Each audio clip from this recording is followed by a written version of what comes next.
Harlequin Selects and Harper Audio present A Rancher's Honor, featuring Sierra's Homecoming by Linda Lale Miller, performed by Terry Schnaubelt, and Her Soldier of Fortune by Michelle Major, performed by Carly Robbins. Sierra's Homecoming. Chapter 1. Present day. "Stay in the car," Sierra McKettrick told her 7-year-old son, Liam. He fixed her with an owlish gaze, peering through the lenses of his horn-rimmed glasses. "I want to see the graves, too," he told her, and put a mittened hand to the passenger side door handle to make his point. "Another time," she answered firmly. Part of her knew it was irrational to think a visit to the cemetery could provoke an asthma attack, but when it came to Liam's health, she was taking no chances. A brief stare-down ensued, and Sierra prevailed, but barely. "It's not fair," Liam said, yet he sounded resigned. He didn't normally give up so easily, but they'd just driven almost non-stop all the way from Florida to northern Arizona, and he was tired. "Welcome to the real world," Sierra replied. She set the emergency brake, left the engine running with the heat on high, and got out of the ancient station wagon she'd bought on credit years before. Standing ankle-deep in a patch of ragged snow, she took in her surroundings. Ordinary people were buried in churchyards and public cemeteries when they died, she reflected, feeling peevish. The McKettricks were a law unto themselves, living or dead. They weren't content with a mere plot like other families. Oh no, they had to have a place all their own with a view. And what a view it was. Shoving her hands into the pockets of her cloth coat, which was nearly as decrepit as her car, Sierra turned to survey the Triple M Ranch, sprawling in every direction, well beyond the range of her vision. Red mesas and buttes draped in a fine lacing of snow, copses of majestic white oaks, growing at intervals along a wide and shining stream, expanses of pasture land, and even the occasional cactus, a stranger to the high country, a misplaced wayfarer, there by mistake. Like her. A flash of resentment rose suddenly within Sierra, and a moment or two passed before she recognized the emotion for what it was. Not her own opinion, but that of her late father, Hank Breslin. When it came to the McKettricks, Sierra had no opinions that she could honestly claim, because she didn't know these people, except by reputation. She'd taken their name for one reason, and one reason only, because that was part of the deal. Liam needed health care, and she couldn't provide it. Eve McKettrick, Sierra's biological mother, had set up a medical trust fund for her grandson, but there were strings attached. "With the McKettricks," she heard her father say, as surely as if he were standing there beside her, "there are always strings attached." "Be quiet," Sierra said out loud. She was grateful for Eve's help, and if she had to take the McKettrick name and live on the Triple M Ranch for a year to meet the conditions, so be it. It wasn't as if she had any place better to go. Resolutely, she approached the cemetery entrance, walked under the ornate metal archway forming the word McKettrick in graceful cursive.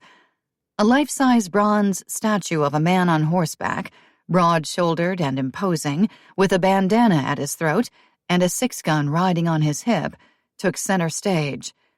Angus McKettrick, the patriarch, the founder of the Triple M and the dynasty. Sierra knew little about him, but as she looked up into that hard, determined face, shaped by the rigors of life in the 19th century, she felt a kinship. "Ruthless old bastard," said the voice of Hank Breslin. "That's where McKettricks get their arrogance, from him." "Be quiet," Sierra repeated, thrusting her hands deeper into her coat pockets. She stood in silence for a long moment, listening to the rattle-throated hum of the station wagon's engine, the lonely cry of a nearby bird, the thrum of blood in her ears. A piney scent spiced the air.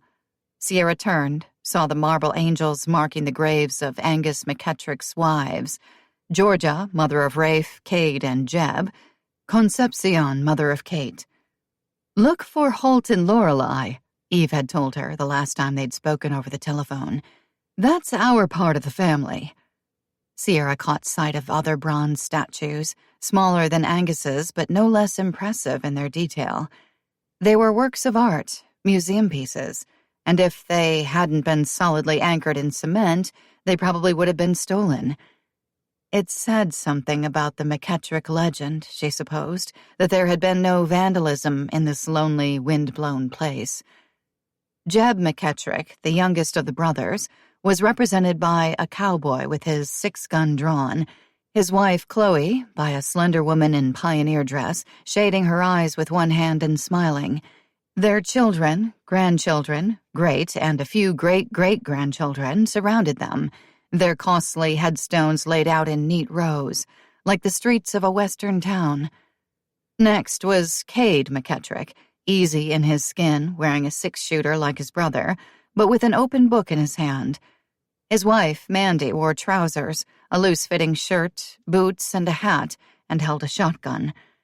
Like Chloe, she was smiling.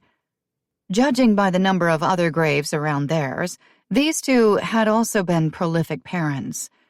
The statue of Rafe McKettrick revealed a big, powerfully built man with a stubborn set to his jaw.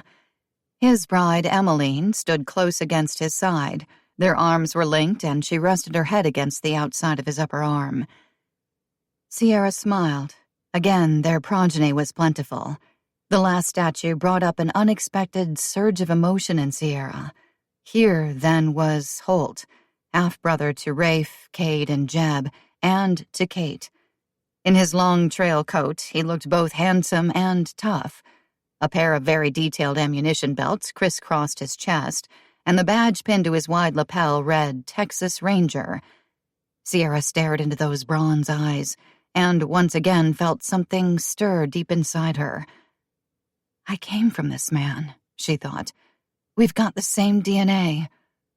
Liam gave a jarring blast of the car horn, impatient to get to the ranch house that would be their home for the next 12 months. Sierra waved in acknowledgement, but moved on to the statue of Lorelei.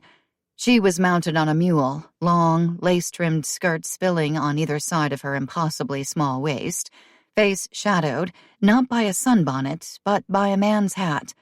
Her spirited gaze rested lovingly on her husband, Holt. Liam laid on the horn. Fearing he might decide to take the wheel and drive to the ranch house on his own, Sierra turned reluctantly from the markers and followed a path littered with pine needles and the dead leaves of the 6 towering white oaks that shared the space, heading back to the car. Back to her son. "Are all the McKettricks dead?" Liam asked, when Sierra settled into the driver's seat and fastened the belt. "No," Sierra answered, waiting for some stray part of herself to finish meandering among those graves, making the acquaintance of ancestors, and catch up. "We're McKettricks, and we're not dead. Neither is your grandmother, or Meg." She knew there were cousins, too, descended from Rafe, Cade, and Jeb, but it was too big a subject to explain to a 7-year-old boy. Besides, she was still trying to square them all away in her own mind. "I thought my name was Liam Breslin," the little boy said practically. It should have been Liam Douglas, Sierra thought, remembering her first and only lover. As always, when Liam's father, Adam, came to mind, she felt a pang, a complicated mixture of passion, sorrow, and helpless fury. She and Adam had never been married, so she'd given Liam her maiden name. "We're McKettricks now," Sierra said with a sigh. "You'll understand when you're older." She backed the car out carefully, keenly aware of the steep descent on all sides, and made the wide turn that would take them back onto the network of dirt roads bisecting the Triple M. "I can understand now," Liam asserted, having duly pondered the matter in his solemn way. "After all, I'm gifted." "You may be gifted," Sierra replied, concentrating on her driving, "but you're still 7. "Do I get to be a cowboy and ride bucking broncs and stuff like that?" Sierra suppressed a shudder. "No," she said. "That bites," Liam answered, folding his arms and settling deeper into the heavy nylon coat she'd bought him on the road when they'd reached the first of the cold weather states. What's the good of living on a ranch if you can't be a cowboy? Chapter 2. The elderly station wagon banged into the yard, bald tires crunching half-thawed gravel, and came to an obstreperous stop. Travis Reed paused behind the horse trailer hitched to Jesse McKettrick's mud-splattered black truck, pushed his hat to the back of his head with one leather-gloved finger, and grinned, waiting for something to fall off the rig. Nothing did, which just went to prove that the age of miracles was not past. Jesse appeared at the back of the trailer, leading old Baldy by his halter rope. "Who's that?" he asked, squinting in the wintry late afternoon sunshine. Travis spared him no more than a glance. "A long-lost relative of yours, unless I miss my guess," he said easily.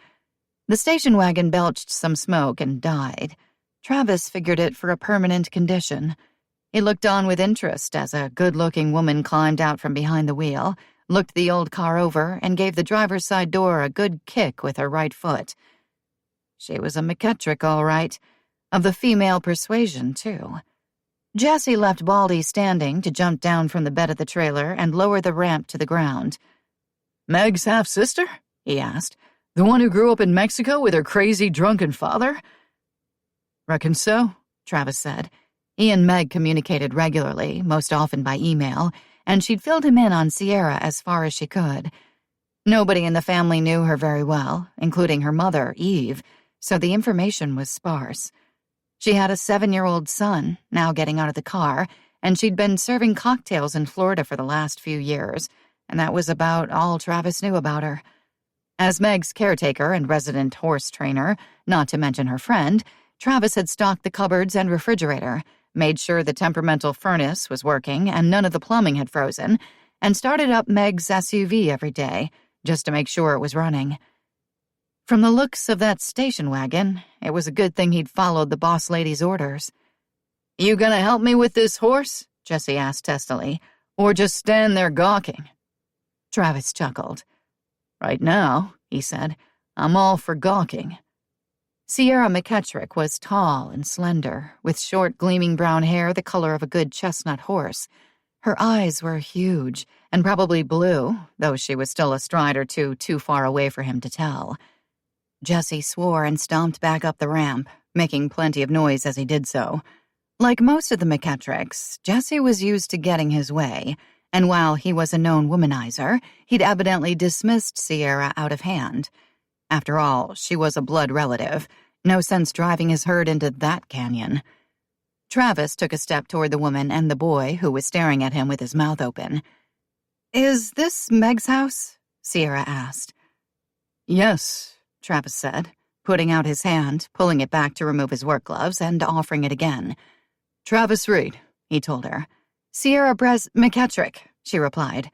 Her grip was firm, and her eyes were definitely blue. The kind of blue that pierces something in a man's middle. She smiled, but tentatively. Somewhere along the line, she'd learned to be sparing with her smiles. "This is my son, Liam." "Howdy," Liam said, squaring his small shoulders. Travis grinned. "Howdy," he replied. Meg had said the boy had health problems, but he looked pretty sound to Travis. "That sure is an ugly horse," Liam announced, pointing towards the trailer. Travis turned. Baldy stood spraddle-footed, midway down the ramp, a miserable gray specimen of a critter with pink eyes and liver-colored splotches all over his mangy hide. "Sure is," Travis agreed and glowered at Jesse for palming the animal off on him. It was like him to pull off a dramatic last-minute rescue, then leave the functional aspects of the problem to somebody else. Jesse flashed a grin, and for a moment, Travis felt territorial, wanted to set himself between Sierra and her boy, the pair of them, and one of his oldest friends. He felt off balance somehow, as though he'd been ambushed. What the hell was that all about? "Is that a bucking bronc?" Liam asked, venturing a step toward Baldy. Sierra reached out quickly, caught hold of the fur-trimmed hood on the kid's coat, and yanked him back. Cold sunlight glinted off the kid's glasses, making his eyes invisible. Jesse laughed. "Back in the day," he said, "Baldy was a rodeo horse. Cowboys quivered in their boots when they drew him to ride. Now, as you can see, he's a little past his prime." "And you would be?" Sierra asked, with a touch of coolness to her tone. Maybe she was the one woman out of 1,000 who could see Jesse McKettrick for what he was, a good-natured case of very bad news. "Your cousin, Jesse." Sierra sized him up, took in his battered jeans, work shirt, sheepskin coat, and very expensive boots. "Descended from—" The McKettricks talked like that. Every one of them could trace their lineage back to old Angus by a variety of paths, and while there would be hell to pay if anybody riled them as a bunch, they mostly kept to their own branch of the family tree. "Jeb," Jesse said. Sierra nodded. Liam's attention remained fixed on the horse. "Can I ride him?" "Sure," Jesse replied. "No way," said Sierra at exactly the same moment. Travis felt sorry for the kid, and it must have shown in his face because Sierra's gaze narrowed on him. "We've had a long trip," she said. "I guess we'll just go inside." "Make yourselves at home," Travis said, gesturing toward the house. "Don't worry about your bags. Jesse and I'll carry them in for you." She considered, probably wondering if she'd be obligated in any way if she agreed, then nodded. Catching Liam by the hood of his coat again, she got him turned from the horse and hustled him toward the front door. "Too bad we're kin," Jesse said, following Sierra with his eyes. "Too bad," Travis agreed mildly, though privately he didn't believe it was such a bad thing at all. The house was a long, sprawling structure with 2 stories and a wraparound porch. Sierra's most immediate impression was of substance and practicality rather than elegance, and she felt a subtle interior shift, as if she'd been a long time lost in a strange, winding street, thick with fog, and suddenly found herself standing at her own front door. "Those guys are real cowboys," Liam said once they were inside. Sierra nodded distractedly, taking in the pegged wood floors, gleaming with the patina of venerable age, the double doors and steep staircase on the right, the high ceilings, the antique grandfather clock ticking ponderously beside the door. She peeked into a spacious living room, probably called a parlor when the house was new, and admired the enormous natural rock fireplace with its raised hearth and wood nook. Worn but colorful rugs gave some relief to the otherwise uncompromisingly masculine decor of leather couches and chairs and tables of rough-hewn pine, as did the piano set in an alcove of floor-to-ceiling windows. An odd nostalgia overtook Sierra. She'd never set foot on the Triple M before that day, let alone entered the home of Holt and Lorelei McKettrick, but she might have if her dad hadn't snatched her the day Eve filed for divorce and carried her off to San Miguel de Allende to share his expatriate lifestyle. She might have spent summers here, as Meg had, picking blackberries, wading in mountain streams, riding horses.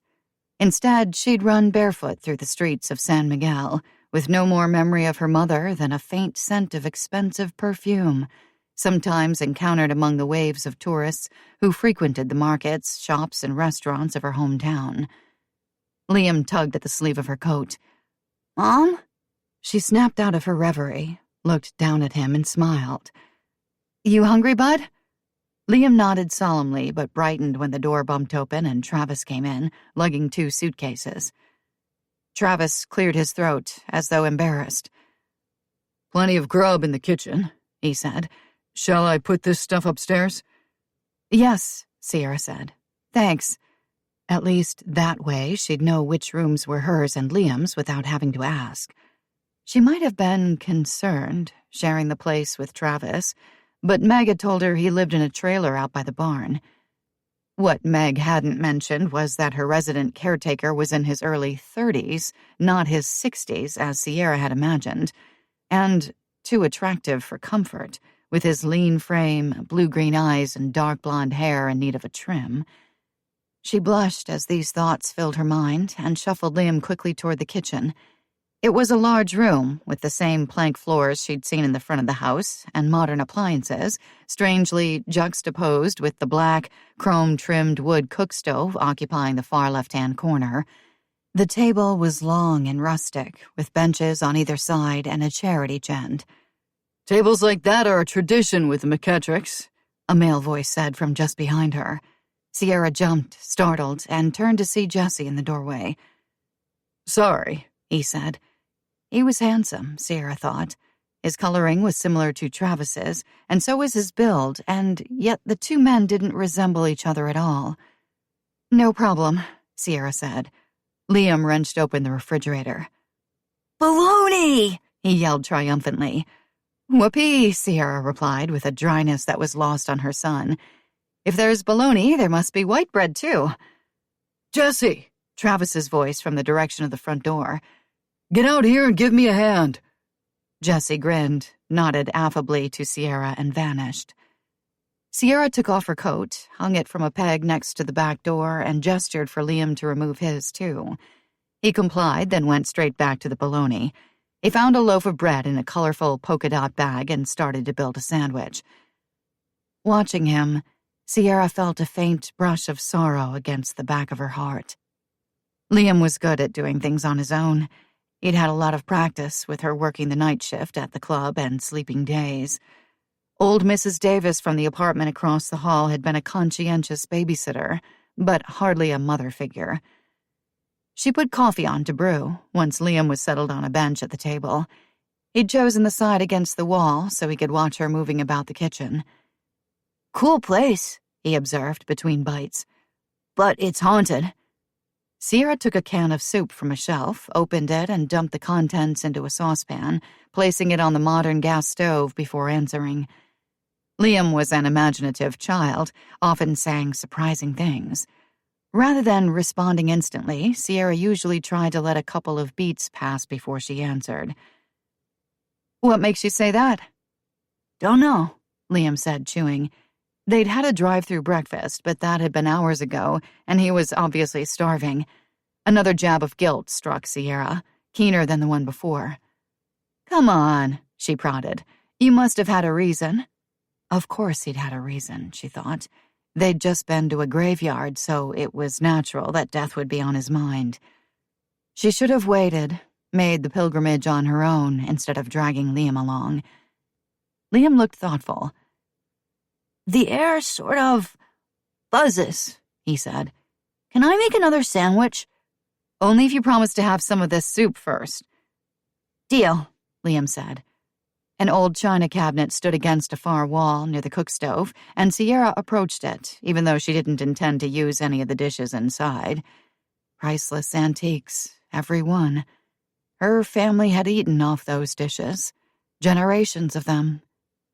Her gaze caught on a teapot, sturdy-looking and, at the same time, exquisite. Spellbound, she opened the glass doors of the cabinet and reached inside to touch the piece, ever so lightly, with just the tips of her fingers. "Soup's boiling over," Liam said mildly. Sierra gasped, turned on her heel, and rushed back to the modern stove to push the saucepan off the flame. "Mom," Liam interjected. "What?" "Chill out. It's only soup." The inside door swung open and Travis stuck his head in. "Stuff's upstairs," he said. "Anything else you need?" Sierra stared at him for a long moment, as though he'd spoken in an alien language. No," she said finally. "Thanks." Pause. "Would you like some lunch?" "No, thanks," he said. "Gotta see to that damn horse." With that, he ducked out again. "How come I can't ride the horse?" Liam asked. Sierra sighed, setting a bowl of soup in front of him. "Because you don't know how." Liam's sigh echoed her own, and if they'd been talking about anything but the endangerment of life and limb, it would have been funny. "How am I supposed to learn how if you won't let me try? You're being overprotective. You could scar my psyche. I might develop psychological problems." "There are times," Sierra confessed, sitting down across from him with her own bowl of soup, "when I wish you weren't quite so smart." Liam waggled his eyebrows at her. "I got it from you." "Yeah, right," Sierra said. Liam had her eyes, her thick, fine hair, and her dogged persistence, but his remarkable IQ came from his father. "Don't think about Adam," she told herself. Travis Reed sidled into her mind. Even worse. Liam consumed his soup along with a second sandwich and went off to explore the rest of the house, while Sierra lingered thoughtfully over her coffee. The telephone rang. Sierra got up to fetch the cordless receiver and pressed talk with her thumb. "Hello?" "You're there," Meg trilled. Sierra noticed that she'd left the china cabinet doors open and went in that direction, intending to close them. "Yes," she said. Meg had always been kind to her in a long-distance sort of way. But Sierra had only been 2 when she'd last seen her half-sister, and that made them strangers. "How do you like it? The ranch house, I mean." "I haven't seen much of it," Sierra answered. "Liam and I just got here, and then we had lunch." Her hand went of its own accord to the teapot, and she imagined she felt just the faintest charge when she touched it. "Lots of antiques around here," she said, thinking aloud. "Don't be afraid to use them," Meg replied. "Family tradition." Sierra withdrew her hand from the teapot, shut the doors. "Family tradition?"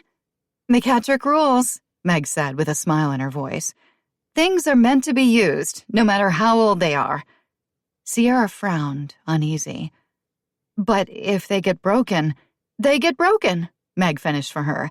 "Have you met Travis yet?"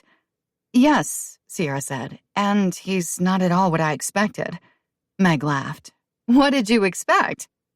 "Some gimpy old guy, I guess," Sierra admitted, warming to the friendliness in her sister's voice. "You said he took care of the place and lived in a trailer by the barn, so I thought—" She broke off, feeling foolish. "He's cute, and he's single," Meg said. "Even the teapot?" Sierra mused. "Huh?" Sierra put a hand to her forehead, sighed. "Sorry, I guess I missed a segue there. There's a teapot in the china cabinet in the kitchen. I was just wondering if I could—" "I know the one," Meg answered with a soft fondness in her voice. "It was Lorelei's. She got it for a wedding present." Lorelei, the matriarch of the family. Sierra took a step backward. "Use it," Meg said, as if she'd seen Sierra's reflexive retreat. Sierra shook her head. "I couldn't. I had no idea it was that old. If I dropped it—" "Sierra," Meg said, "it's not china. It's cast iron with an enamel overlay." "Oh, kind of like the McKettrick women, Mom always says," Meg went on. "Smooth on the outside, tough as iron on the inside." "Mom." Sierra closed her eyes against all the conflicting emotions the word brought up in her, but it didn't help. "We'll give you time to settle in," Meg said gently when Sierra was too choked up to speak. "Then Mom and I will probably pop in for a visit, if that's okay with you, of course." Both Meg and Eve lived in San Antonio, Texas, where they helped run McKettrick Company, a multinational corporation with interests in everything from software to communication satellites, so they wouldn't be popping in without a little notice. Sierra swallowed hard. "It's your house," she said. "And yours," Meg pointed out very quietly. After that, Meg made Sierra promise to call if she needed anything. They said goodbye, and the call ended. Sierra went back to the china cabinet for the teapot. Liam clattered down the back stairs. "I told you this place was haunted," he crowed, his small face shining with delight. The teapot was heavy, definitely cast iron, but Sierra was careful as she set it on the counter just the same. "What on earth are you talking about?" "I just saw a kid," Liam announced, "upstairs in my room." "You're imagining things." Liam shook his head. "I saw him." Sierra approached her son, laid her hand to his forehead. "No fever," she mused, worried. "Mom," Liam protested, pulling back, "I'm not sick, and I'm not delusional either." Delusional. How many 7-year-olds use that word? Sierra sighed and cupped Liam's eager face in both hands. "Listen, it's fine to have imaginary friends, but—" "He's not imaginary." "Okay," Sierra responded with another sigh. It was possible, she supposed, that a neighbor child had wandered in before they arrived, but that seemed unlikely, given that the only other houses on the ranch were miles away. "Let's investigate." Together they climbed the back stairs, and Sierra got her first look at the upper story. The corridor was wide, with the same serviceable board floors. The light fixtures, though old-fashioned, were electric, but most of the light came from the large arched window at the far end of the hallway. 6 doors stood open, an indication that Liam had visited each room in turn after leaving the kitchen the first time. He led her into the middle one, on the left side. No one was there. Sierra let out her breath, admiring the room. It was spacious, perfect quarters for a boy. 2 bay windows overlooked the barn area, where Baldy, the singularly unattractive horse, stood stalwartly in the middle of the corral, looking as though he intended to break loose at any second and do some serious bucking. Travis was beside Baldy, stroking the animal's neck as he eased the halter off over its head. A quivery sensation tickled the pit of Sierra's stomach. "Mom," Liam said, "he was here. He had on short pants and funny shoes and suspenders." Sierra turned to look at her son, feeling fretful again. Liam stood near the other window, examining an antique telescope balanced atop a shining brass tripod. "I believe you," she said. "You don't," Liam argued, jutting out his chin. "You're humoring me." Sierra sat down on the side of the bed, positioned between the windows. Like the dresser, it was scarred with age, but made of sturdy wood. The headboard was simply but intricately carved, and a faded quilt provided color. "Maybe I am a little," she admitted, because there was no fooling Liam. He had an uncanny knack for seeing through anything but the stark truth. "I don't know what to think, that's all." "Don't you believe in ghosts?" "I don't believe in much of anything," Sierra thought sadly. "I believe in you," she said, patting the mattress beside her. "Come and sit down." Reluctantly, he sat, stiffened when she slipped an arm around his shoulders. "If you think I'm going to take a nap," he said, "you're dead wrong." The word dead tiptoed up Sierra's spine to dance lightly at her nape. "Everything's going to be all right, you know?" she said gently. "I like this room," Liam confided, and the hopeful uncertainty in his manner made Sierra's heart ache. They'd always lived in apartments or cheap motel rooms. Had Liam been secretly yearning to call a house like this one home? To settle down somewhere and live like a normal kid? "Me too," Sierra said. "It has friendly vibes." "Is that supposed to be like a closet?" Liam asked, indicating the huge pine armoire taking up most of one wall. Sierra nodded. "It's called a wardrobe." "Maybe it's like the one in that story. Maybe the back of it opens into another world. There could be a lion and a witch in there." From the smile on Liam's face, the concept intrigued rather than troubled him. She ruffled his hair. "Maybe," she agreed. His attention shifted back to the telescope. "I wish I could look through that and see Andromeda," he said. "Did you know that the whole galaxy is on a collision course with the Milky Way? All hell's going to break loose when it gets here, too." Sierra shuddered at the thought. Most parents worried that their kids played too many video games. With Liam, the concern was the Discovery and Science channels, not to mention programs like Nova. He thought about things like Earth losing its magnetic field, and had nightmares about creatures swimming in dark oceans under the ice covering one of Jupiter's moons. Or was it Saturn? "Don't get excited, Mom," he said with an understanding smile. "It's going to be something like 5 billion years before it happens." "Before what happens?" Sierra asked, blinking. "The collision," he said tolerantly. "Right," Sierra said. Liam yawned. "Maybe I will take a nap." He studied her. "Just don't get the idea it's going to be a regular thing." She mussed his hair again, kissed the top of his head. "I'm clear on that," she said, standing and reaching for the crocheted afghan lying neatly folded at the foot of the bed. Liam kicked off his shoes and stretched out on top of the blue chenille bedspread, yawning again. He set his glasses on the nightstand with care. She covered him, resisted the temptation to kiss his forehead, and headed for the door. When she looked back from the threshold, Liam was already asleep. 1919. Hannah McKettrick heard her son's laughter before she rode around the side of the house, toward the barn, a week's worth of mail bulging in the saddlebags draped across the mule's neck. The snow was deep, with a hard crust, and the January wind was brisk. Her jaw tightened when she saw her boy out in the cold, wearing a thin jacket and no hat. He and Doss, her brother-in-law, were building what appeared to be a snow fort, their breath making white plumes in the frigid air. Something in Hannah gave a painful wrench at the sight of Doss, his resemblance to Gabe, his brother and her late husband, invariably startled her, even though they lived under the same roof and she should have been used to him by then. She nudged the mule with the heels of her boots, but Seesaw, too, didn't pick up his pace. He just plodded along. "What are you doing out here?" Hannah called.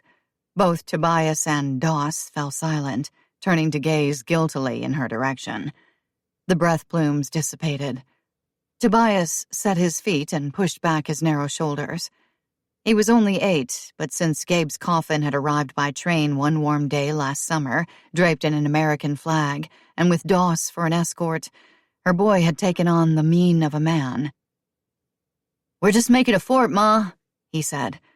Hannah blinked back sudden, stinging tears. A soldier, Gabe had died of influenza in an army infirmary, without ever seeing the battleground.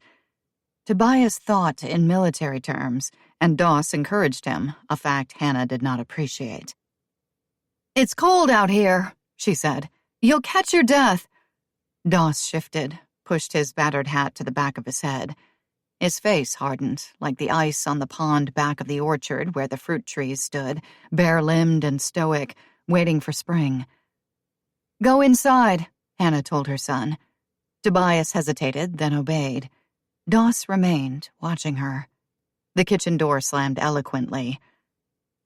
"You've got no business putting thoughts like that in his head," Doss said in a quiet voice. He took old Seesaw's reins and held him while she dismounted, careful to keep her woolen skirts from riding up. "That's a fine bit of hypocrisy coming from you," Hannah replied. "Tobias had pneumonia last fall. We nearly lost him. He's fragile and you know it, and as soon as I turn my back, you have him outside building a snow fort." Doss reached for the saddlebags, and so did Hannah. There was a brief tug-of-war before she let go. "He's a kid," Doss said. "If you had your way, he'd never do anything but look through that telescope and play checkers."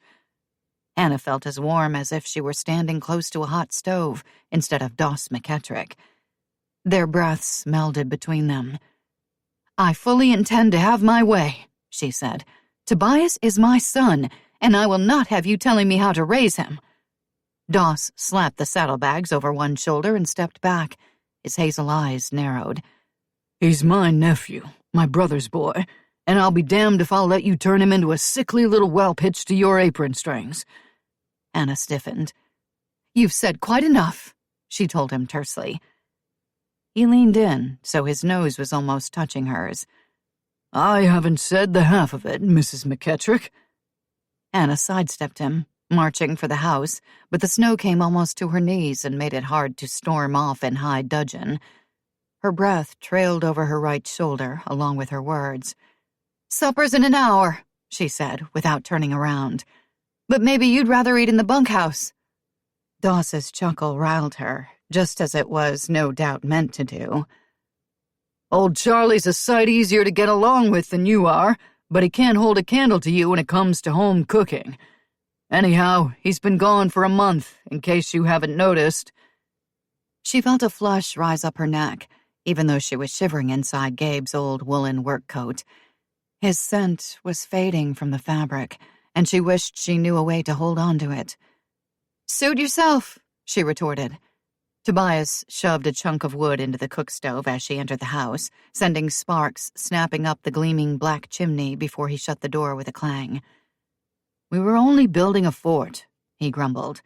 Anna was stilled by the sight of him, just as if somebody had thrown a lasso around her middle and pulled it tight. "I could make biscuits and sausage gravy," she offered quietly. Tobias ignored the olive branch. "You rode down to the road to meet the mail wagon," he said without meeting her eyes. "Did I get any letters?"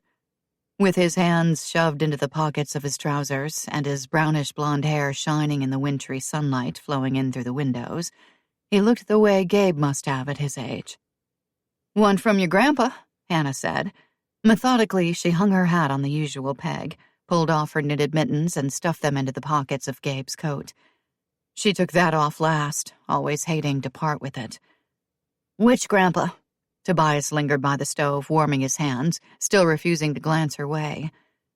Hannah's family lived in Missoula, Montana, in a big house on a tree-lined residential street. She missed them sorely, and it hurt a little, knowing Tobias was hoping it was Holt who'd written to him, not her father. "The McKettrick one," she said. "Good," Tobias answered. The back door opened, and Doss came in, still carrying the saddlebags.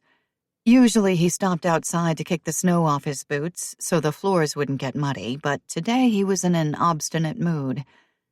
Hannah went to the stove and ladled hot water out of the reservoir into a basin so she could wash up before starting supper. "Catch," Doss said cheerfully. She looked back, saw the saddlebags, burdened with mail, fly through the air. Tobias caught them ably with a grin. When was the last time he'd smiled at her that way? The boy plundered anxiously through the bags, brought out the fat envelope postmarked San Antonio, Texas. Her in-laws, Holt and Lorelei McKettrick, owned a ranch outside that distant city, and though the Triple M was still home to them, they'd been spending a lot of time away since the beginning of the war. Hannah barely knew them, and neither did Tobias, for that matter, but they'd kept up a lively correspondence, the three of them, ever since he'd learned to read, and the letters had been arriving on a weekly basis since Gabe died. Gabe's folks had come back for the funeral, of course, and in the intervening months, Hannah had been secretly afraid. Holt and Lorelei saw their lost son in Tobias, the same as she did, and they'd offered to take him back to Texas with them when they left. She hadn't had to refuse.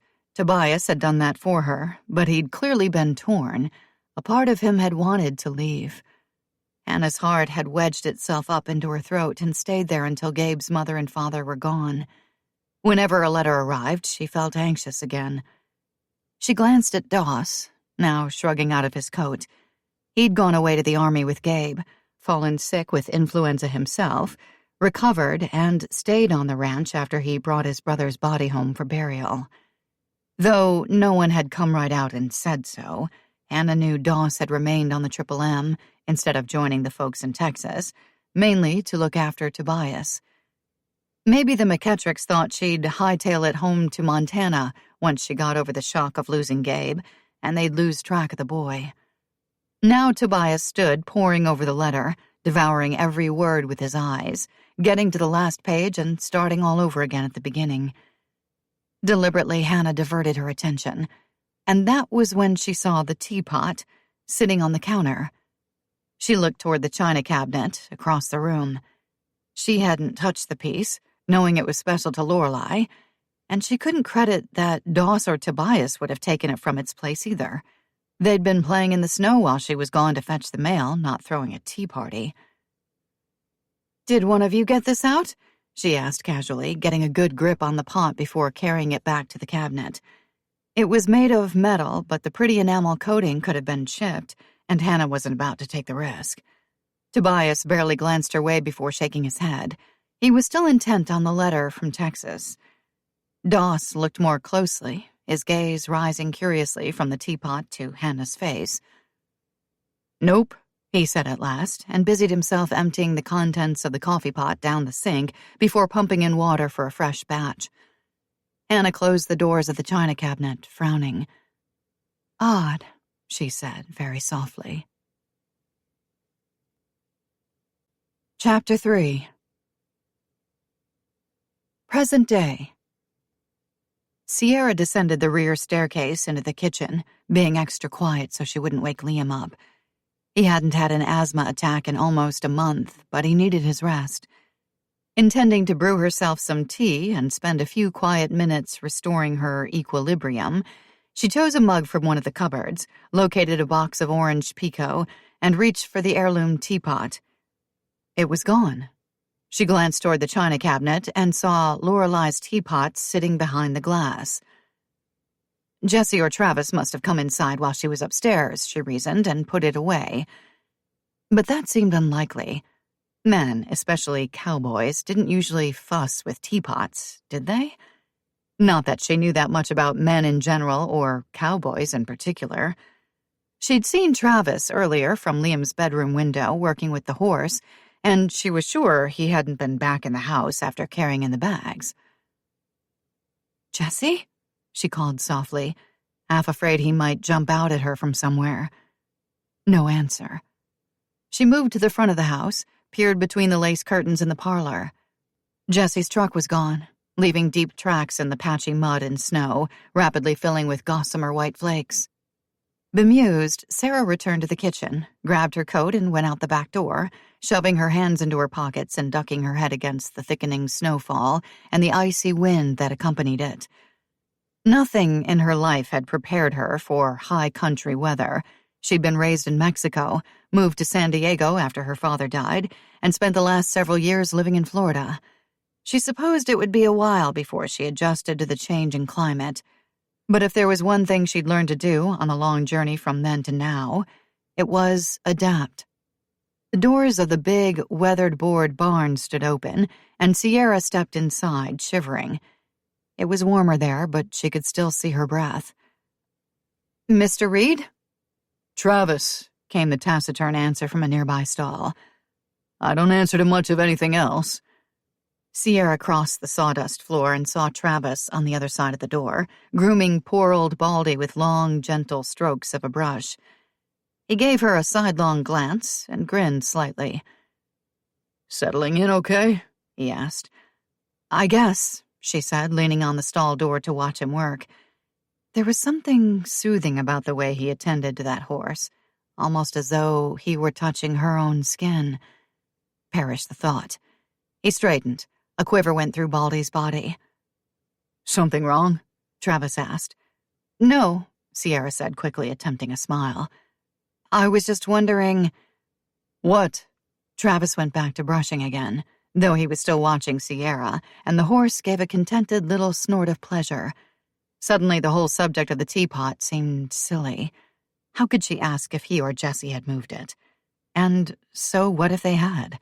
Jessie was a McKettrick, born and raised, and the things in that house were as much a part of his heritage as hers. Travis was clearly a trusted family friend, if not more. Sierra found that possibility unaccountably disturbing. Meg had said he was single and free, but she obviously trusted Travis implicitly, which might mean there was a deeper level to their relationship. "I was just wondering, if you ever drink tea," Sierra hedged lamely. Travis chuckled. "Not often, unless it's the electric variety," he replied, and though he was smiling, the expression in his eyes was one of puzzlement. He was probably asking himself what kind of nutcase Meg and Eve had saddled him with. "Are you inviting me?" Sierra blushed, even more self-conscious than before. "Well, yes, I guess so." "I'd rather have coffee," Travis said, "if that's all right with you." "I'll put a pot on," Sierra answered, foolishly relieved. She should have walked away, but she seemed fixed to the spot, as though someone had smeared the soles of her shoes with superglue. Travis finished brushing down the horse, ran a gloved hand along the animal's neck, and waited politely for Sierra to move so he could open the stall door and step out. "What's really going on here, Ms. McKettrick?" he asked when they were facing each other in the wide aisle, Baldy's stall door securely latched. Along the aisle, other horses nickered, probably wanting Travis's attention for themselves. "Sierra," she said. She tried to sound friendly, but it was forced. "Sierra, then. Somehow I don't think you came out here to ask me to a tea party or a coffee clutch." She huffed out a breath and pushed her hands deeper into her coat pockets. "Okay," she admitted. "I wanted to know if you or Jessie had been inside the house since you brought the baggage in." "No," Travis answered readily. "It would certainly be all right if you had, of course." Travis took a light grip on Sierra's elbow and steered her toward the barn doors. He closed and fastened them once they were outside. "Jesse got in his truck and left first thing," he said. "I've been with Baldy for the last half an hour. Why?" Sierra wished she'd never begun this conversation, never left the warmth of the kitchen for the cold and the questions in Travis's eyes. She'd done both those things, though, and now she would have to explain. "I took a teapot out of the china cabinet," she said, "and set it on the counter. I went up to Liam's room to help him settle in for a nap, and when I came downstairs—" A startling grin broke over Travis's features like a flash of summer sunlight over a crystal-clear pond. "What?" he prompted. He moved to Sierra's other side, shielding her from the bitter wind, increasing his pace and therefore hers as they approached the house. "It was in the cabinet again. I would swear I put it on the counter." "Weird," Travis said, kicking the snow off his boots at the base of the back steps. Sierra stepped inside, shivering, took off her coat and hung it up. Travis followed, closed the door, pulled off his gloves and stuffed them into the pockets of his coat before hanging it beside Sierra's, along with his hat. "Must have been Liam," he said. "He's asleep," Sierra replied. The coffee she'd made earlier was still hot, so she filled 2 mugs, casting an uneasy glance toward the china cabinet as she did so. Liam couldn't have gotten downstairs without her seeing him, and even if he had, he wouldn't have been able to reach the high shelf in the china closet without dragging a chair over. She would have heard the scraping sound, and anyway, Liam being Liam, he wouldn't have put the chair back where he found it. There would have been evidence. Travis accepted the cup Sierra offered with a nod of thanks, took a sip. "You must have put it away yourself then," he said reasonably, "and then forgotten." Sierra sat down in the chair closest to the wood-burning cook stove, suddenly yearning for a fire, while Travis made himself comfortable nearby on the bench facing the wall. "I know I didn't," she said, biting her lower lip. Travis concentrated on his coffee for some moments before turning his gaze back to her face. "It's a strange house," he said. Sierra blinked. "Cool place," Liam had said right after they arrived. "But it's haunted." "What do you mean, it's a strange house?" she asked. She made no attempt to keep the skepticism out of her voice. "Meg's going to kill me for this," Travis said. "I beg your pardon?" "She doesn't want you scared off." Sierra frowned, waiting. "It's a good place," Travis said, taking the homey kitchen in with a fond glance. Clearly he'd spent a lot of time there. "Odd things happen sometimes, though." Sierra heard Liam's voice again. "I saw a kid upstairs in my room." She shook off the memory. "Impossible," she muttered. "If you say so," Travis replied affably. "What kind of odd things happen in this house?" Travis smiled, and Sierra had the sense that she was being handled, skillfully managed, in the same way as the horse. "Once in a while, you'll hear the piano playing by itself, or you walk into a room and you get the feeling you passed somebody on the threshold, even though you're alone." Sierra shivered again, but this time it had nothing to do with the icy January weather. The kitchen was snug and warm, even without the cook stove lit. "I would appreciate it," she said, "if you wouldn't talk that kind of nonsense in front of Liam. He's impressionable." Travis raised an eyebrow. Suddenly, strangely, Sierra wanted to tell him what Liam had said about seeing another little boy in his room, but she couldn't quite bring herself to do it. She wouldn't have Travis read, or anybody else for that matter, thinking Liam was different. He got enough of that from other kids, being so smart, and his asthma set him apart too. "I must have moved the teapot myself," Sierra said at last, "and forgotten, just as you said." Travis looked unconvinced. "Right," he agreed. 1919. Tobias carried the letter to the table, where Doss sat comfortably in the chair everyone thought of as Holt's. "They bought 300 head of cattle," the boy told his uncle excitedly, handing over the sheaf of pages. "Drove them all the way from Mexico to San Antonio, too." Doss smiled. "Is that right?" he mused. His hazel eyes warmed in the light of a kerosene lantern as he read. The place had electricity now, but Hannah tried to save on it where she could. The last bill had come to over $1 for a mere 2 months of service, and she'd been horrified at the expense. Standing at the stove, she turned back to her work, stood a little straighter, punched down the biscuit dough with sharp jabs of the wooden spoon. Apparently, it hadn't occurred to Tobias that she might like to see that infernal letter. She was a McKettrick too, after all, if only by marriage. "I guess Ma and Pa like that buffalo you carved for them," Doss observed when he'd finished and set the pages aside. Anna just happened to see, since she'd had to pass right by that end of the table to fetch a pound of ground sausage from the icebox. "Says here it was the best Christmas present they ever got." Tobias nodded, beaming with pride.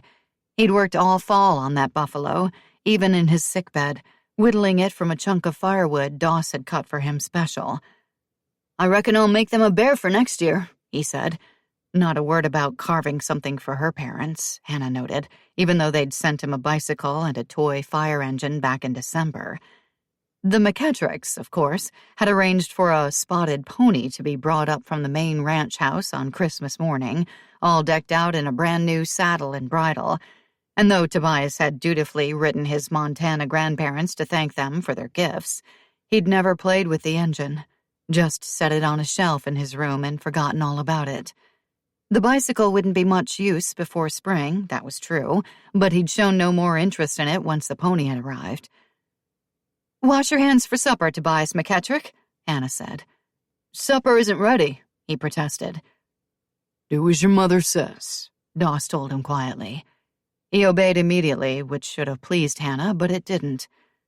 Doss, meanwhile, opened the saddlebags, took out the usual assortment of letters, periodicals, and small parcels, which Hannah had already looked through before the mail wagon rounded the bend in the road. She'd been both disappointed and relieved when there was nothing with her name on it. Once, in the last part of October, when the fiery leaves of the oak trees were falling in puddles around their trunks, like the folds of a discarded garment, she'd gotten a letter from Gabe. He'd been dead almost 4 months by then, and her heart had fairly stopped at the sight of his handwriting on that envelope. For a brief, dizzying moment, she'd thought there'd been a mistake, that Gabe hadn't died of the influenza at all, but some stranger instead. Mix-ups like that happened during and after a war, and she hadn't seen the body since the coffin was nailed shut. She'd stood there, beside the road, with that letter in her hand, weeping and trembling so hard that a good quarter of an hour must have passed before she broke the seal and took out the thick fold of vellum pages inside. She'd come to her practical senses by then, but seeing the date at the top of the first page still made her bellow aloud at the empty countryside. March 17th, 1918. Gabe had still been well when he wrote that letter. He'd been looking forward to coming home. It was about time they added to their family, he'd said, and got cattle running on their part of the Triple M again. She'd dropped to her knees, right there on the hard-packed dirt, too stricken to stand. The mule had wandered home, and presently Doss had come looking for her. Found her, still clutching that letter to her chest, her throat so raw with sorrow that she couldn't speak. He'd lifted her into his arms, Doss had, without saying a word, set her on his horse, swung up behind her, and taken her home. "Hannah?" She blinked, came back to the kitchen and the biscuit batter, the package of sausage in her hands. Doss was standing beside her, smelling of snow and pine trees and man. He touched her arm. "Are you all right?" he asked. She swallowed, nodded. It was a lie, of course. Hannah hadn't been all right since the day Gabe went away to war. Like as not, she would never be all right again. "You sit down," Doss said. "I'll attend to supper." She sat, because the strength had gone out of her knees, and looked around blankly. "Where's Tobias?" Doss washed his hands, opened the sausage packet, and dumped the contents into the big cast-iron skillet waiting on the stove. "Upstairs," he answered. Tobias had left the room without her knowing? "Oh," she said, unnerved. Was she losing her mind? Had her sorrow pushed her not only to absent-minded distraction, but beyond the boundaries of ordinary sanity as well? She considered the mysterious movement of her mother-in-law's teapot. Adeptly, Doss rolled out the biscuit dough, cut it into circles with the rim of a glass. Lorelei McKettrick had taught her boys to cook, sew on their own buttons, and make up their beds in the morning. You could say that for her and a lot of other things, too. Doss poured Hannah a mug of coffee, brought it to her, started to rest a hand on her shoulder, then thought better of it and pulled back. "I know it's hard," he said. Hannah couldn't look at him.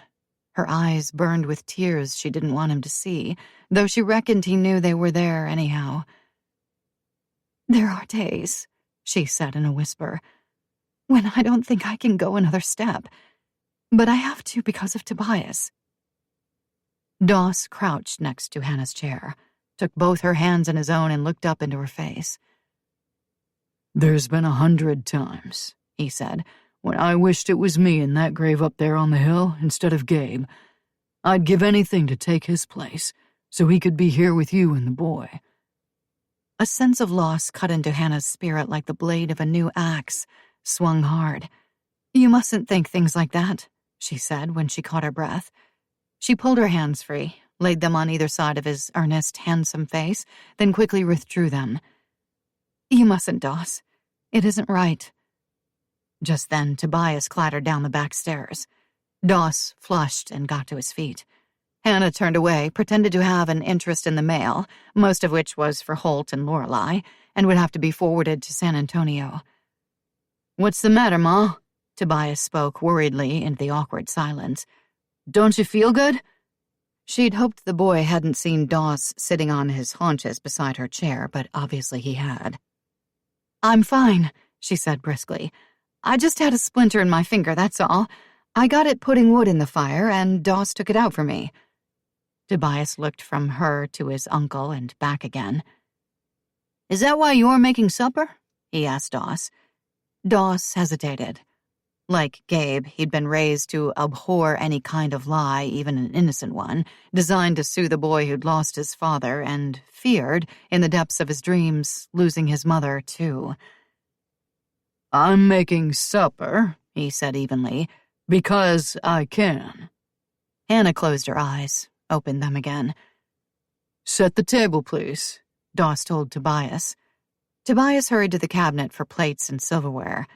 Hannah met Doss's gaze across the dimly lit room. A charge seemed to pass between them, like before, when Hannah had come back from getting the mail and found Tobias outside, in the teeth of a high-country winter, building a snow fort. "It's too damn dark in this house," Doss said. He walked to the middle of the room, reached up, and pulled the beaded metal cord on the overhead light. The bare bulb glowed so brightly it made Hannah blink, but she didn't object. Something in Doss's face prevented her from it. Present day.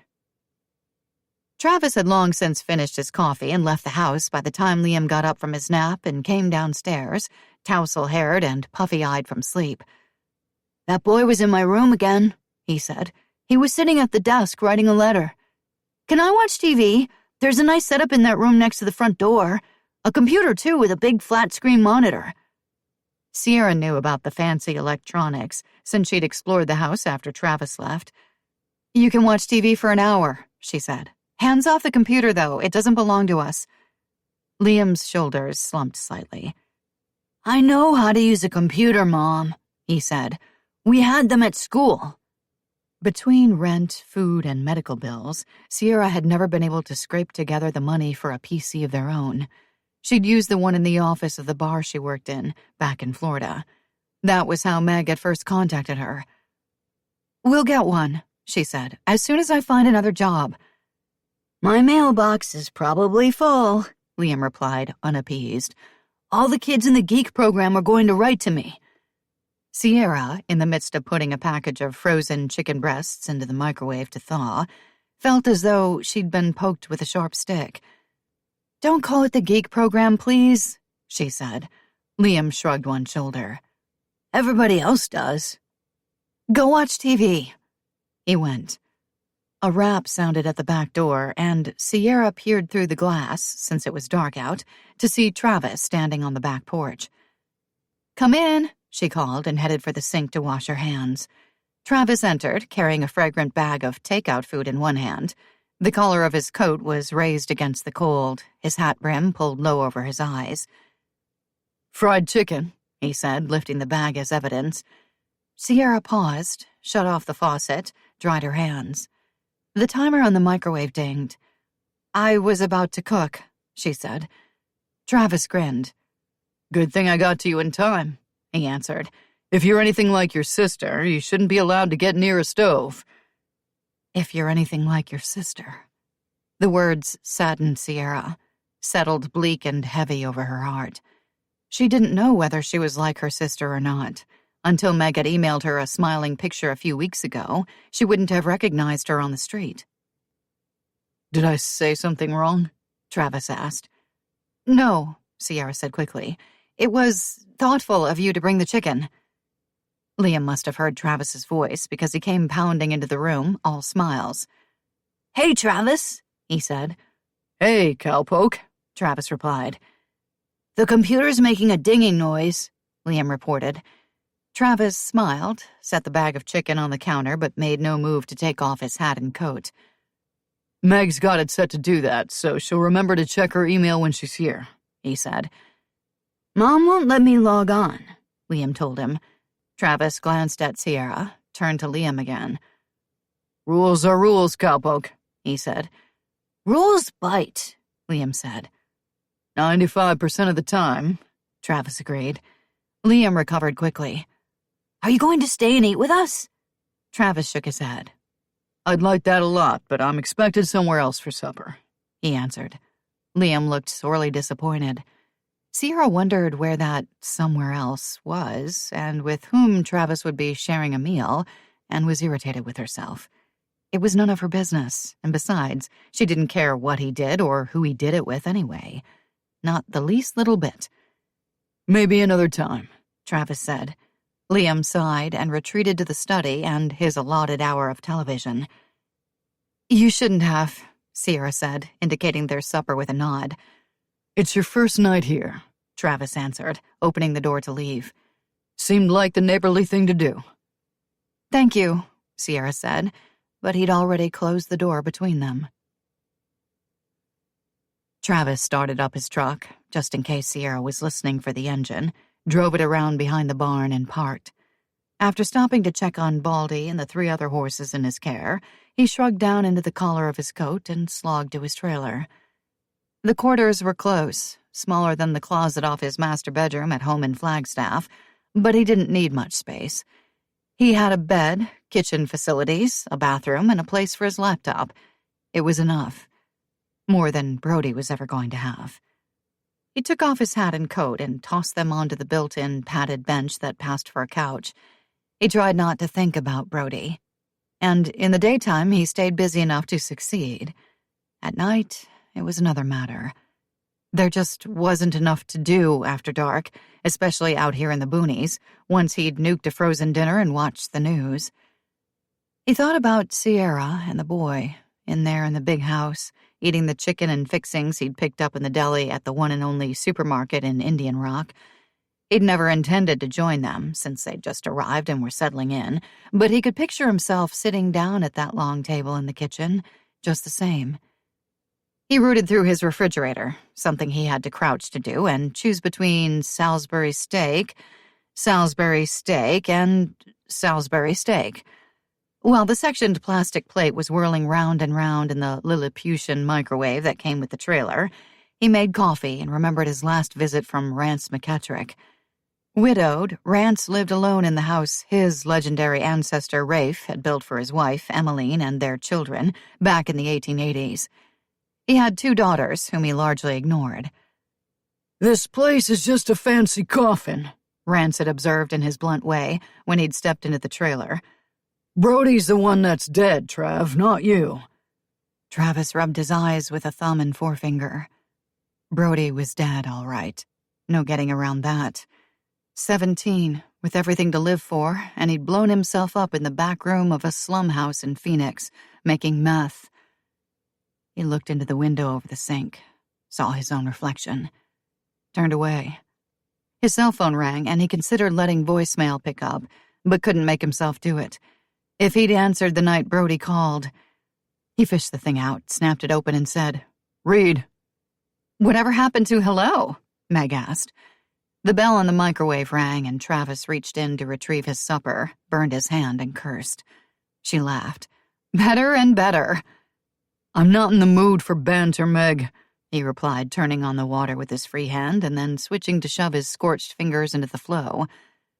"You never are," she said. "The horses are fine." "I know. You would have called me if they weren't." "Then what do you want?" My, we are testy tonight. I called, you big grouch, to ask about my sister and my nephew. Are they okay? How do they look? Sierra is so private, she's almost standoffish." "You can say that again." "Thank you, but in the interest of brevity, I won't." "Since when do you give a damn about brevity?" Travis inquired, but he was grinning by then. Once again, Meg laughed. Once again, Travis wished he'd been able to fall in love with her. They'd tried, the two of them, to get something going on more than one occasion. Meg wanted a baby and he wanted not to be alone, so it made sense. The trouble was, it hadn't worked. There was no chemistry. There was no passion. They were never going to be anything more than what they were, the best of friends. He was mostly resigned to that, but in lonely moments he ached for things to be different. "Tell me about my sister," Meg insisted. "She's pretty," Travis said. "Real pretty," added a voice in his mind. "She's proud and overprotective as hell, the kid." "Liam has asthma," Meg said quietly. "According to Sierra, he nearly died of it a couple of times." Travis forgot his burned fingers, his Salisbury steak, and his private sorrow. "What?" Meg let out a long breath. "That's the only reason Sierra's willing to have anything to do with Mom and me. Mom put her on the company health plan and arranged for Liam to see a specialist in Flagstaff on a regular basis. In return, Sierra had to agree to spend a year on the ranch." Travis stood still, absorbing it all. "Why here?" he asked. "Why not with you and Eve in San Antonio?" "Mom and I would love that," Meg said. "But Sierra needs distance, time to get used to us." "Time to get used to two McKettrick women. So we're talking, say, the year 2050, give or take a decade?" "Very funny. Sierra is a McKettrick woman, remember? She's up to the challenge." "She is definitely a McKettrick," Travis agreed ruefully, "and very definitely a woman." "How did you find her?" "Mom tracked her and Hank down when Sierra was little," Meg answered. Travis dropped onto the edge of his bed, which was unmade. The sheets were getting musty, and every night the pizza crumbs rubbed his hide raw. One of these days he was going to haul off and change them. "Tracked her down?" "Yes," Meg said with a sigh. "I guess I didn't tell you about that part."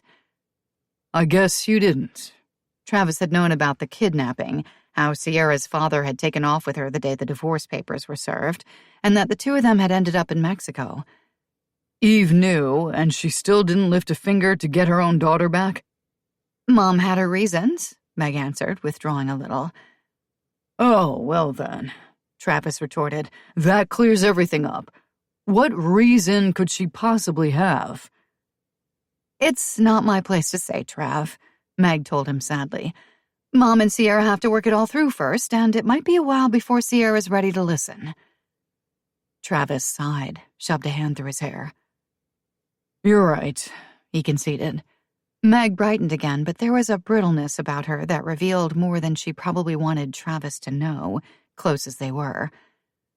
"So," she said, "what would you say Mom's chances are? Of reconnecting with Sierra, I mean." "The truth?" "The truth," Meg said without enthusiasm. 0 to zip. Sierra's been pleasant enough to me, but she's as stubborn as any McKettrick that ever drew breath, and that's saying something." "Gee, thanks." "You said you wanted the truth." "How can you be so sure Mom won't be able to get through to her?" "It's just a hunch," Travis said. Meg was quiet. Travis was famous for his hunches. Too bad he hadn't paid attention to the one that said his little brother was in big trouble, and that Travis ought to drop everything and look for Brody until he found him. Look, maybe I'm wrong, he added. What's your real impression of Sierra, Travis? He took his time answering. She's independent to a fault. She's built a wall around herself and the kid, and she's not about to let anybody get too close. She's jumpy, too. If it wasn't for Liam and the fact that she probably doesn't have 2 nickels to rub together, she definitely wouldn't be on the Triple M. Damn, Meg said. We knew she was poor, but... Her car gave out in the driveway as soon as she pulled in. I took a peek under the hood, and believe me, the best mechanic on the planet couldn't resurrect that heap. She can drive my SUV. That might take some convincing on your part. This is not a woman who wants to be obliged. It's probably all she can do not to grab the kid and hop on the next bus to nowhere. This is depressing, Meg said. Travis got up off the bed, peeled back the plastic covering his dinner, and poked warily at the faux meat with the tip of one finger. Talk about depressing. Hey, he said, look on the bright side. She's here, isn't she? She's on the Triple M. It's a start. Take care of her, Travis. As if she'd go along with that. Do it for me. Oh, please. Meg paused, took aim, and scored a bullseye. Then do it for Liam. Chapter 4 1919 Doss left the house after supper, ostensibly to look in on the livestock one last time before heading upstairs to bed, leaving the dishwashing to Tobias and Hannah. He stood still in the dooryard, raising the collar of his coat against the wicked cold. Stars speckled the dark, wintry sky. In those moments, he missed Gabe with a piercing intensity that might have bent him double if he wasn't McKettrick proud. That was what his mother called the quality, anyhow. In the privacy of his own mind, Doss named it stubbornness. Thinking of his mom made his pa come to mind, too. He missed them almost as sorely as he did Gabe. His uncles, Rafe and Cade and Jeb, along with their wives, were all down south around Phoenix, where the weather was more hospitable to their aging bones. Their sons, to a man, were still in the army, even though the war was over, waiting to be mustered out. Their daughters had all married, every one of them keeping the McKettrick name, and lived in places as far-flung as Boston, New York, and San Francisco. There was hardly a McKettrick left on the place, save himself and Hannah and Tobias. It deepened Doss's loneliness, knowing that. He wished everybody would just come back home where they belonged. But it would have been easier to herd wild barn cats than that bunch. Doss looked back toward the house, saw the lantern glowing at the kitchen window, smiled. The moment he'd gone outside, Hannah must have switched off the bulb. She worried about running short of things, he'd noticed, even though she'd come from a prosperous family and certainly married into one. His throat tightened. He knew she'd been different before he brought Gabe home in a pine box. But then they all had. Gabe's going left a hole in the fabric of what it meant to be a McKettrick, and not a tidy one, stitched at the edges.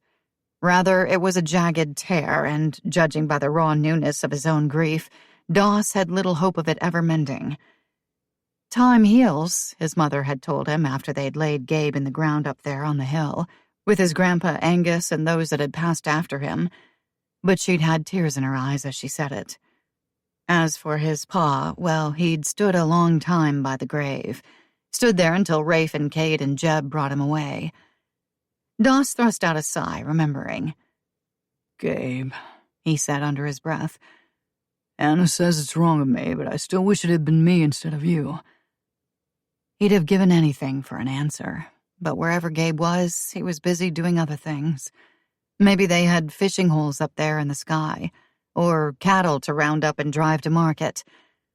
Take care of Hannah and my boy, Gabe had told him in that army infirmary, when they both knew there would be no turning the illness around. Promise me, Doss. Doss had swallowed hard and made that promise. But it was a hard one to keep. Hannah didn't seem to want taking care of, and every morning when Doss woke up, he was afraid this would be the day she'd decide to go back to her own people up in Montana and stay gone for good. The back door opened, startling Doss out of his musings. He hesitated for a moment, then tramped in the direction of the barn, trying to look like a man bent on a purpose. Hannah caught up, bundled into a shawl and carrying a lighted lantern in one hand. "I think I'm going mad," she blurted out. Doss stopped, looked down at her in puzzled concern. "It's the grief, Hannah," he told her gruffly. "It will pass." "You don't believe that any more than I do," Hannah challenged, catching up with herself. The snow was deep and getting deeper, and the wind bit straight through to the marrow. Doss moved to the windward side to be a buffer for her. "I've got to believe it," he said. "Feeling this bad forever doesn't bear thinking about." "I put the teapot away," Hannah said, her breath coming in puffs of white. "I know I put it away, but I must have gotten it out again without knowing or remembering, and that scares me, Doss. That really scares me." They reached the barn. Doss took the lantern from her and hauled open one of the big doors one-handed. It wasn't easy since the snow had drifted, even in the short time since he'd left off feeding and watering the horses and the milk cow and that cussed mule Seesaw. The critter was a son of Doss's mother's mule, who'd borne the same name, and he was a son of something else, too. "Maybe you're might forgetful these days," Doss said once he'd gotten her inside out of the cold. The familiar smells and sounds of the darkened barn were a solace to him. He came there often, even when he didn't have work to do, which was seldom. On a ranch, there was always work to do.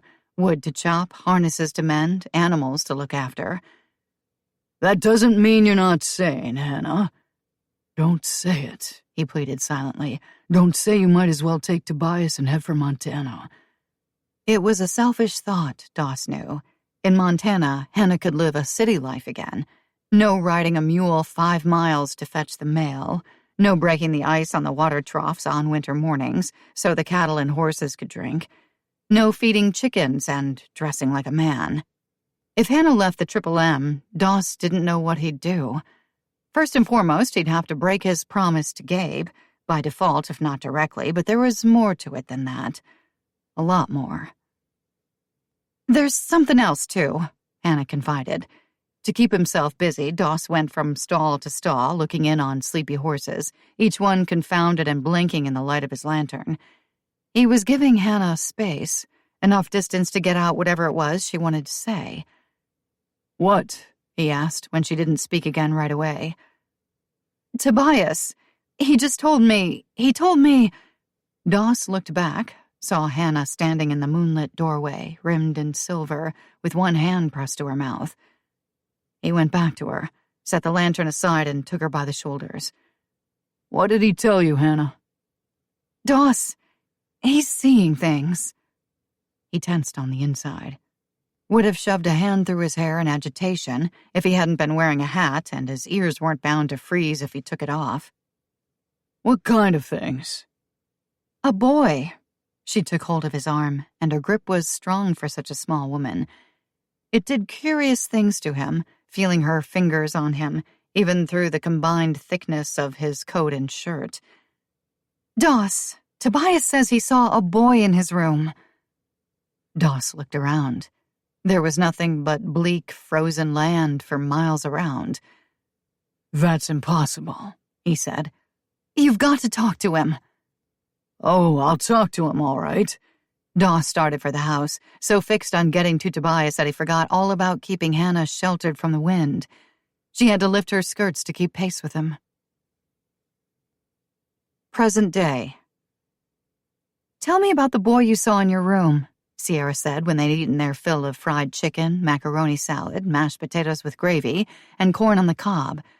Liam's gaze was clear as he regarded her from his side of the long table.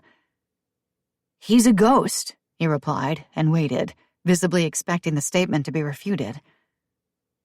"Maybe an imaginary playmate?" Sierra ventured. Liam was a lonely little boy. Their lifestyle had seen to that. After her father had died, drunk himself to death in a backstreet cantina in San Miguel, the two of them had wandered like gypsies. San Diego, North Carolina, Georgia, and finally Florida. "There's nothing imaginary about him," Liam said staunchly.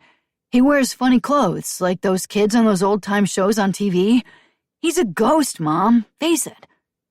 Liam, you never believe anything I tell you. I believe everything you tell me, Sierra insisted evenly. But you've got to admit this is a stretch. Again, she thought of the teapot. Again, she pushed the recollection aside. I never lie, Mom. She moved to pat his hand, but he pulled back. The set of his jaw was stubborn, and his gaze drilled into her, full of challenge. She tried again. I know you don't lie, Liam, but you're in a strange new place, and you miss your friends, and you won't even let me see if they sent me emails, he cried. Sierra sighed, rested her elbows on the tabletop, and rubbed her temples with the fingertips of both hands. Okay, she relented. You can log on to the internet. Just be careful because that computer is expensive and we can't afford to replace it. Suddenly, Liam's face was alight. I won't break it, he promised with exuberance. Sierra wondered if he'd just scammed her, if the whole boy in the bedroom thing was a trick to get what he wanted. In the next instant, she was ashamed. Liam was direct to a fault. He believed he'd seen another child in his empty bedroom. She'd call his new doctor in Flagstaff in the morning, talk to the woman, see what a qualified professional made of the whole thing. She offered a silent prayer that her car would start too, because the doctor was going to want to see Liam pronto. Meanwhile, Liam got to his feet and scrambled out of the room. Sierra cleared away the supper mess, then followed him, as casually as she could, to the room at the front of the house. He was already online. Just what I thought, he crowed. My mailbox is bulging. The TV was still on, a narrator dolefully describing the effects of a second ice age, due any minute. Run for the hills. Sierra shut it off. Hey, Liam objected. I was listening to that. Sierra approached the computer. You're only 7, she said. You shouldn't be worrying about the fate of the planet. Somebody's got to, Liam replied without looking at her. Your generation is doing a lousy job. He was staring, as if mesmerized, into the computer screen. Its bluish-gray light flickered on the lenses of his glasses, making his eyes disappear. Look, the whole geek group wrote to me. I asked you not to... Okay, Liam sighed without looking at her. The brilliant children in the gifted program are engaging in communication. That's better, Sierra said, sparing a smile. You've got a few emails waiting yourself, Liam announced. He was already replying to the cyber missives, his small fingers ranging deftly over the keyboard. He'd skipped the hunt and peck method entirely, as had all the other kids in his class. Using a computer came naturally to Liam, almost as if he'd been born knowing how, and she knew this was a common phenomenon, which gave her some comfort. I'll read them later, Sierra answered. She didn't have that many friends, so most of her messages were probably sales pitches of the penis enlargement variety. How had she gotten on that kind of list? It wasn't as if she visited porn sites or ordered battery-operated boyfriends online. They got to watch a real rocket launch, Liam cried without a trace of envy. Wow! Wow indeed, Sierra said, looking around the room. According to Meg, it had originally been a study. Old books lined the walls on sturdy shelves, and there was a natural rock fireplace, too, with a fire already laid. Sierra found a match on the mantelpiece, struck it, and lit the blaze. A chime sounded from the computer. Aunt Meg just IM'd you, Liam said. Where had he gotten this Aunt Meg thing? He'd never even met the woman in person, let alone established a relationship with her. IM'd? She asked. Instant messaged, Liam translated. Guess you'd better check it out. Just make it quick because I've still got a pile of mail to answer.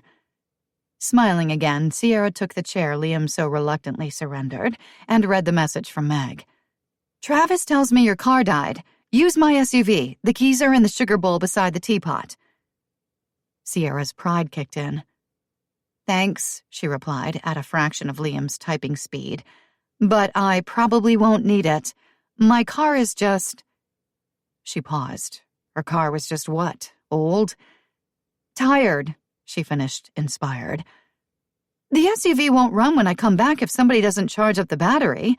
It's been sitting too long, Meg responded quickly. She must have been as fast with a keyboard as Liam. "Is Travis going to report on everything I do?" Sierra wrote. She made so many mistakes, she had to retype the message before hitting send, and that galled her. "Yes," Meg wrote, "because I plan to nag every last detail out of him." Sierra sighed. "It won't be that interesting," she answered, taking her time so she wouldn't have to revise. She was out of practice, and if she hoped to land anything better than a waitressing job in Indian Rock, she'd better polish her computer skills. Meg sent a smiley face, followed by, "Good night, sis. I've always wanted to say that." Sierra bit her lower lip. "Good night," she tapped out, and rose from the chair with a glance at the clock on the mantel above the now snapping fire. Why had she lit it?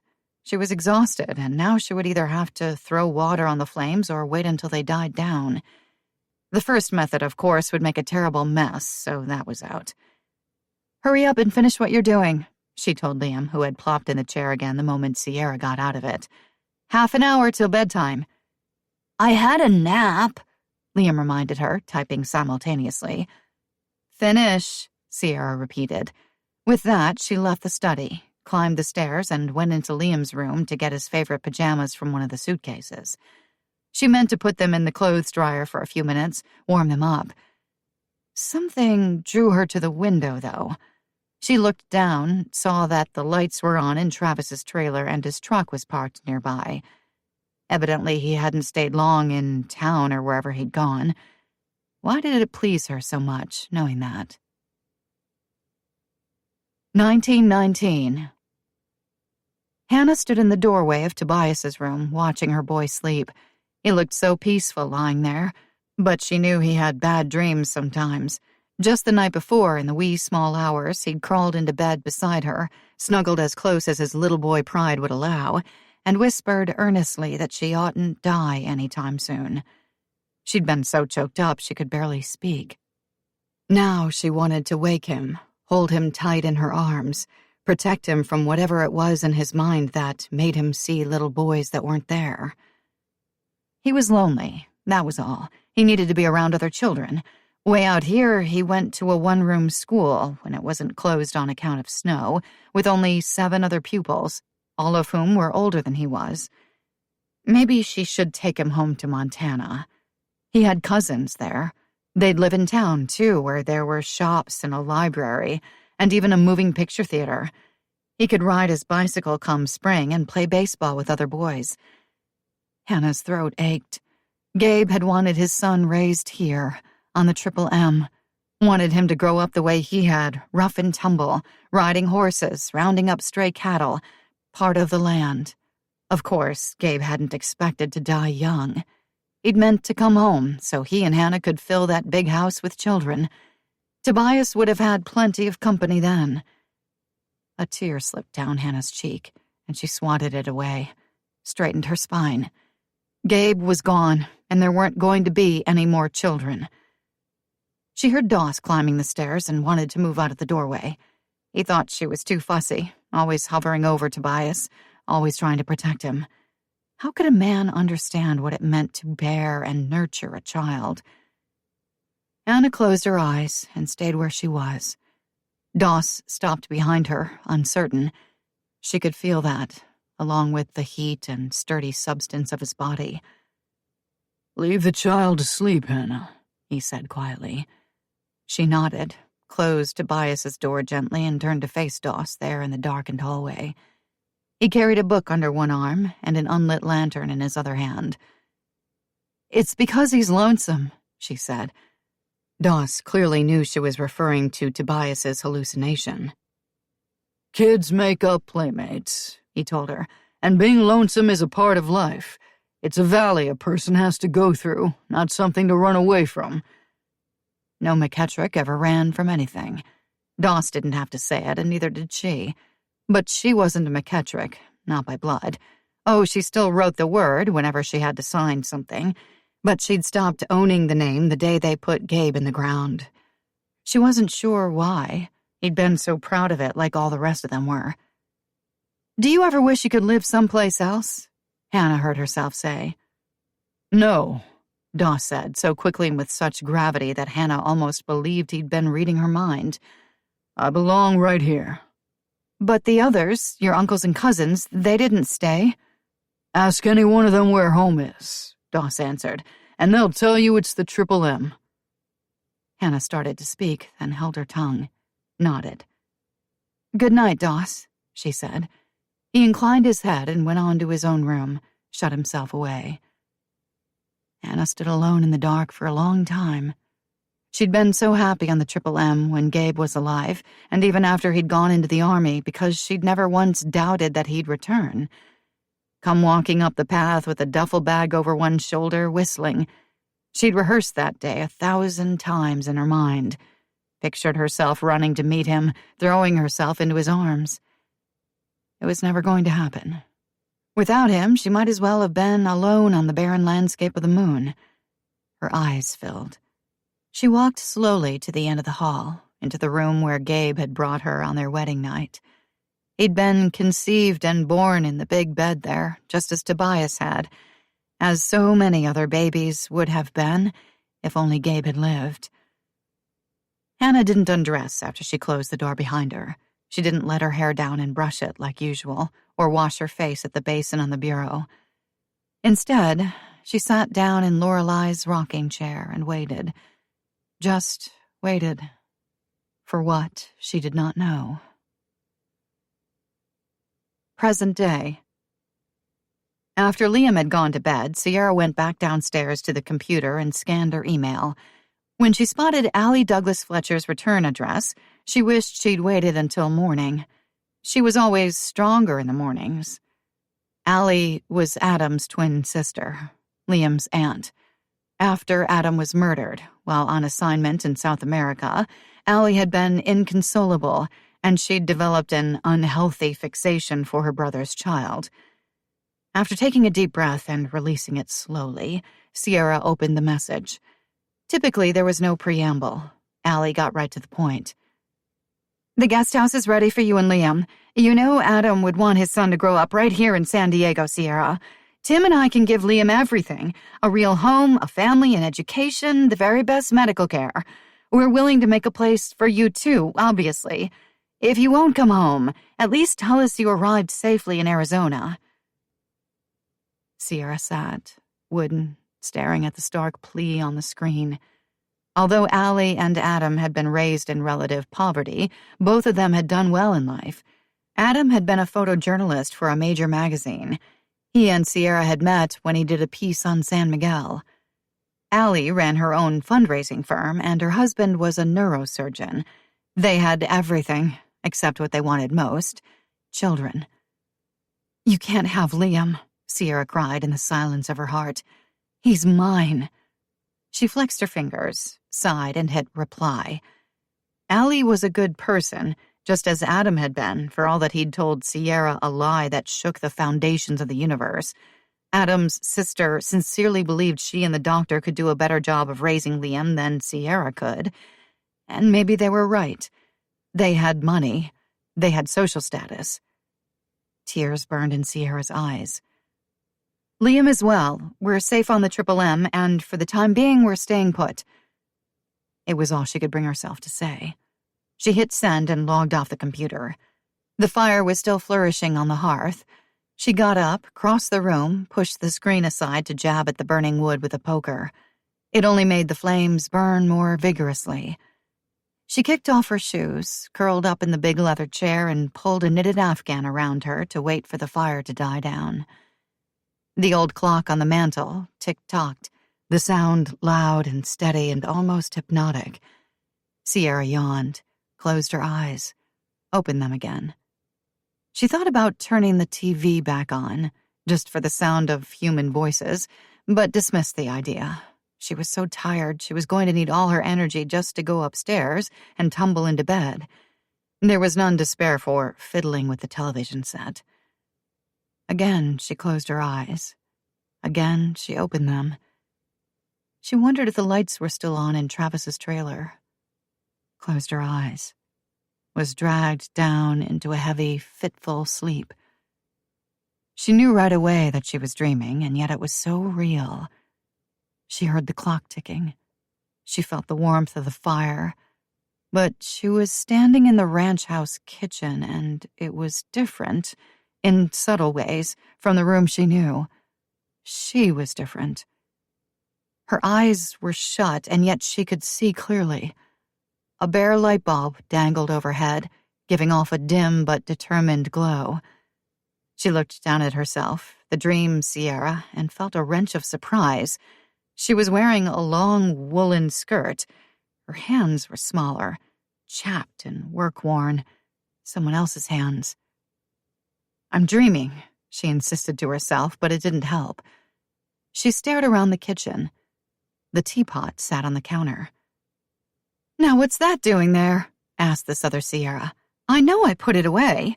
I know for sure I did." Sierra struggled to wake up. It was too intense, this dream. She was in some other woman's body, not her own.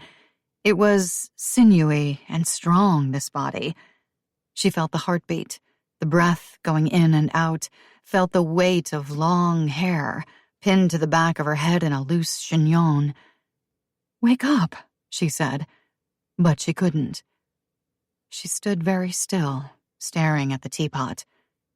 Emotions stormed within her, a loneliness so wretched and sharp that she thought she'd burst from the inside and shatter. Longing for a man who'd gone away and was never coming home. An unspeakable sorrow. Love for a child, so profound that it might have been mourning. And something else. A forbidden wanting that had nothing to do with the man who'd left her. Sierra woke herself then by force of will, only to find her face wet with another woman's tears. She must have been asleep for a while, she realized. The flames on the hearth had become embers. The room was chilly. She shivered, tugged the afghan tighter around her, and got out of the chair. She went to the window, looked out. Travis's trailer was dark. It was just a dream, she told herself out loud. So why was her heart breaking? She made her way into the kitchen, navigating the dark hallway as best she could, since she didn't know where the light switches were. When she reached her destination, she walked to the middle of the room where she'd stood in the dream, and suppressed an urge to reach up for the metal-beaded cord she knew wasn't there. What she needed, she decided, was a good cup of tea. She found a switch beside the back door and flipped it. Reality returned in a comforting spill of light. She found an electric kettle, filled it at the sink, and plugged it in to boil. Earlier, she'd been too weary to get out of that chair in the study and turn on the TV. Now she knew it would be pointless to try to sleep. Might as well do this upright, she thought. She went to the china cabinet, got the teapot out, set it on the table, added tea leaves, and located a little strainer in one of the drawers. The kettle boiled.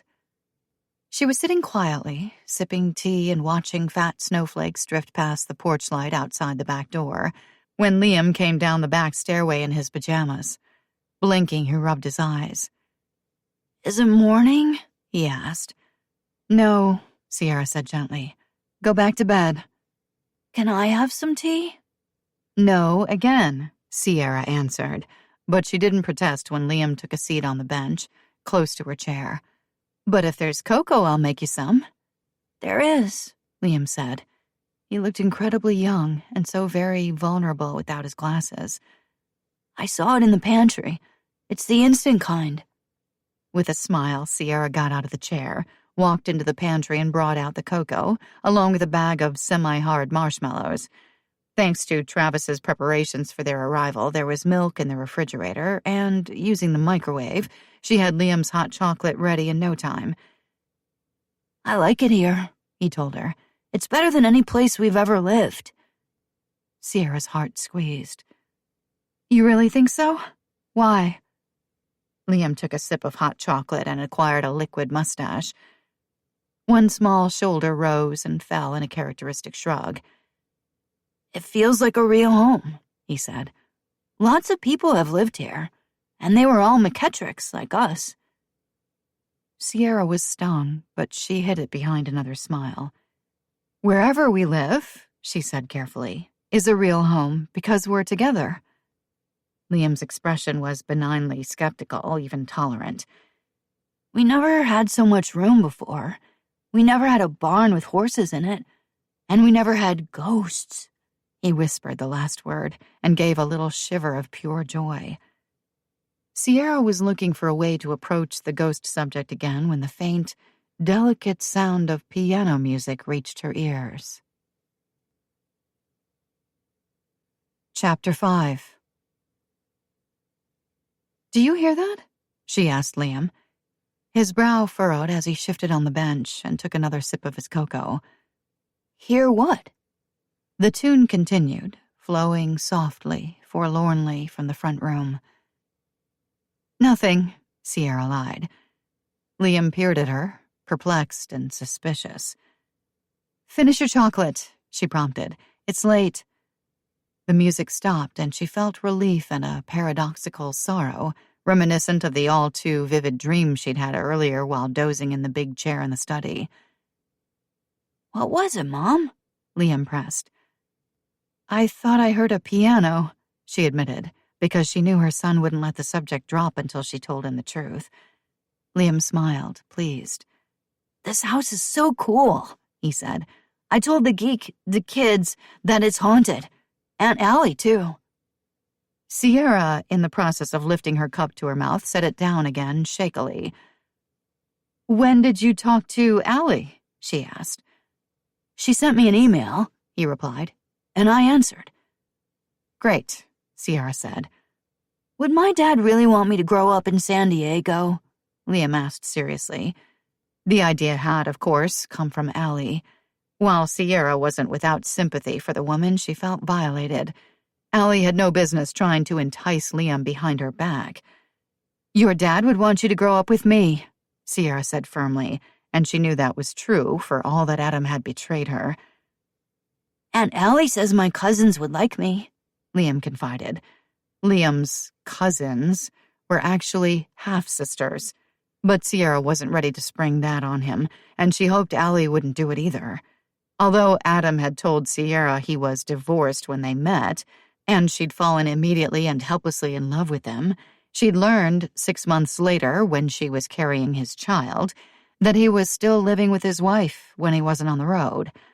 It had been Allie, earnest, meddling Allie, who traveled to San Miguel, found Sierra, and told her the truth. Sierra would never forget the family photos Allie showed her that day. Snapshots of Adam with his arm around his smiling wife, Dee. The 2 little girls in matching dresses, posed with them, their eyes wide with innocence and trust. "Forget him, kiddo," Hank had said airily, when Sierra went to him in tears with the whole shameful story. "It ain't gonna fly." She'd written Adam immediately, but her letter came back, tattered from forwarding, and no one answered at any of the telephone numbers he'd given her. She'd given birth to Liam 8 weeks later, at home, attended by Hank's longtime mistress, Magdalena.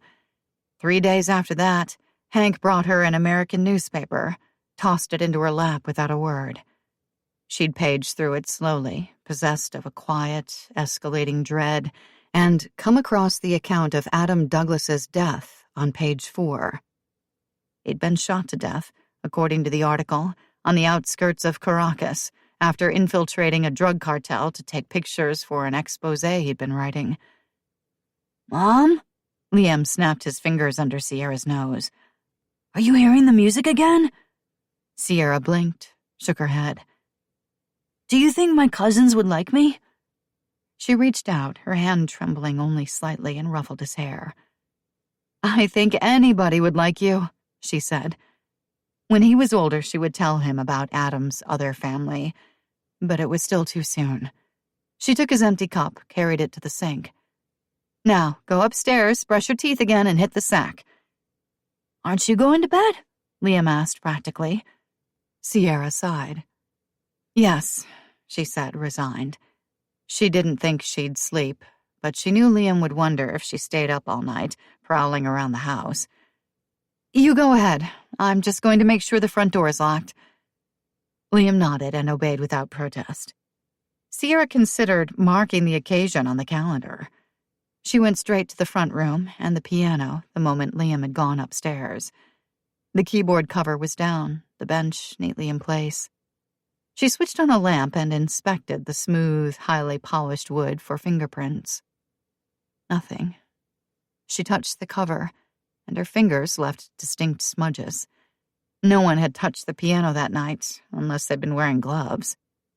Frowning, Sierra checked the lock on the front door. Fastened. She inspected the windows, all locked, and even the floor.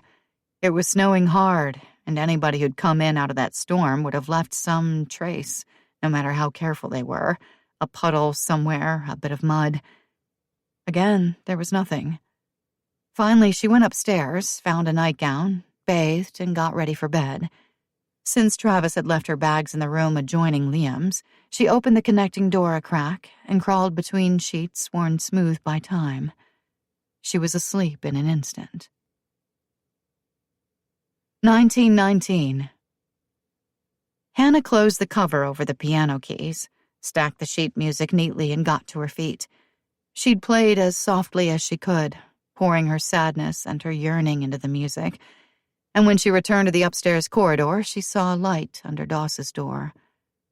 She paused, wondering what he'd do if she went in, took off her clothes, and crawled into bed beside him. Not that she would, of course, because she loved her husband and it wouldn't be fitting. But there were times when her very soul ached within her. She wanted so badly to be touched and held, and this was one of them. She swallowed, mortified by her own wanton thoughts. Doss would send her away angrily. He'd remind her that she was his brother's widow, if he ever spoke to her again at all. For all that, she took a single, silent step toward the door. "Ma?" Tobias spoke from behind her. She hadn't heard him get out of bed, come to the threshold of his room. Thanking heaven she was still fully dressed, she turned to face him. "What is it?" she asked gently. "Did you have another bad dream?" Tobias shook his head.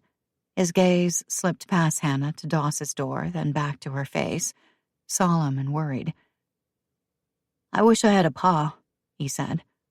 Hannah's heart seized. She approached, pulled the boy close, and he allowed it. During the day, he would have balked. "So do I," she replied, bending to kiss the top of his head. "I wish your pa was here. Wish it so much it hurts." Tobias pulled back, looked up at her. "But pa's dead," he said. "Maybe you and Doss could get hitched. Then he wouldn't be my uncle anymore, would he? He'd be my pa." "Tobias," Hannah said very softly, praying Doss hadn't overheard somehow. "That wouldn't be right." "Why not?" Tobias asked. She crouched, looked up into her son's face. One day he'd be handsome and square-jawed, like the rest of the McKettrick men. For now he was still a little boy, his features childishly innocent. "I was your pa's wife. I'll love him for the rest of my days." "That might be a long time," Tobias said, with a measure of dubiousness as well as hope. He dropped his voice to a whisper. "I don't want Doss to marry somebody else, Ma," he said. "All the women in Indian Rock are sweet on him, and one of these days he might take a notion to get himself a wife." "Tobias," Hannah reasoned, "you must put this foolishness out of your head. If Doss chooses to take a bride, that's certainly his right. But it won't be me he marries. It's too hard to explain right now, but Doss was your pa's brother. I couldn't—" "You'd marry some man in Montana, though, wouldn't you?" Tobias demanded, suddenly angry, and this time he made no effort to keep his voice down. "Some stranger who wears a suit to work. Tobias! I won't go to Montana, do you hear me? I won't leave the Triple M unless Doss goes too." Hannah reddened with embarrassment and anger, Doss had surely heard, and rose to her full height. "Tobias McKettrick," she said sternly, "you go to bed this instant, and don't you ever talk to me like that again." Tobias's chin jutted out in the McKettrick way, and his eyes flashed. "You go any place you want to," he told her, turning on one bare heel to flee into his room. "But I'm not going with you." With that, he slammed the door in her face. Hannah took a step toward it, even reached for the knob, but in the end she couldn't face her son. "Hannah." "Doss," She stiffened but didn't turn. Doss would see too much if she did. Guess too much. He caught hold of her arm, brought her gently around. She whispered his name, despondent. He took her hand, led her to the opposite end of the hall, opened the last door on the right, the one where she kept her sewing machine. "What are you—" Doss stepped over the threshold first, turned, and drew her in behind him, reached around her to shut the door. She leaned against the panel. It was hard at her back.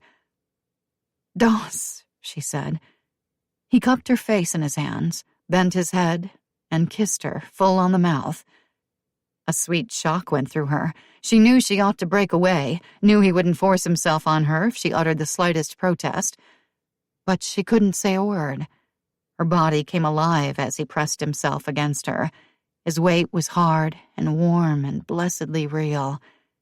Doss reached behind her head, pulled the pins from her hair, let it fall around her shoulders to her waist. He groaned, buried his face in it, burrowed through to take her earlobe between his lips and nibble on it. Hannah gasped with guilty pleasure. Her knees went weak, and Doss held her upright with the lower part of his body. She moaned softly. "We can't," she whispered. "We damn well better," Doss answered, "before we both go crazy." "What if Tobias—" Doss leaned back, opened the buttons on her bodice, put his hands inside, under her camisole to take the weight of her breasts, chafed the nipples lightly with the sides of his thumbs. "He won't hear," he said. He bent to find a nipple, take it into his mouth, suckled in the same nibbling, teasing way he'd tasted her earlobe. Hannah plunged her fingers into his hair, groaned and tilted her head back, already surrendering, already lost. She tried to bring Gabe's face to her mind, hoping the image would give her the strength to stop before it was too late. But it wouldn't come. Doss made free with her breasts, tonguing them until she was in a frenzy. She sank against the door, barely able to breathe. And then he knelt. Hannah trembled. Even though the room was cold, perspiration broke out all over her body. She made a slight whimpering sound when Doss lifted her skirts, went under them, and pulled down her drawers. She felt him part her private place with his fingers, felt his tongue touch her like fire, sobbed his name under her breath. He took her full in his mouth, hungrily. Her hips moved frantically, seeking him, and her knees buckled. He braced her securely against the door, put her legs over his shoulders, first one and then the other, and through all that, he drew on her. She writhed against him, one hand pressed to her mouth so that the guttural cries pounding at the back of her throat wouldn't get out. He suckled. She felt a surge of heat radiating from her center into every part of her, then stiffened in a spasm of release so violent that she was afraid she would splinter into pieces. "Doss," she pleaded, because she knew it was going to happen again and again. And it did. When it was over, he ducked out from under the hem of her skirt and held her as she sagged, spent, to her knees. They were facing each other, her breasts bared to him, her body still quivering with an ebbing tide of passion. "We can stop here," he said quietly. She shook her head. They'd gone past the place of turning back. Doss opened his trousers, reached under her skirt and petticoat to take hold of her hips, lifted her onto him. She slid along his length, letting him fill her, exulting in the size and heat and slick hardness of him. She gave a loud moan, and he covered her mouth with his, kissed her senseless, even as he raised and lowered her, raised and lowered her. The friction was slow and exquisite. Hannah dug her fingers into his shoulders and rode him shamelessly until satisfaction overtook her again, convulsed her like some giant fist, and didn't let go until she was limp with exhaustion. Only when she wept with relief did Doss finish. She felt him erupt inside her, swallowed his groans as he gave himself up to her. He brushed away her tears with his thumbs, still inside her, and looked deep into her eyes. "It's all right, Hannah," he said gruffly. "Please don't cry." He didn't understand. She wasn't weeping for shame, though that would surely come, but for the most poignant of joys. "No," she said softly. She plunged her fingers into his hair, kissed him boldly, fervently. "It's not that. I feel—" He was growing hard within her again. "Oh," she groaned. He played with her nipples and got harder still. "Doss," she gasped. "Doss." Present day. Sierra awakened with a start, sounding from the depths of a dream so erotic that she'd been on the verge of climax. The light dazzled her, and the muffled silence seemed to fill not only her bedroom but the world beyond it. She lay still for a long time, recovering, listening to her own quick, shallow breathing, waiting for her heartbeat to slow down. Liam peeked through the doorway linking her room to his. "Mom?" "Come in," Sierra said. He bounded across the threshold. "It snowed," he whooped, heading straight for the window. "I mean, it really snowed." Sierra smiled, sat up in bed, and put her feet on the floor. A jolt of cold went through her. "It's freezing in here." Liam turned from the window to grin at her. "Travis says the furnace is out." "Travis?" "He's downstairs," Liam said. "He'll get it going." A dusty-smelling whoosh rose from the nearest heat vent, as if to illustrate the point. "What's he doing here?" Sierra asked, scrambling through her suitcases for a bathrobe. All she had was a thin nylon thing, and when she saw it, she knew it would be worse than nothing, so she pulled the quilt off the bed and wrapped herself in that instead. "Don't be a grump," Liam replied. "Travis is doing us a favor, Mom. We'd probably be icicles by now if it wasn't for him. Did you know that old stove downstairs works? Travis built a fire in it, and he put the coffee on, too. He said to tell you it will be ready in a couple of minutes, and we're snowed in." "Snowed in?" "Keep up, Mom," Liam chirped. "There was a blizzard last night. That's why Travis came to make sure we were all right. I heard him knock and I let him in." Sierra joined Liam at the window and drew in her breath. The whiteness of all that snow practically blinded her, but it was beautiful, too, in an apocalyptic way. She'd never seen anything like it before, and for a long moment she was spellbound. Then her sensible side kicked in. "Thank God the power didn't go out," she said, easing a little closer to the vent, which was spewing deliciously warm air. "It did," Liam informed her happily. "Travis got the generator started right away. We don't have lights or anything, but he said the furnace is all that matters." She frowned. "How could he have made coffee?" "On the cook stove, Mom," Liam said with a roll of his eyes. For the first time, Sierra noticed that Liam was fully dressed. He headed for the door. "I'd better go help Travis bring in the wood," he said. "Get some clothes on, will you?" 5 minutes later, Sierra joined Travis and Liam in the kitchen, which was blessedly warm. Her jeans would do well enough, but she'd had to raid Meg's room for socks and a thick sweatshirt because her tank tops weren't going to cut it. "Are we stranded here?" she demanded, watching as Travis poured coffee from a blue enamel pot that looked like it came from a stash of camping gear. He grinned. "Depends on how you look at it," he said. "Liam and I, we see it as an adventure." "Some adventure," Sierra grumbled, but she took the coffee he offered and gave a grateful nod of thanks. Travis chuckled. "Don't worry," he said. "You'll adjust." Sierra hastened over to stand closer to the cook stove. "Does this happen often?" "Only in winter," Travis quipped. "Hilarious," she drawled. Liam laughed uproariously. "You are enjoying this," she accused, tousling her son's hair. "It's great," Liam cried. "Snow! Wait till the geeks hear about this." "Liam," Sierra said. He gave Travis a long-suffering look. "She hates it when I say geek," he explained. Travis picked up his own mug of coffee, took a sip, his eyes full of laughter. Then he headed toward the door, put the cup on the counter, and reclaimed his coat down from the peg. "You're leaving?" Liam asked, horrified. "Gotta see to the horses," Travis said, putting on his hat. "Can I go with you?" Liam pleaded, and he sounded so desperately hopeful that Sierra swallowed the no that instantly sprang from her vocal cords. "Your coat isn't warm enough," she said. "Meg's got an old one around here someplace," Travis said carefully. "Hall closet, I think." Liam dashed off to get it. "I'll take care of him, Sierra," Travis told her quietly when the boy was gone. "You'd better," Sierra answered. 1919. Hannah knew by the profound silence, even before she opened her eyes, that it had been snowing all night. Lying alone in the big bed she'd shared with Gabe, she burrowed deeper into the covers and groaned.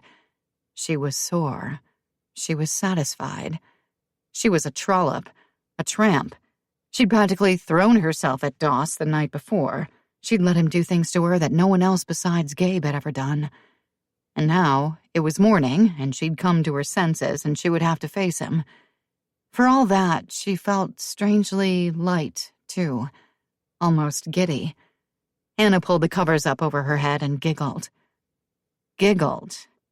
She tried to be stern with herself. This was serious. Downstairs, the stove lids rattled. Doss was building a fire in the cook stove, the way he did every morning. He would put the coffee on to boil, then go out to the barn to attend to the livestock.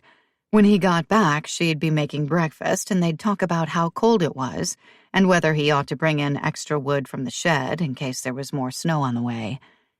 It would be an ordinary ranch morning, except that she'd behaved like a tart the night before. Hannah tossed back the covers and got up. She wasn't one to avoid facing things, no matter how awkward they were. She and Doss had lost their heads and made love. That was that. It wouldn't happen again. They'd just go on as if nothing had happened. The water in the pitcher on the bureau was too cold to wash in. Hannah decided she would heat some for a bath after the breakfast dishes were done. She'd send Tobias to the study to work at his school lessons and Doss to the barn. She dressed hastily, brushed her hair, and wound it into the customary chignon at the back of her head. Just before she opened the bedroom door to step out into the new day, the pit of her stomach quivered. She drew a deep breath, squared her shoulders, and turned the knob resolutely.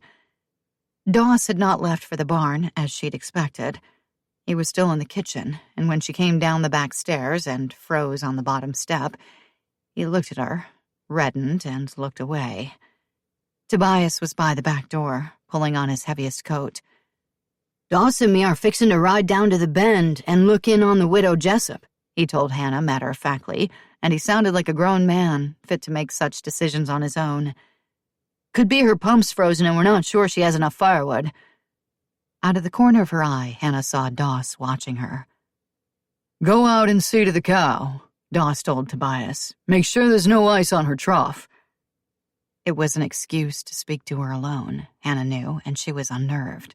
She resisted an urge to touch her hair with both hands or smooth her skirts. Tobias banged out the back door, whistling. "He's not strong enough to ride to the Jessup's place in this weather," Hannah said. "It's 4 miles if it's a stone's throw, and you'll have to cross the creek." "Hannah," Doss said firmly, grimly, "the boy will be fine." She felt her own color rise, then, remembering all they'd done together on the spare room floor, herself and this man, she swallowed and lifted her chin a notch so he wouldn't think she was ashamed. "About last night," Doss began. He looked distraught. Hannah waited, blushing furiously now, wishing the floor would open so she could fall right through to China and never be seen or heard from again. Doss shoved a hand through his hair. "I'm sorry," he said. Hannah hadn't expected anything except shame, but she was stung by it just the same. "We'll just pretend—" She had to stop, clear her throat, blink a couple of times.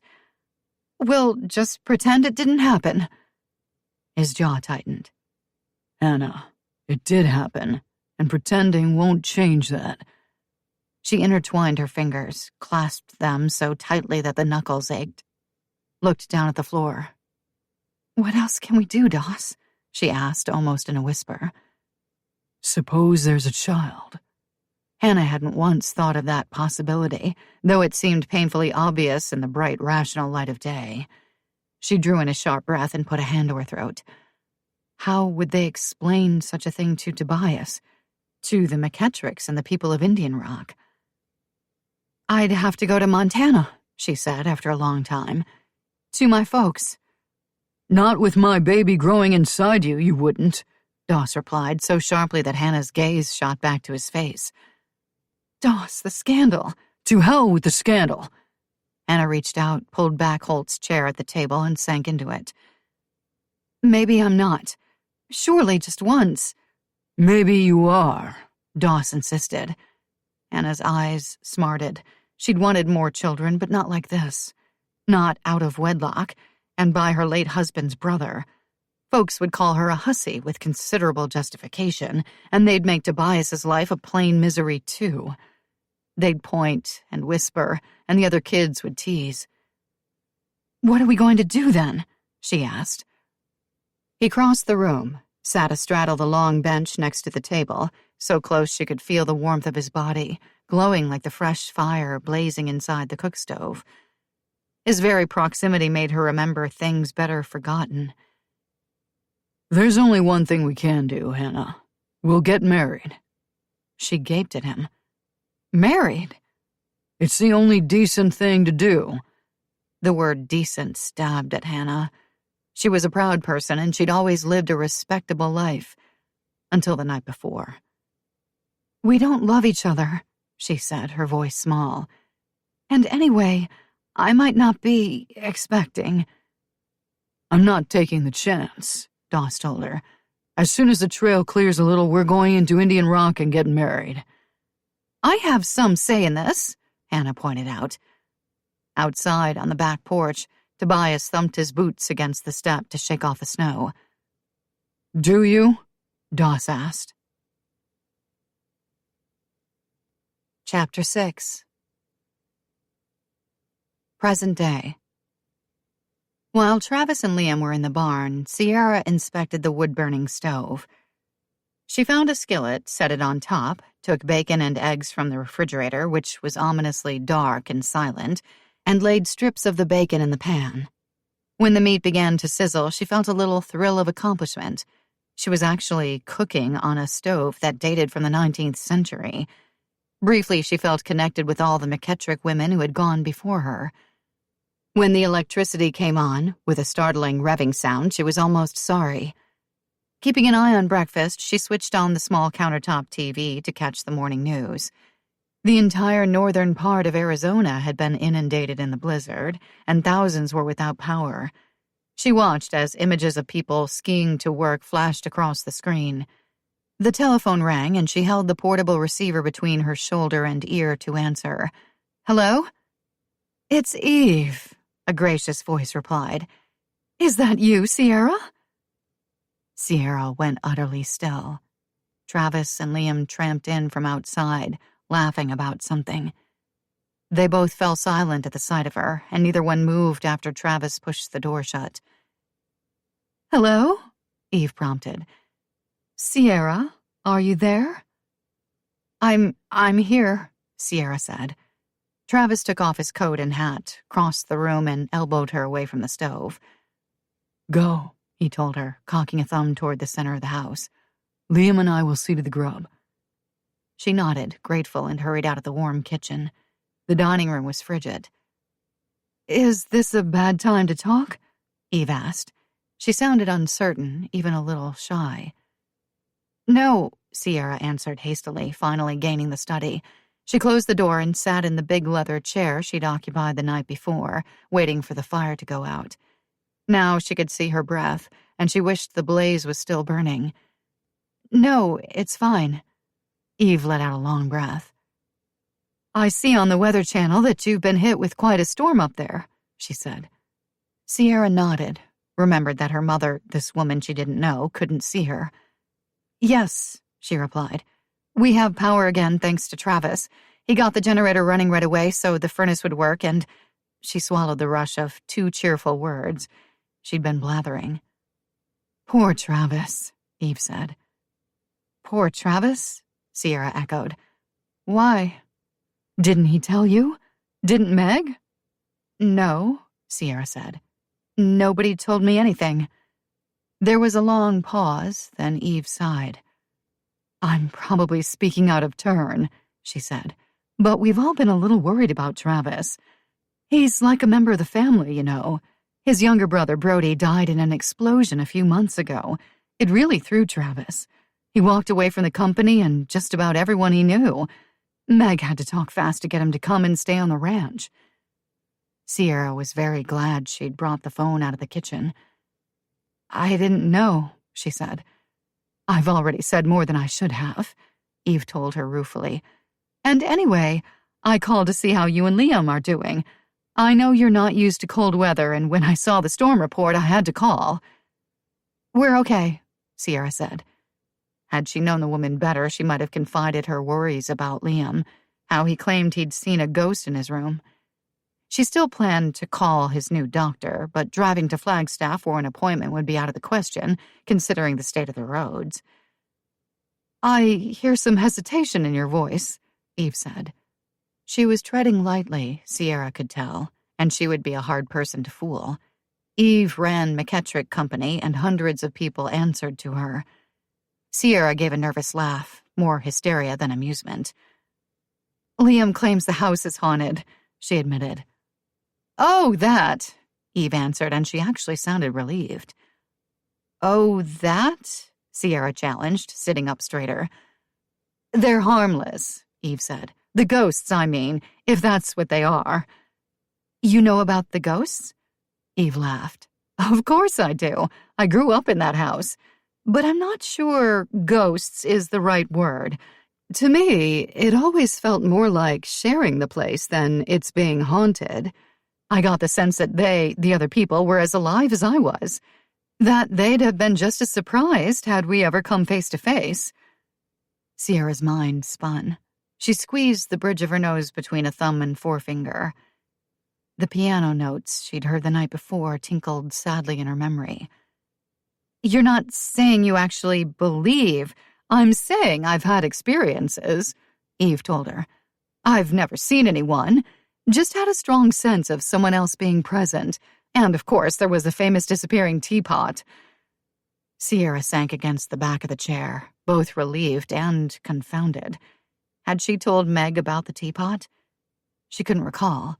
Perhaps Travis had mentioned it, called Eve to report that her daughter was a little loony. Sierra? Eve asked. I'm still here. I would get the teapot out, Eve recounted, and leave the room to do something else. When I came back, it was in the china cabinet again. The same thing used to happen to my mother, and my grandmother, too. They thought it was Lorelei. How could that be? Who knows? Eve asked, patently unconcerned. Life is mysterious. It certainly is, Sierra thought.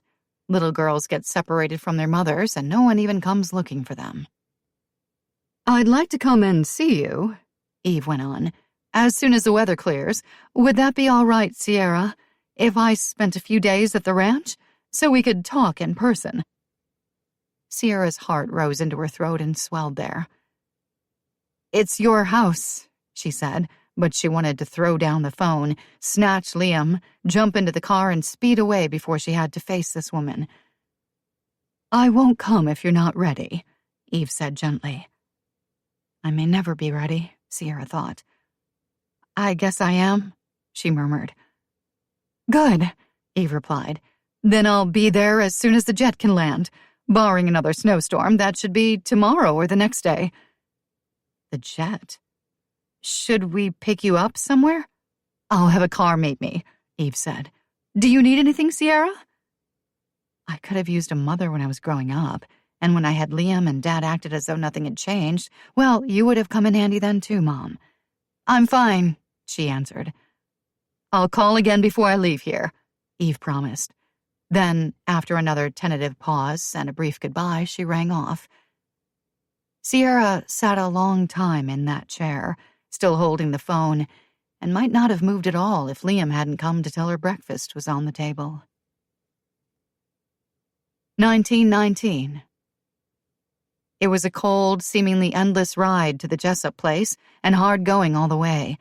More than once, Doss glanced anxiously at his nephew, bundled to his eyeballs and jostling patiently alongside Doss's mount on the mule, and wished he'd listened to Hannah and left the boy at home. More than once, he attempted to broach the subject that was uppermost in his mind. He'd been up half the night wrestling with it, but he couldn't seem to get a proper handle on the matter at all. "I mean to marry your ma." That was the straightforward truth, a simple thing to say. But Tobias was bound to ask why. Maybe he'd even raise an objection. He'd loved his pa, and he might just put his old Uncle Doss right square in his place. "You ever think about living in town?" Tobias asked, catching him by surprise. Doss took a moment to change directions in his mind. "Sometimes," he answered when he was sure it was what he really meant. "Especially in the wintertime." "It's no warmer there than it is here," Tobias reasoned. Whatever he was getting at, it wasn't coming through in his tone or his manner. "No," Doss agreed, "but there are other folks around. A man could get his mail at the post office every day instead of waiting a week for it to come by wagon, and take a meal in a restaurant now and again. And I'll admit that library is an enticement, small as it is." He thought fondly of the books lining the study walls back at the ranch house. He'd read all of them at one time or another, and most several times. He'd borrowed from his Uncle Cade's collection, and his ma sent him a regular supply from Texas. Just the same, he couldn't get enough of the damn things.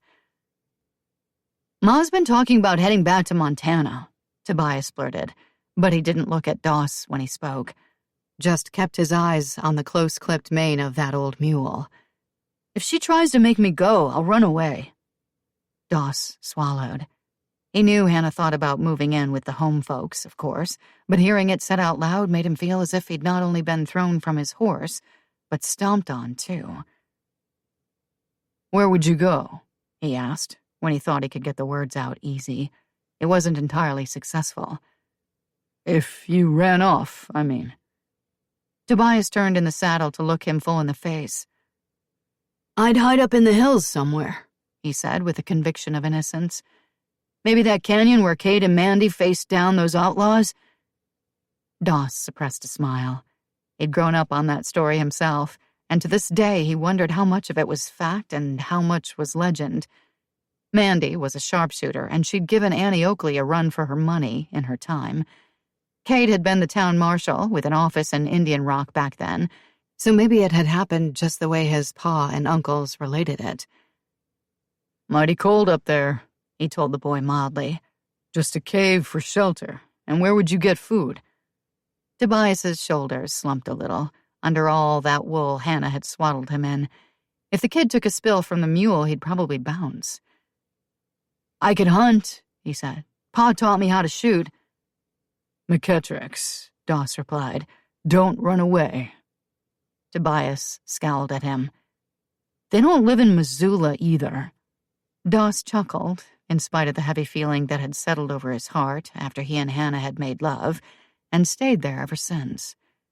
Gabe was dead, but it still felt as if he'd betrayed him. "They live in all sorts of places," Doss said. "You know that." "I won't go anyhow," Tobias said. Doss cleared his throat. "Maybe you won't have to." That got the boy's full attention. His eyes were full of questions. "I wonder what you'd say if I married your ma." Tobias looked as though he'd swallowed a lantern with the wick burning. "I'd like that," he said. "I'd like that a lot." Too bad Hannah wasn't as keen on the prospect as her son. "I thought you might not care for the idea," Doss confessed. "My being your pa's brother and all." "Pa would be glad," Tobias said. "I know he would." Secretly, Doss knew it too. Gabe had been a practical man, and he'd have wanted all of them to get on with their lives. Doss's eyes smarted something fierce all of a sudden, and he had to pull his hat brim down. Look away for a few moments. "Take care of Hannah and my boy," Gabe had said. "Promise me, Doss." "Did Ma say she'd hitch up with you?" Tobias asked, frowning so that his face crinkled comically. "Last night I said she ought to, and she said it wouldn't be right." Doss stood in the stirrups to stretch his legs. "Things can change," he said cautiously. "Even in a night." "Do you love my ma?" It was a hard question to answer, at least aloud. He'd loved Hannah from the day Gabe had brought her home as his bride. Loved her fiercely, hopelessly, and honorably from a proper distance. Gabe had guessed it right away, though. Waited until the two of them were alone in the barn, slapped Doss on the shoulder and said, "Don't you be ashamed, little brother. It's easy to love my Hannah." "Of course I do," Doss said. "She's family." Tobias made a face. "I don't mean like that." Doss's belly tightened. The boy was only 8, and he couldn't possibly know what had gone on last night in the spare room. Could he? "How do you mean, then?" "Pa used to kiss Ma all the time. He used to swat her on the bustle, too, when he thought nobody was looking. It always made her laugh and stand real close to him, with her arms around his neck." Doss might have gripped the saddle horn with both hands because of the pain if he'd been riding alone. It wasn't the reminder of how much Hannah and Gabe had loved each other that seared him, though. It was the loss of his brother, the way of things then, and it all being over for good. "I'll treat your mother right, Tobias," he said, after more hat-brim pulling and more looking away. "You sound pretty sure she'll say yes," the boy commented. "She already has," Doss replied. Present day. More snow began to fall at mid-morning, and, worried that the power would go off again, and stay off this time, Sierra gathered her and Liam's dirty laundry and threw a load into the washing machine. She'd telephoned Liam's doctor in Flagstaff from the study while he and Travis were filling the dishwasher, but she hadn't mentioned the hallucinations. She'd heard the piano music herself, after all, and then Eve had made such experiences seem almost normal. Sierra didn't know precisely what was happening, and she was still unsettled by Liam's claims of seeing a boy in old-time clothes. But she wasn't ready to bring up the subject with an outsider, whether that outsider had a medical degree or not. Dr. O'Meara had reviewed Liam's records, since they'd been expressed to her from the clinic in Florida, and she wanted to make sure he had an inhaler on hand. She'd promised to call in a prescription to the pharmacy in Indian Rock, and they'd made an appointment for the following Monday afternoon. Now, Liam was in the study, watching TV, and Travis was outside splitting wood for the stove and the fireplaces. If the power went off again, she'd need firewood for cooking. The generator kept the furnace running, along with a few of the lights, but it burned a lot of gas, and there was always the possibility that it would break down or freeze up. Travis came in with an armload just as she was starting to prepare lunch. Watching him, Sierra thought about what Eve had said on the phone earlier. Travis's younger brother had died horribly, and very recently. He'd left his job, Travis had, and come to the ranch to live in a trailer and look after horses. He didn't look like a man carrying a burden, but appearances were deceiving. Nobody knew that better than Sierra did.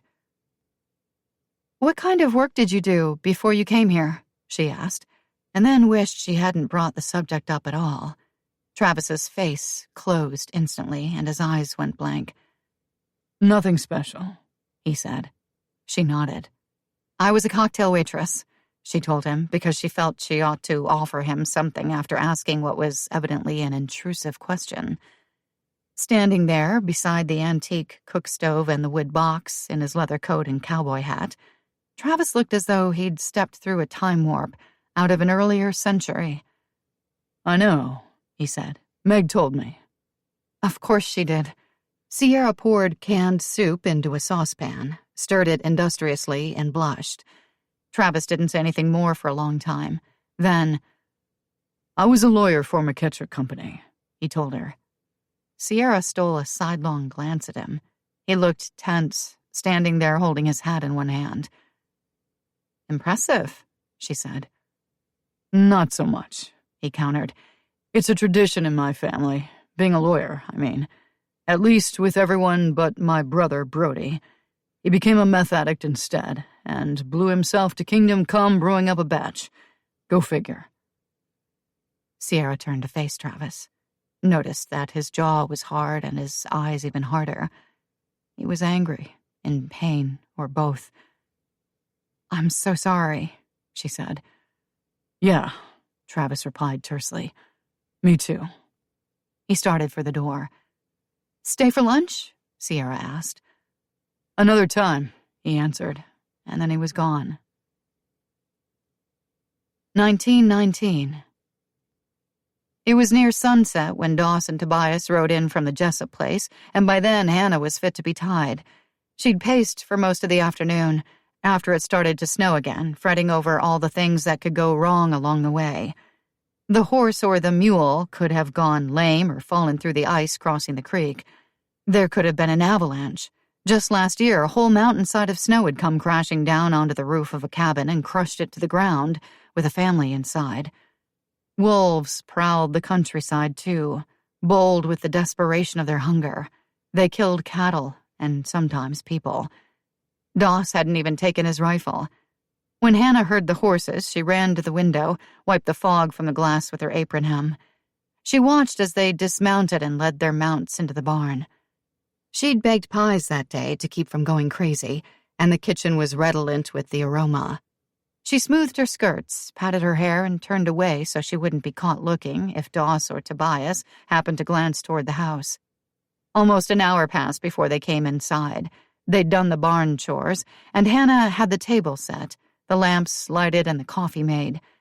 She wanted to fuss over Tobias, check his ears and fingers for frostbite and his forehead for fever, but she wouldn't let herself do it.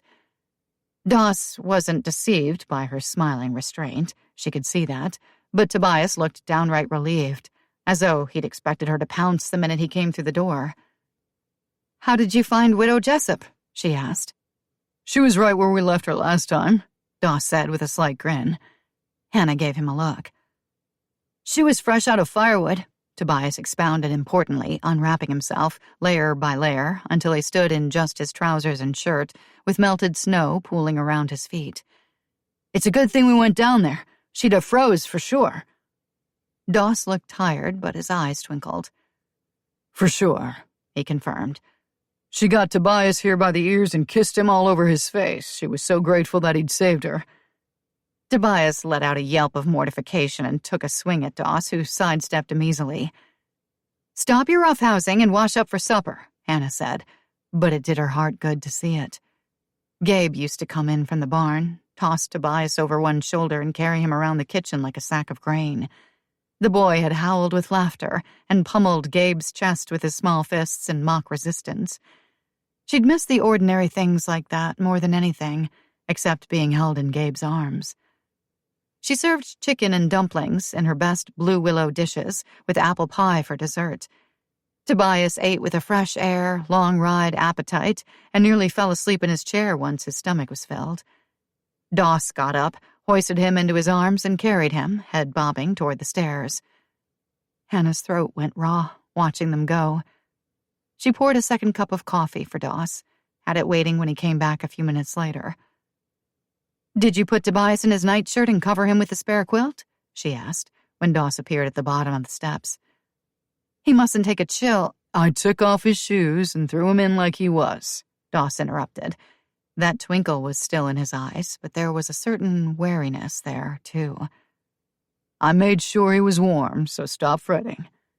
Anna had put the dishes in a basin of hot water to soak, and she lingered at the table, sipping tea brewed in Lorelei's pot. Doss sat down in his father's chair, cupped his hands around his own mug of steaming coffee. "I spoke to Tobias about our getting married," he said bluntly, "and he's in favor of it." Heat pounded in Hannah's cheeks, spawned by indignation and something else that she didn't dare think about. "Doss McKettrick," she whispered in reproach, "you shouldn't have done that. I'm his mother, and it was my place to—" "It's done, Hannah," Doss said. "Let it go at that." Anna huffed out a breath. "Don't you tell me what's done and ought to be let go," she protested. "I won't take orders from you now or after we're married." He grinned. "Maybe you won't," he said, "but that doesn't mean I won't give him." She laughed, surprising herself so much that she slapped a hand over her mouth to stifle the sound.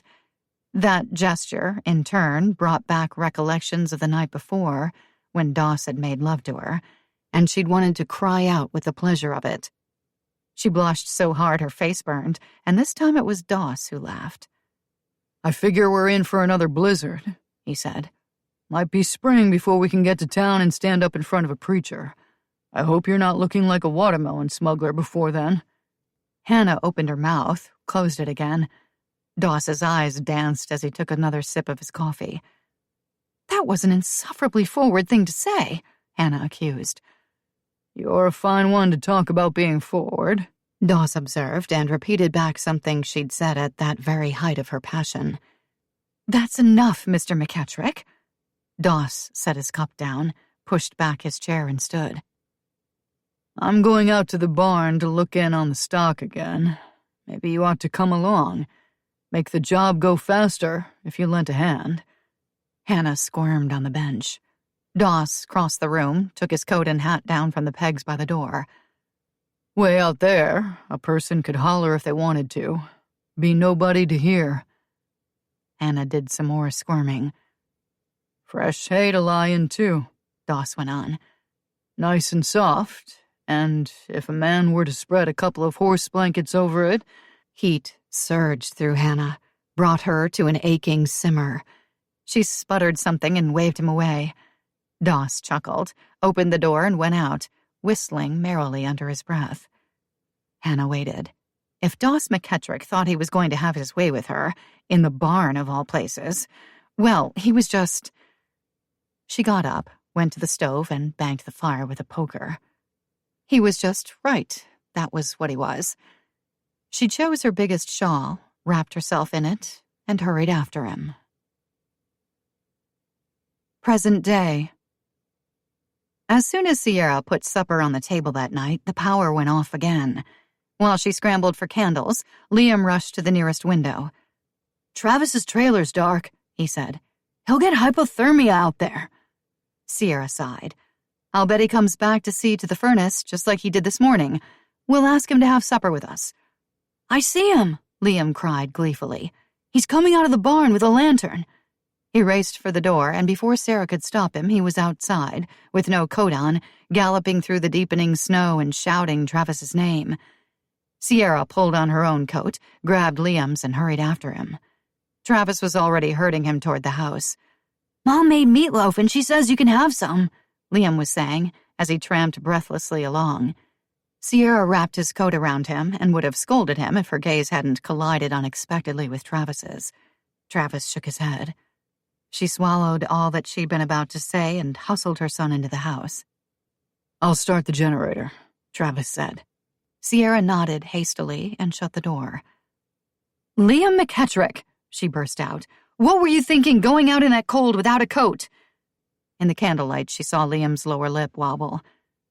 "Travis said it isn't the cowboy way. He was about to put his coat on me when you came." "What isn't the cowboy way?" she asked, chafing his icy hands between hers and praying he wouldn't have an asthma attack or come down with pneumonia.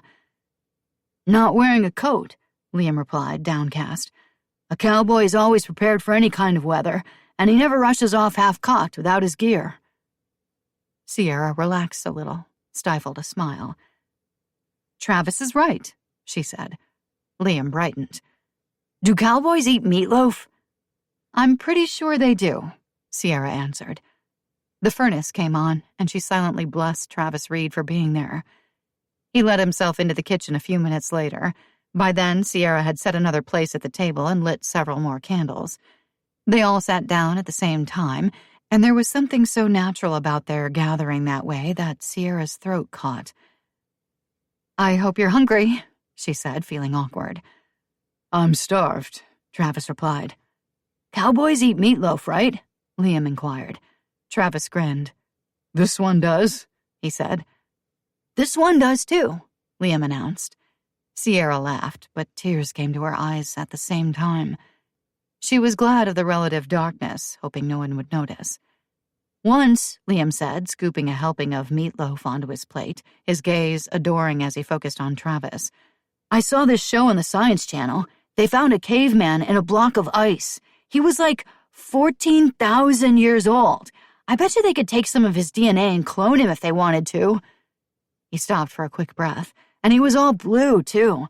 "That's what you'll look like if you sleep in that trailer tonight." "You're not a kid," Travis teased. "You're a 40-year-old wearing a pygmy suit." I'm really smart, Liam went on, so you ought to listen to me. Travis looked at Sierra, and their eyes caught, with an almost audible click, and held. The generator's low on gas, Travis said. So we have two choices. We can get in my truck and hope there are some empty motel rooms at the Lamplight Inn, or we can build up the fire in that cook stove and camp out in the kitchen. Liam had no trouble at all making the choice. "Camp out!" he whooped, waving his fork in the air. "Camp out!" "You can't be serious," Sierra said to Travis. "Oh, I'm serious, all right," he answered. "Lamplight Inn," Sierra voted. "Roads are bad," Travis replied. "Real bad." "Once on TV, I saw a thing about these people who froze to death right in their car," Liam put in. "Be quiet," Sierra told him. "Happens all the time," Travis said.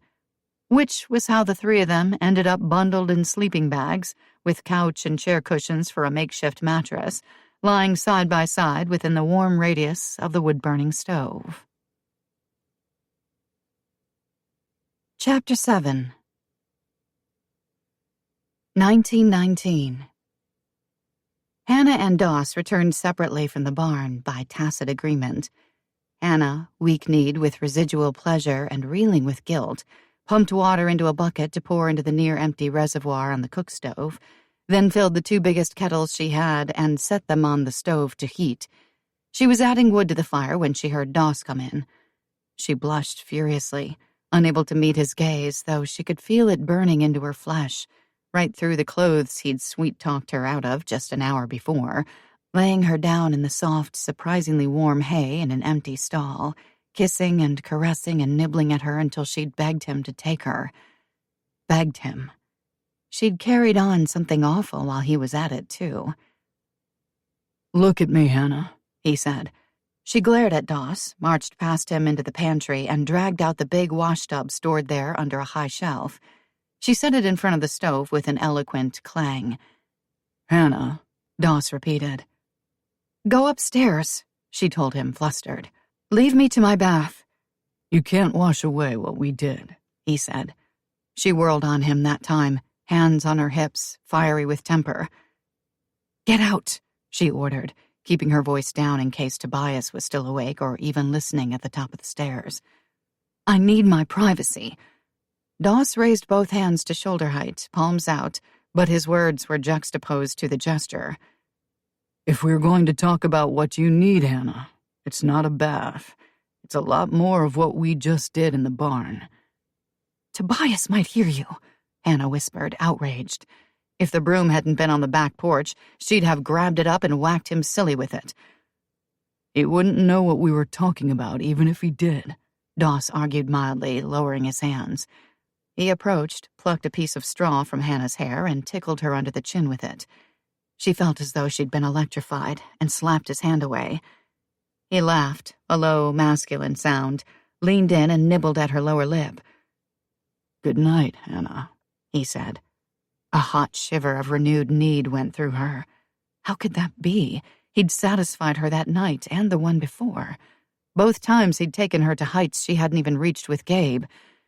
The difference was, she'd been Gabe's wife, in the eyes of God and man, and she'd loved him. She not only wasn't married to Doss, she didn't love him. She just wanted him, that was all, and the realization galled her. "You've turned me into a hussy," she said. Doss chuckled, shook his head. "If you say so, Hannah," he answered. "It must be true." With that, he kissed her forehead, turned and left the kitchen. She listened to the sound of his boot heels on the stairs, heard his progress along the second-floor hallway, even knew when he opened Tobias's door to look in on the boy before retiring to his own room. Only when she'd heard his door close did Hannah let out her breath. When the water in the kettles was scalding hot, Hannah poured it into the tub, sneaked upstairs for a towel, a bar of soap, and a nightgown. By the time she'd put out all the lanterns in the kitchen and stripped off her clothes, her bath water had cooled to a temperature that made her sigh when she stepped into it. She soaked for a few minutes, and then scrubbed with a vengeance. It turned out that Doss had been right. She tried, but she couldn't wash away the things he'd made her feel. A tear slipped down her cheek as she dried herself off and donned her nightgown. She dragged the tub to the back door and onto the step, drained it over one side and dashed back in, covered with goose flesh from the chill. "I'm sorry, Gabe," she said very quietly, huddling by the stove. "I'm sorry." Present day. Travis was building up the fire when Sierra opened her eyes the next morning. "Stay in your sleeping bag," he told her. "It's colder than a meat locker in here." Liam, lying between them throughout the night, was still asleep, but his breathing was a shallow rattle. Sierra sat bolt upright, watchful, holding her own breath, not feeling the external chill at all except as a vague biting sensation. Liam opened his eyes, blinked. "Mom," he said, "I can't." "Breathe," Sierra finished the sentence for him, replayed it in her mind. "Mom, I can't breathe." She bounded out of the sleeping bag, scrambled for her purse, which was lying on the counter, and rummaged for Liam's inhaler. He began to wheeze, and when Sierra turned to rush back to him, she saw a look of panic in his eyes. "Take it easy, Liam," she said as she handed him the inhaler. He grasped it in both hands, all too familiar with the routine, and pressed the tube to his mouth and nose. Travis watched grimly. Sierra dropped onto her knees next to her boy, put an arm loosely around his shoulders. "Let it work," she prayed silently. "Please let it work." Liam lowered the inhaler and stared apologetically up into Sierra's eyes. He could barely get enough wind to speak. He was, in essence, choking. I think it's broken, Mom." "I'll warm up the truck," Travis said and banged out of the house. Desperate, Sierra took the inhaler, shook it, and shoved it back into Liam's hands. It wasn't empty. She wouldn't have taken a chance like that, but it must have been clogged or somehow defective. "Try again," she urged, barely avoiding panic herself. Outside, Travis's truck roared audibly to life. He gunned the motor a couple of times. Liam struggled to take in the medication, but the inhaler simply wasn't working. Travis returned, picked Liam up in his arms, sleeping bag and all, and headed for the door again. Sierra, frightened as she was, had to hurry to catch up, snatching her coat from the peg and her purse from the counter on the way out. The snow had stopped, but there must have been 2 feet of it on the ground. Travis shifted the truck into 4-wheel drive and the tires grabbed for purchase, finally caught. "Take it easy, buddy," he told Liam, who was on Sierra's lap, the seatbelt fastened around both of them. "Take it real easy." Liam nodded solemnly. He was drawing in shallow gasps of air now, but not enough. Not enough. His lips were turning blue. Sierra held him tight, but not too tight, rested her chin on top of his head and prayed. The roads hadn't been plowed. In fact, except for sloping drifts on either side, Sierra wouldn't have known where they were.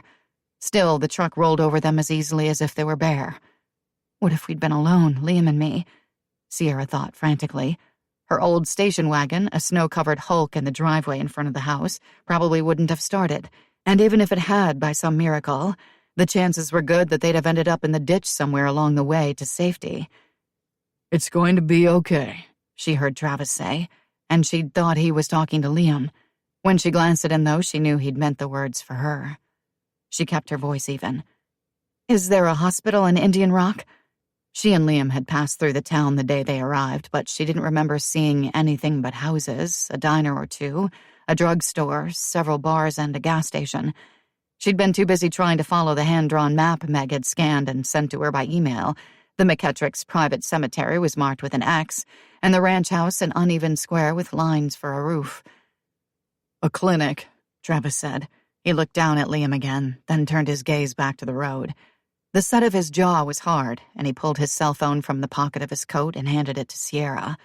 She dialed 911 and asked to be connected. When a voice answered, Sierra explained the situation as calmly as she could, keeping it low-key for Liam's sake. They'd been through at least a dozen similar episodes during his short life, and it never got easier. Each time, Sierra was hysterical, though she didn't dare let that show. Liam was taking his cues from her. If she lost it, he would too, and the results could be disastrous.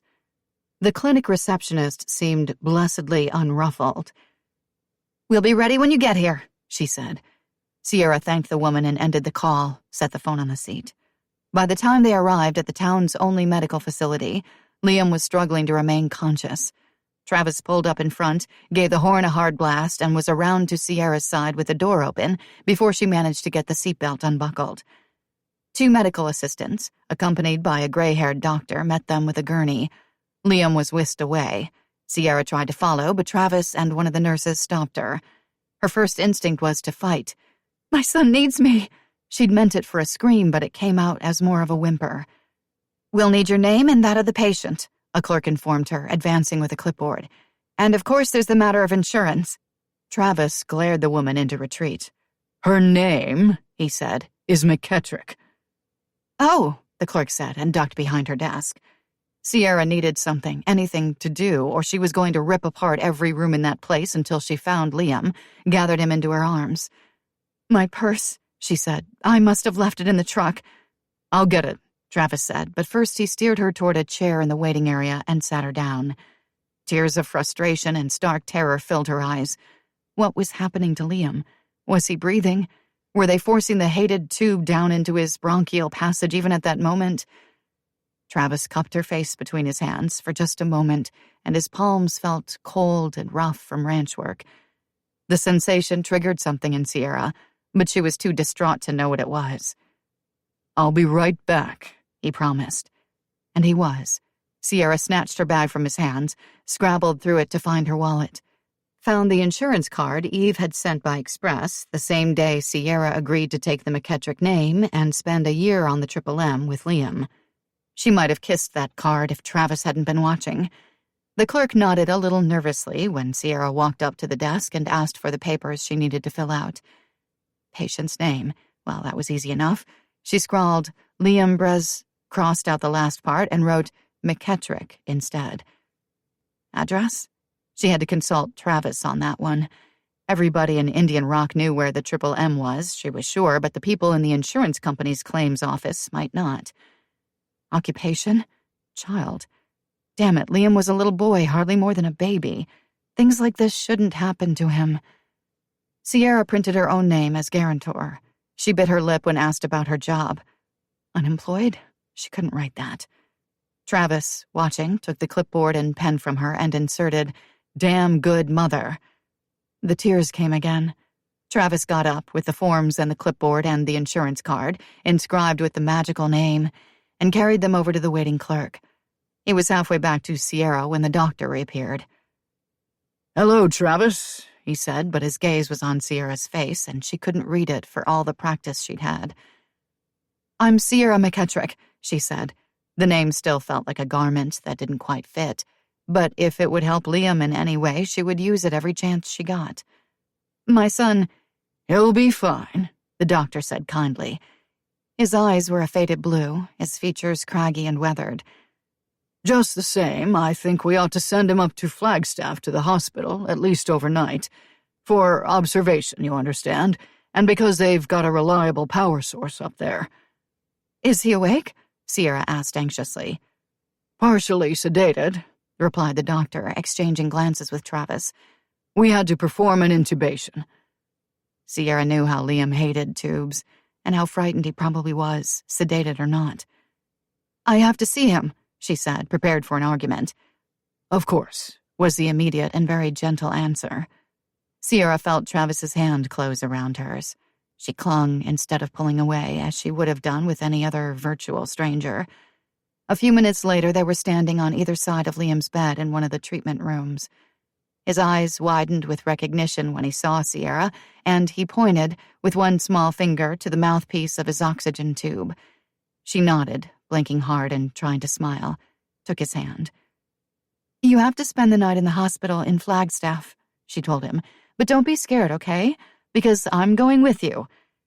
Liam relaxed visibly, turned his eyes to Travis. Sierra's heart twisted at the hope she saw in her little boy's face. "Me too," Travis said hoarsely. Liam nodded and drifted off to sleep. The doctor had ordered an ambulance, and Sierra rode with Liam while Travis followed in the truck.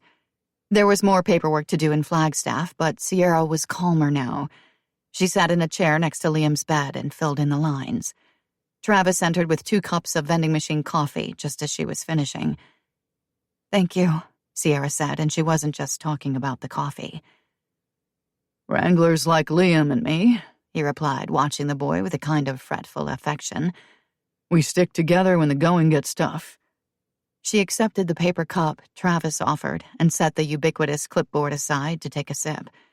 Travis drew up a second chair. "Does this happen a lot?" he asked after a long and remarkably easy silence. Sierra shook her head. "No, thank God. I don't know what we would have done without you, Travis." "You would have coped," he said, "like you've been doing for a long time, if my guess is any good. Where's Liam's dad, Sierra?" She swallowed hard, glanced at the boy to make sure he was sleeping. "He died a few days before Liam was born," she answered.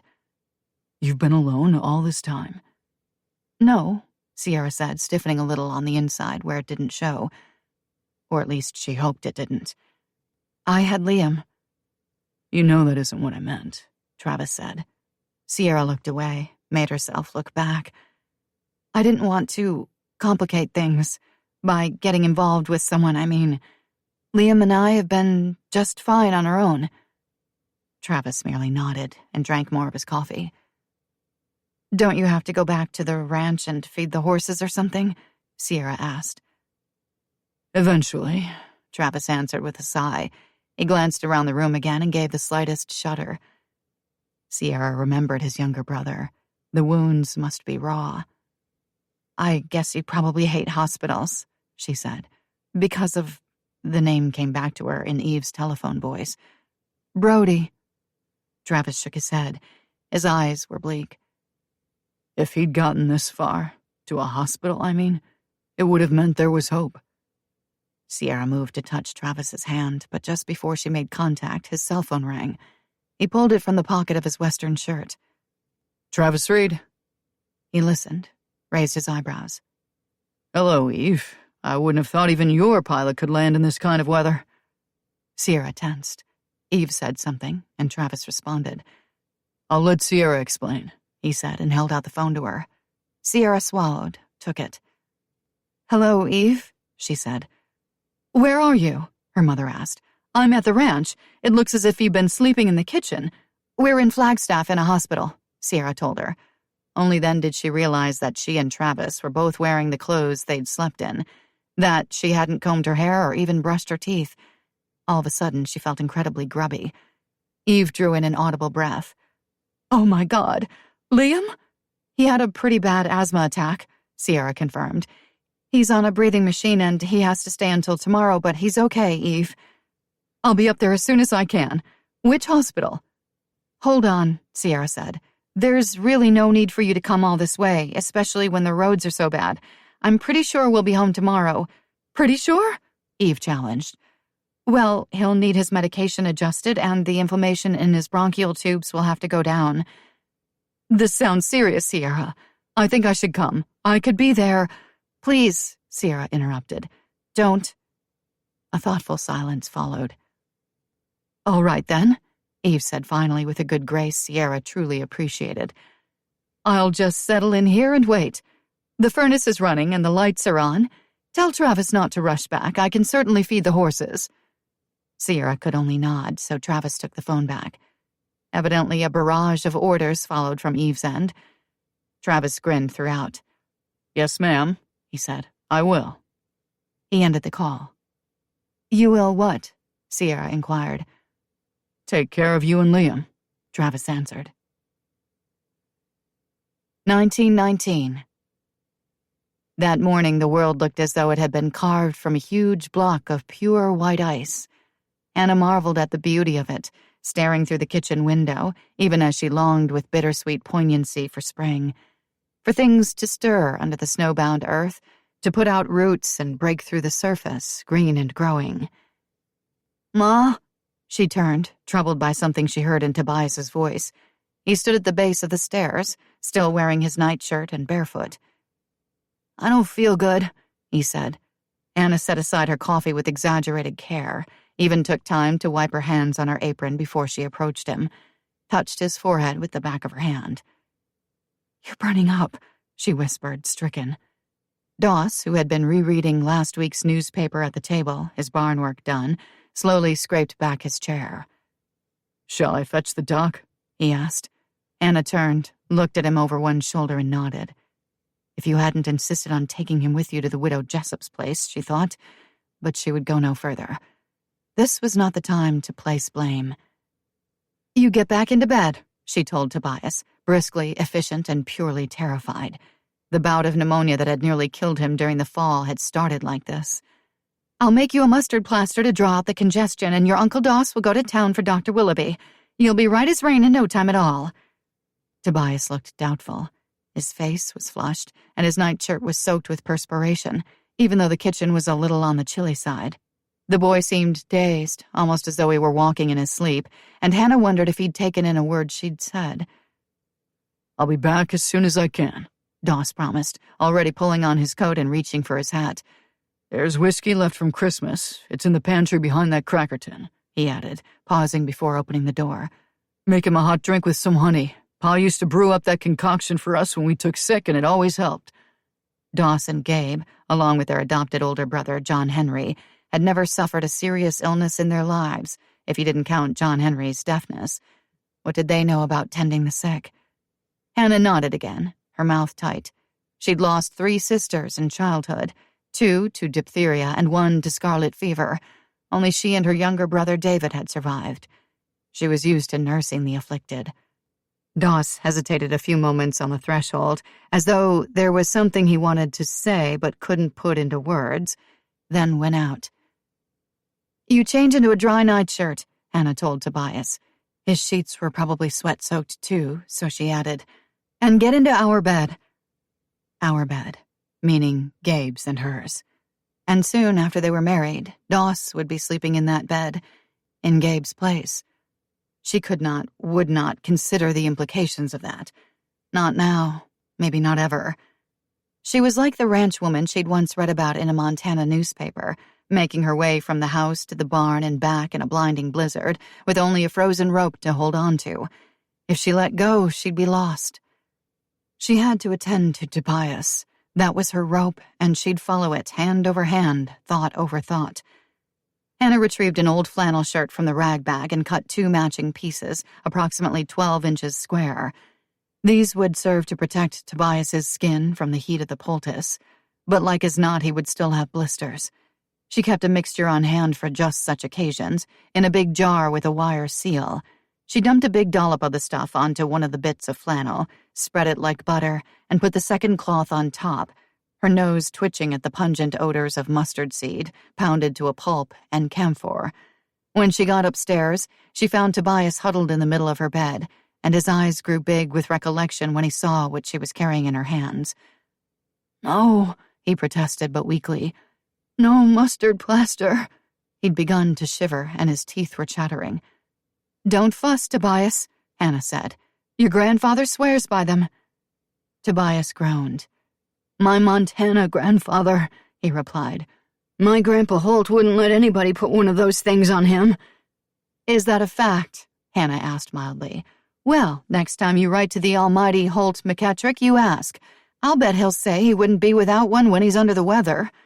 Tobias made a rude sound, blowing through his lips, but he rolled onto his back and allowed Hannah to open the top buttons of his nightshirt and put the poultice in place. "Grandpa Holt," he said, bearing the affliction stalwartly, "would probably make me a whiskey drink, just like he did for Pa and Uncle Doss." Hannah sighed.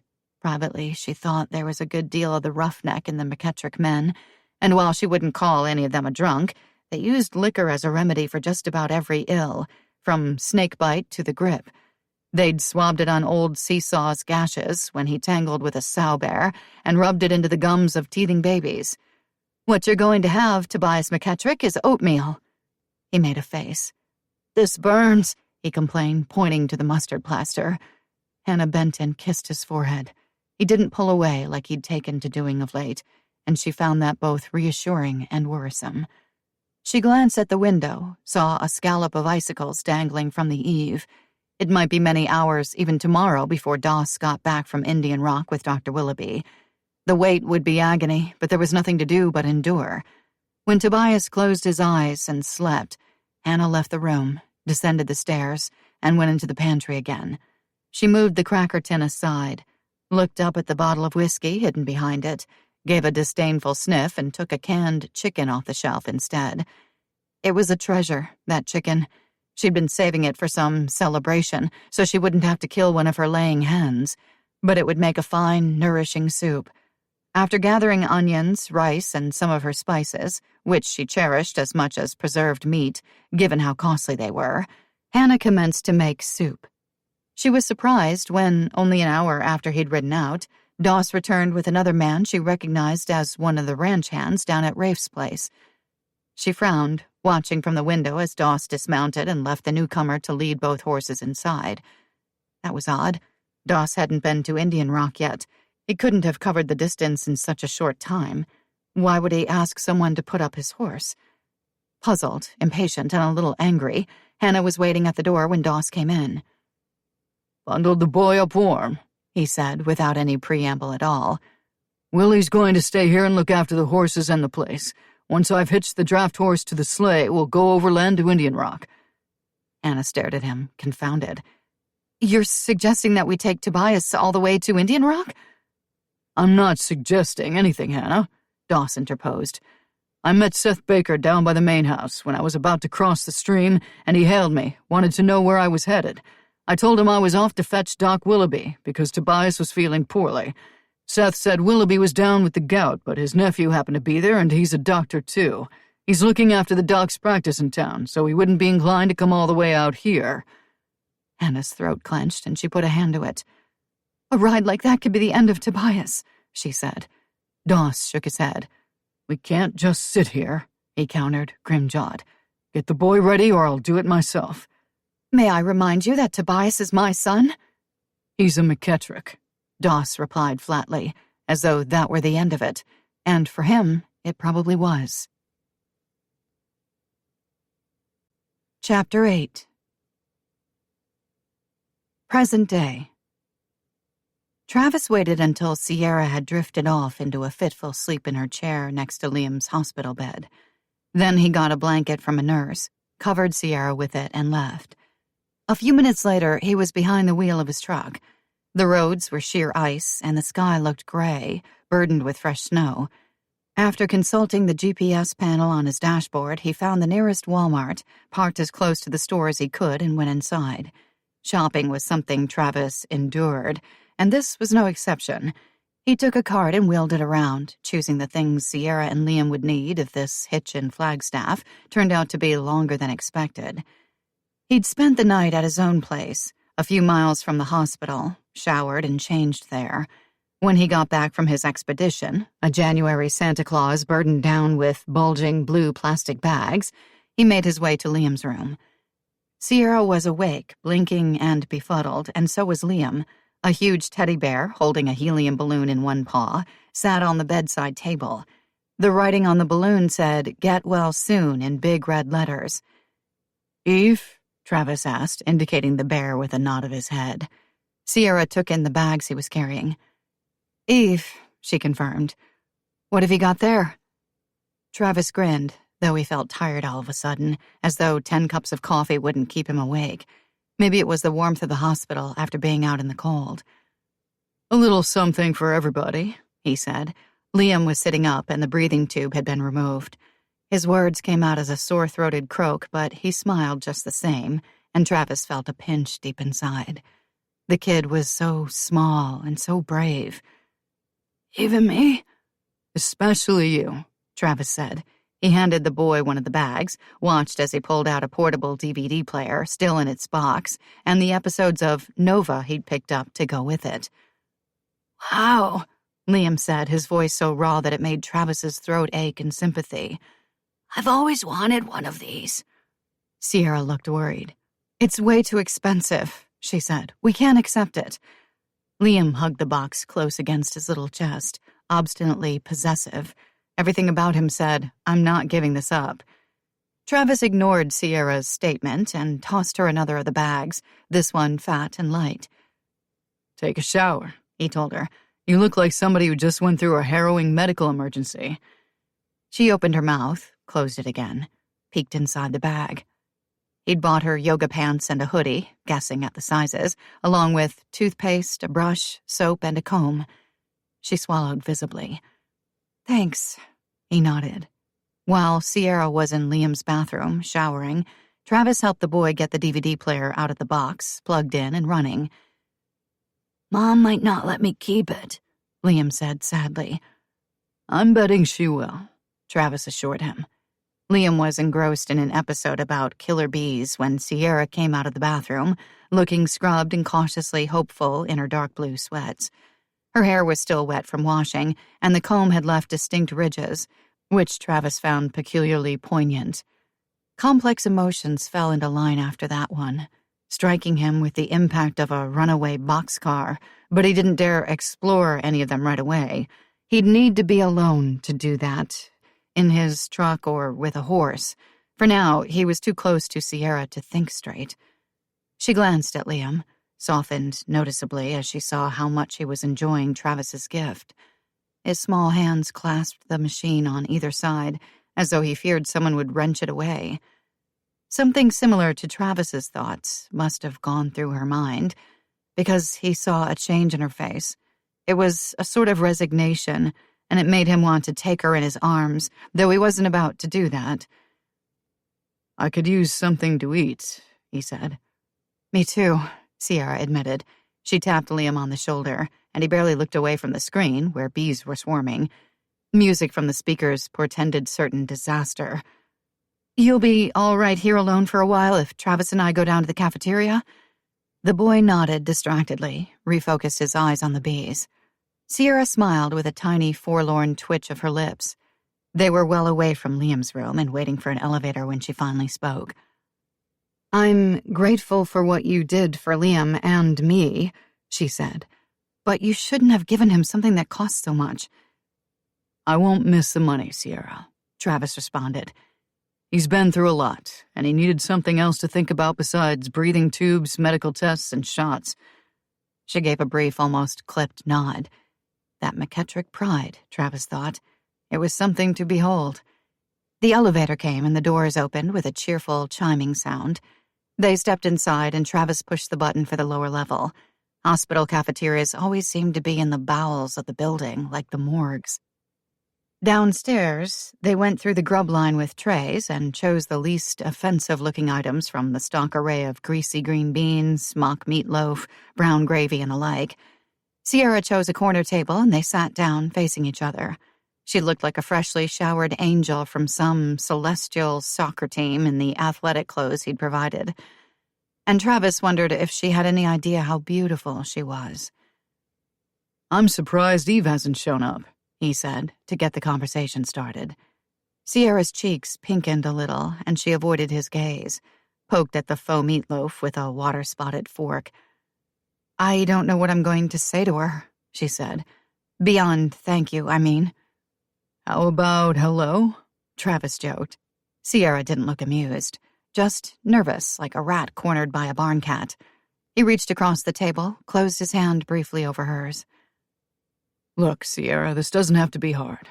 Eve will probably do most of the talking, at least in the beginning, and she'll feed you your lines." She smiled again, another tentative flicker, there and gone. They ate in silence for a while. "It's not as if I hate her," Sierra said out of the blue. "Eve, I mean." Travis waited, knowing they were on uneven ground. Sierra was as skittish as a spring fawn, and he didn't want to speak at the wrong time and send her bolting for the emotional underbrush. "I don't know her," Sierra went on. "My own mother. I saw her picture on the McKettrick Company website, but she told me it didn't look a thing like her." Still, Travis waited. "What's she like?" Sierra asked almost plaintively. "Really?" "Eve is a beautiful woman," Travis said. "Like you," he added silently. "She's smart, and when it comes to negotiating a business deal, she's as tough as they come. She's remarkable, Sierra. Give her a chance." Sierra's lower lip wobbled ever so slightly. Her blue eyes were limpid with feelings Travis could only guess at. He wanted to dive into them like a swimmer and explore the vast inner landscape he sensed within her. You know what happened, don't you? She asked very softly. Back when my mother and father were divorced. Some of it, Travis said, cautious like a man touching a tender bruise. Dad took me to Mexico when I was 2, she said, right after someone from Eve's lawyer's office served the papers. Travis nodded. Meg told me that much. As little as I was, I remembered what she smelled like, what it felt like when she held me, the sound of her voice. A spasm of pain flinched in Sierra's eyes. No matter how I tried, I could never recall her face. Dad made sure there weren't any pictures, and he ached for her. The soupy mashed potatoes went pulpy in his mouth, and they went down like so much barbed wire when he swallowed. What kind of man would? He caught himself. None of your business, Trav. To his surprise, she smiled again, and warmth rose in her eyes. Dad was never a model father, more like a buddy, but he took good care of me. I grew up with the kind of freedom most kids never knew, running the streets of San Miguel in my bare feet. I knew all the vendors in the marketplace, and writers and artists gathered at our casita almost every night. Dad's mistress, Magdalena, homeschooled me. I attracted stray dogs wherever I went, and Dad always let me keep them. Not a traumatic childhood, Travis observed, still careful. She shook her head. Not at all, but I missed my mother desperately, just the same. For a while, I thought she'd come for me, that one day a car would pull up in front of the casita and there she'd be, smiling, with her arms open. Then, when there was no sign of her and no letters came, well, I decided she must be dead. It was only after I got old enough to surf the internet that I found her. You didn't call or write? It was a shock, realizing she was alive, that if I could find her, she could have found me. And she didn't. With the resources she must have had, Travis felt a sting of anger on Sierra's behalf, pushed away his tray. I used to work for Eve, he said, and I've known her for most of my life. I can't imagine why she wouldn't have gone in with an army once she knew where you were. Sierra bit her lower lip again, so hard Travis almost expected it to bleed. Her eyes glistened with tears she was probably too proud to shed, at least for herself. She'd wept plenty for Liam, he suspected, alone and in secret. It paralyzed him when a woman cried, and yet in that moment he'd have rewritten history if he could have. He'd have been there, in the thick of Sierra's sorrows, whatever they were, to put his arms around her, promise that everything would be all right, and move heaven and earth to make it so. But the plain truth was, he hadn't been. I'd better get back to Liam, she said. He nodded. They carried their trays to the dropping-off place, went upstairs again, entered Liam's room. He was asleep, with the DVD player still running in his lap. Travis went to speak to one of the nurses, a woman he knew from college, and when he came back, he found Sierra stretched out beside her son, dead to the world. He sighed, watching the pair of them. He'd kept himself apart, even before Brody died, busy with his career, dated lots of women and steered clear of anything heavy. Now, without warning, the whole equation had shifted, and there was a good chance he was in big trouble. 1919. The air was so cold it bit through the bearskin throws and Hannah's many layers of wool to her flesh. She could see her breath billowing out in front of her, blue-white, like Doss's, like Tobias's. Her boy looked feverishly gleeful, nestled between her and Doss, as the sleigh moved over an icy trail, drawn by the big draft horses, Cain and Abel.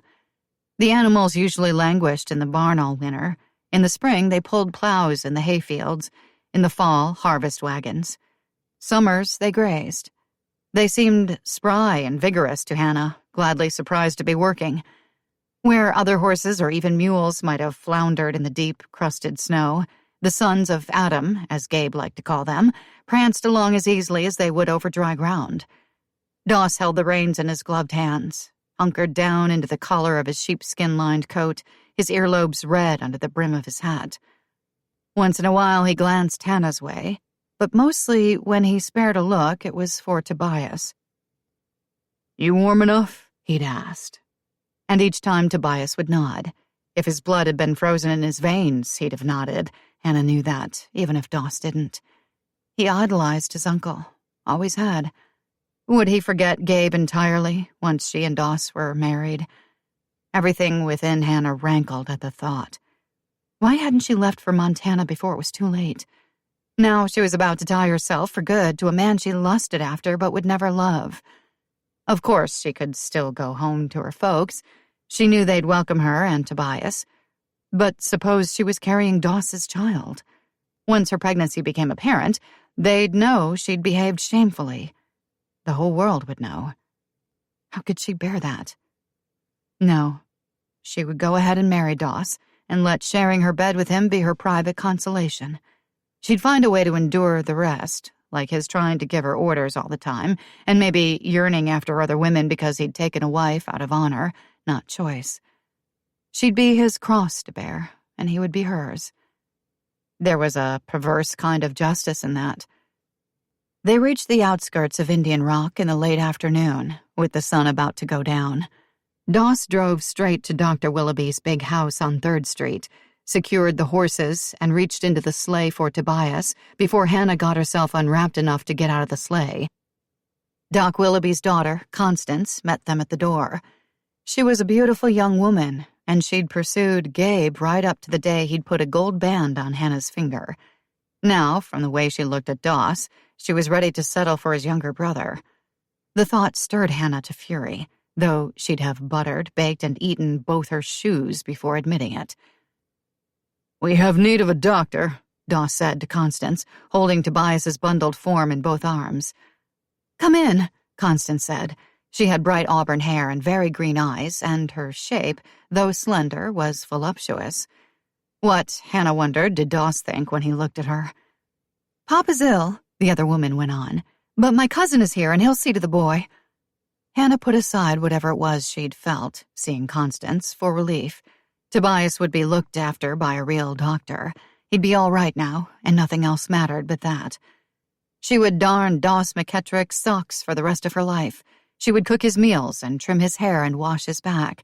She would take him water and sandwiches in summer when he was herding cattle or working in the hayfields. She'd bite her tongue when he galled her, which would surely be often, and let him win at cards on winter nights. The one thing she would never do was love him. Her heart would always belong to Gabe, but no one on earth, save the two of them, was ever going to know the plain, regrettable truth. "It's a bad cold," the younger doctor said after carefully examining Tobias in a room set aside for the purpose. He was a very slender man, almost delicate, with dark hair and sideburns. He wore a good suit and carried a gold watch, which she consulted often. He was a city dweller, Hannah reflected, used to schedules. "I'd recommend taking a room at the hotel for a few days, though, because he shouldn't be exposed to this weather." Doss took out his wallet like it was his place to pay the doctor bills, and Hannah stepped in front of him. She was Tobias's mother, and she was still responsible for costs such as these. "That'll be $1, the doctor said, glancing from Hannah's face, which felt pink with conviction and cold, to Doss's. Hannah shoved the money into his hand. "Give the boy whiskey," the physician added, folding the dollar bill and tucking it into the pocket of his fine tailored coat. "Mixed with honey and lemon juice, if the hotel dining room's got any such thing on hand." Doss, to his credit, did not give Hannah a triumphant look at this official prescription for a remedy he'd already suggested and she'd disdained, but she elbowed him in the ribs anyway, just as if he had. They checked into the Arizona Hotel, which, like many of the businesses in Indian Rock, was McKettrick-owned. Rafe's mother-in-law, Becky Lewis, had run the place for years, with the help of her daughter, Emmeline. Now it was in the hands of a manager, a Mr. Thomas Crenshaw, hired out of Phoenix. Doss was greeted like a visiting potentate when he walked in, once again carrying Tobias. A clerk was dispatched to take the sleigh and horses to the livery stable, and they were shown, the three of them, to the best rooms in the place. The quarters were joined by a door in between, and Hannah would have preferred to be across the hall from Doss instead, but she made no comment. While Mr. Crenshaw hadn't gone quite so far as to put them all in the same room, it was clearly his assumption, and probably that of the rest of Indian Rock too, that she and Doss were intimate. She could imagine how the reasoning went. Doss and his brother's widow shared a house, after all, way out in the country, and heaven only knew what they were up to, with only the boy around. He'd be easy to fool, being only 8 years old. Hannah went bright red as these thoughts moved through her mind. Doss dismissed the manager and put Tobias on the nearest bed. "I'll go downstairs and fetch that whiskey concoction," he said, when it was just the three of them. Tobias had never stayed in a hotel, and, sick as he was caught up in the experience.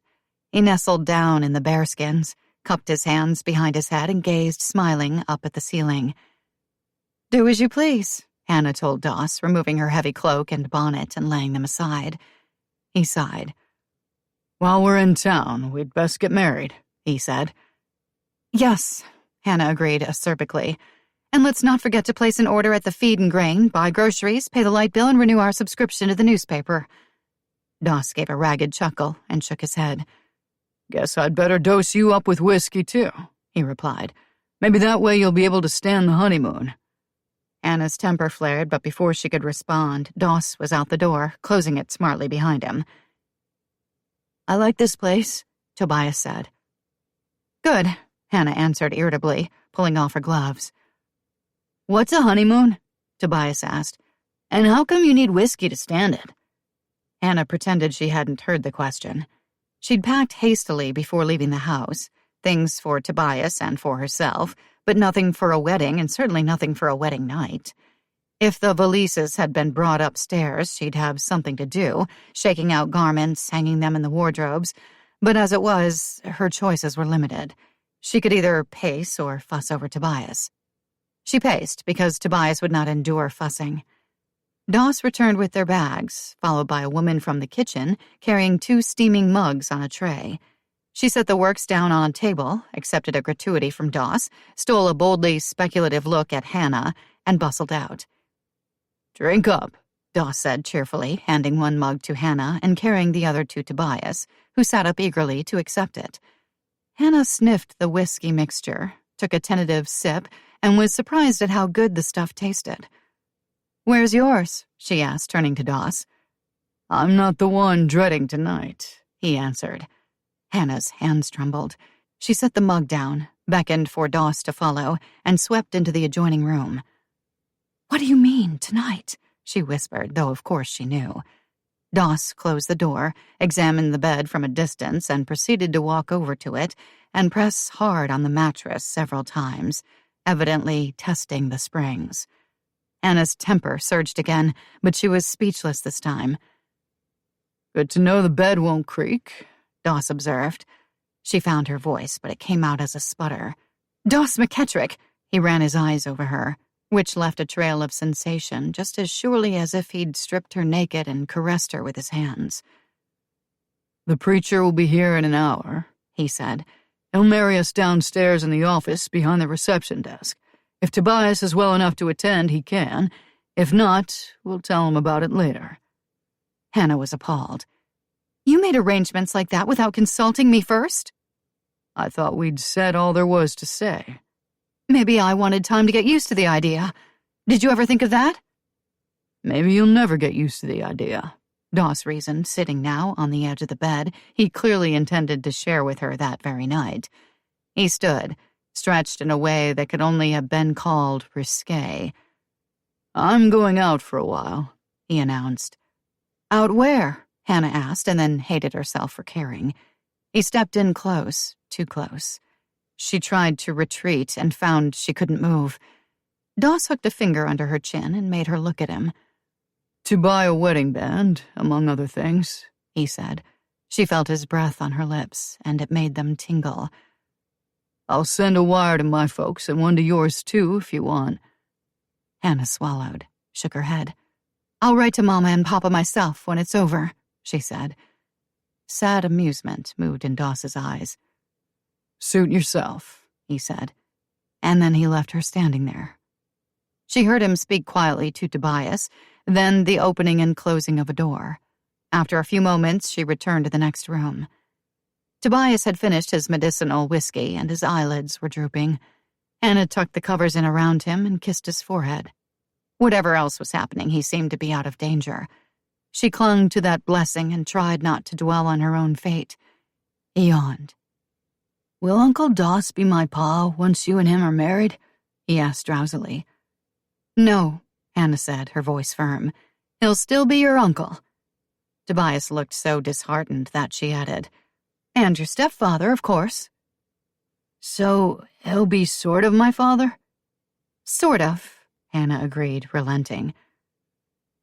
"I guess we won't be going to Montana now," Tobias mumbled, settling into his pillow. "Maybe in the spring," Hannah said. "You go," Tobias replied, barely awake now. "I'll stay here with Uncle Pa." It wounded Hannah that Tobias preferred Doss's company to hers and that of her family, but the boy was ill and she wasn't going to argue with him. "Go to sleep, Tobias," she told him. As if he'd needed her permission, the little boy lapsed into slumber. Hannah sat watching him sleep for a long time. Then, seeing snow drift past the windows in the glow of a gas street lamp, she stood and went to stand with her hands resting on the wide sill, looking out. It was dark by then, and the general store, the only place in Indian Rock where a wedding band could be found, had probably been closed for an hour.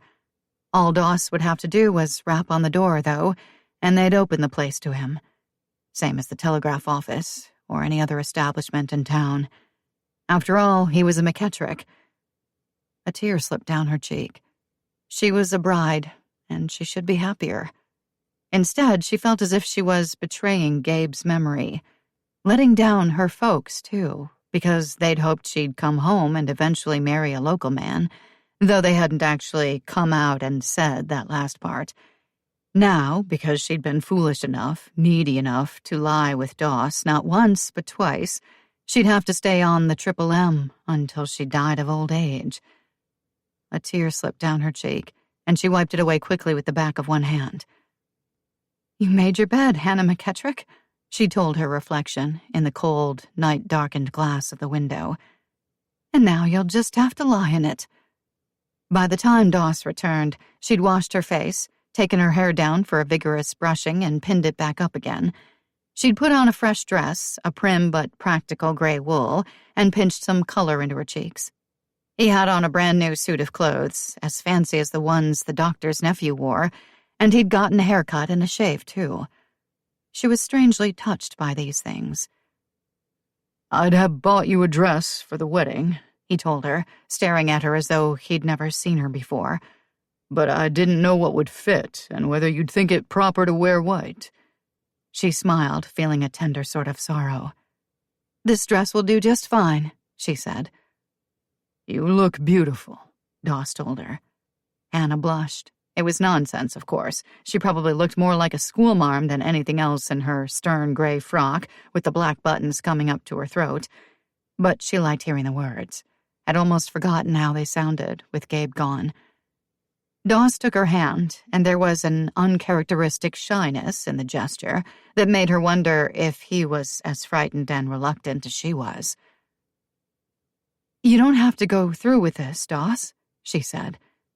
He ran his lips lightly over her knuckles before letting her hand go. "It's the right thing to do," he answered. She swallowed, nodded. "I guess the preacher must be here?" Doss nodded. "Downstairs, waiting. Shall we wake Tobias?" Hannah shook her head. "Better to let him sleep." "I'll fetch a maid to watch over him while we're gone," Doss said.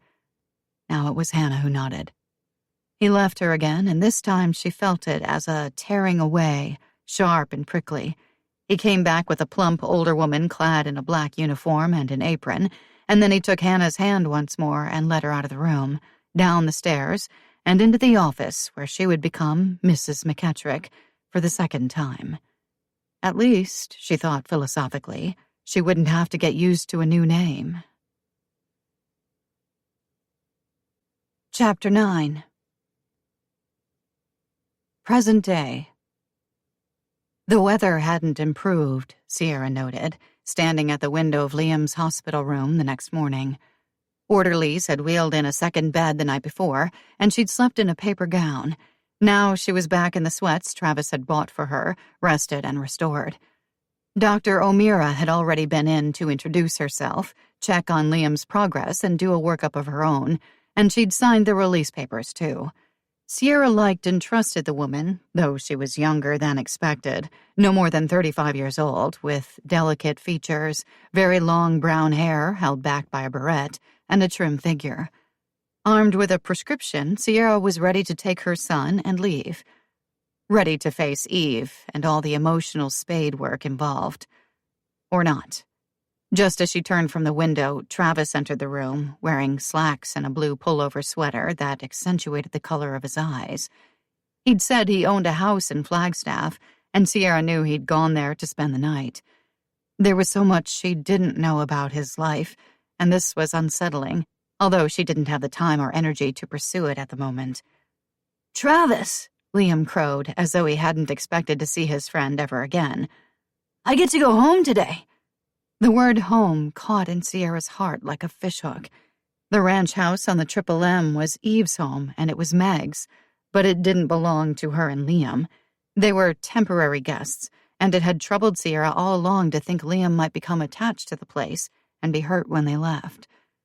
Travis approached the bed, grinned, and ruffled Liam's hair. "That's great," he said. "According to reports, the power is back on, the pantry is bulging, and your grandmother is waiting to meet you." Sierra felt a wrench at the reminder. So much for thinking she was prepared to deal with Eve McKettrick. Liam inspected Travis speculatively. "You don't look like a cowboy today," he declared. Travis laughed. "Neither do you," he countered. "Yeah, but I never do," Liam said, discouraged. "We'll have to do something about that one of these days soon." Sierra bristled. She and Liam were committed to staying on the ranch for a year. That was the bargain. 12 months. The time would surely pass quickly, and she didn't want her son putting down roots, only to be torn from that hallowed McKettrick ground. "Liam looks fine the way he is," she said. Travis gave her a long, thoughtful look. "True enough," he said mildly. "My buddy Liam is one handsome cowpoke. In fact, he looks a lot like Jesse did at his age." Another connection to the storied McKettrick clan. Uncomfortable, Sierra averted her eyes. She'd already gathered Liam's things, but now she rearranged them busily, just for something to do. Half an hour later, the three of them were in Travis's truck, headed back to the ranch. Liam, buckled in between Travis and Sierra, promptly fell asleep, but his hands were locked around his DVD player. Mentally, Sierra clutched the new inhaler, prescribed by Dr. O'Meara, purchased at the hospital pharmacy and tucked away in her bag, just as anxiously. She had been silent for most of the ride, gazing out at the winter landscape as it whipped past the passenger window. Travis said little or nothing, concentrating on navigating the icy roads, but Sierra was fully aware of his presence just the same, and in a way that disturbed her. He'd been a rock since Liam's asthma attack, and she was grateful, but she couldn't afford to become dependent on him, emotionally or in any other way, and she didn't want her son to either. Trouble was, it might be too late for Liam. He adored Travis Reed, and there was no telling what fantasies he'd cooked up in that high-powered little brain of his. He and Travis riding the range, probably, wearing baseball mitts and playing catch, going fishing in some pristine mountain lake. All the things a boy did with a dad. "Sierra?" She didn't dare look at Travis for fear he might see the vulnerability she was feeling. All her nerves seemed to be on the outside of her skin, and they were doing the Jingle Bell Rock. "What?" "I was just wondering what you were thinking." She couldn't tell him, of course. He'd think she was attracted to him, and she wasn't. Much. So she lied. "All about Eve," she said. He chuckled at the flimsy joke, but Sierra gave him points for recognizing an obscure reference to an old movie. Maybe they had a thing or two in common after all.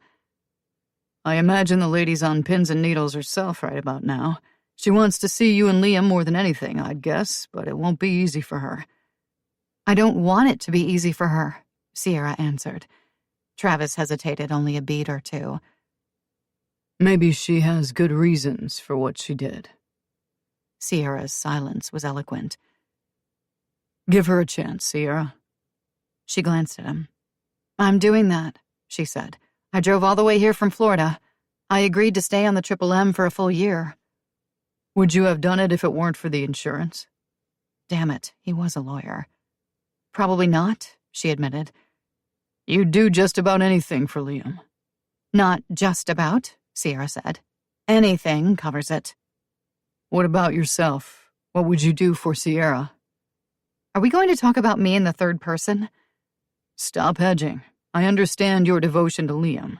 I'd just like to know what you'd be doing right now if you didn't have a child, especially one with medical problems. Sierra glanced at Liam, making sure he was asleep. Don't talk about him as though he were somehow deficient. I'm not. He's a great kid and he'll grow up to be an exceptional man. And I'm still waiting to hear what your dreams are for yourself. She gave a desultory little chuckle. Nothing spectacular. I'd like to survive. Not much of a life, not for you and not for Liam. Sierra squirmed.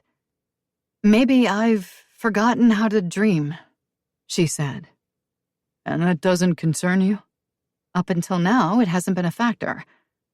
That's unfortunate. Liam will pattern his attitudes after yours. Is that what you want for him? Just survival? Are you channeling some disincarnate life coach? Sierra demanded. Travis laughed, low and quiet. Not me, he said. You're just playing the cowboy version of Dr. Phil, then. Okay, Sierra, Travis conceded. I'll back off. For now. What are your dreams, hotshot? Sierra retorted, too nettled to let the subject alone. You have a law degree, but you train horses and shovel out stalls for a living. This time there was no laughter. Travis's glance was utterly serious, and the pain Sierra saw in it made her ashamed of the way she'd spoken to him. I guess I had that coming, he said quietly. And here's my answer. I'd like to be able to dream again. That's my dream. I'm sorry, Sierra told him after a few moments had passed. The man had lost his brother in a very tragic way. He was probably doing the best he could, like almost everybody else. I didn't mean to be unkind. I was just feeling... Cornered? That's a good word for it. You must have been burned pretty badly, Travis observed. And not just by Eve. He looked down at Liam. Maybe by this little guy's dad? Maybe, Sierra said. After that, conversation fell by the wayside again, but Sierra did plenty of thinking. When they arrived at the ranch, all the lights in the house seemed to be on, even though it was barely noon. A glowing tangle of color loomed in the parlor window, and Sierra squinted, sure she must be seeing things. Travis followed her gaze and chuckled. Uh-oh, he said. Looks as if Christmas sneaked back in while we weren't around. Liam's eyes popped open at the magic word. Christmas? Sierra smiled, in spite of the knot of worry lying heavily in the pit of her stomach. What was Eve up to? Travis pulled up close to the back door, and Sierra braced herself as it sprang open.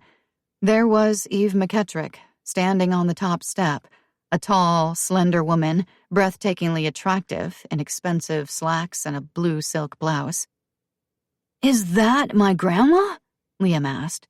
She looks like a movie star. She did look like a movie star, a young Maureen O'Hara, and Sierra was suddenly, stunningly aware that she'd seen this woman before.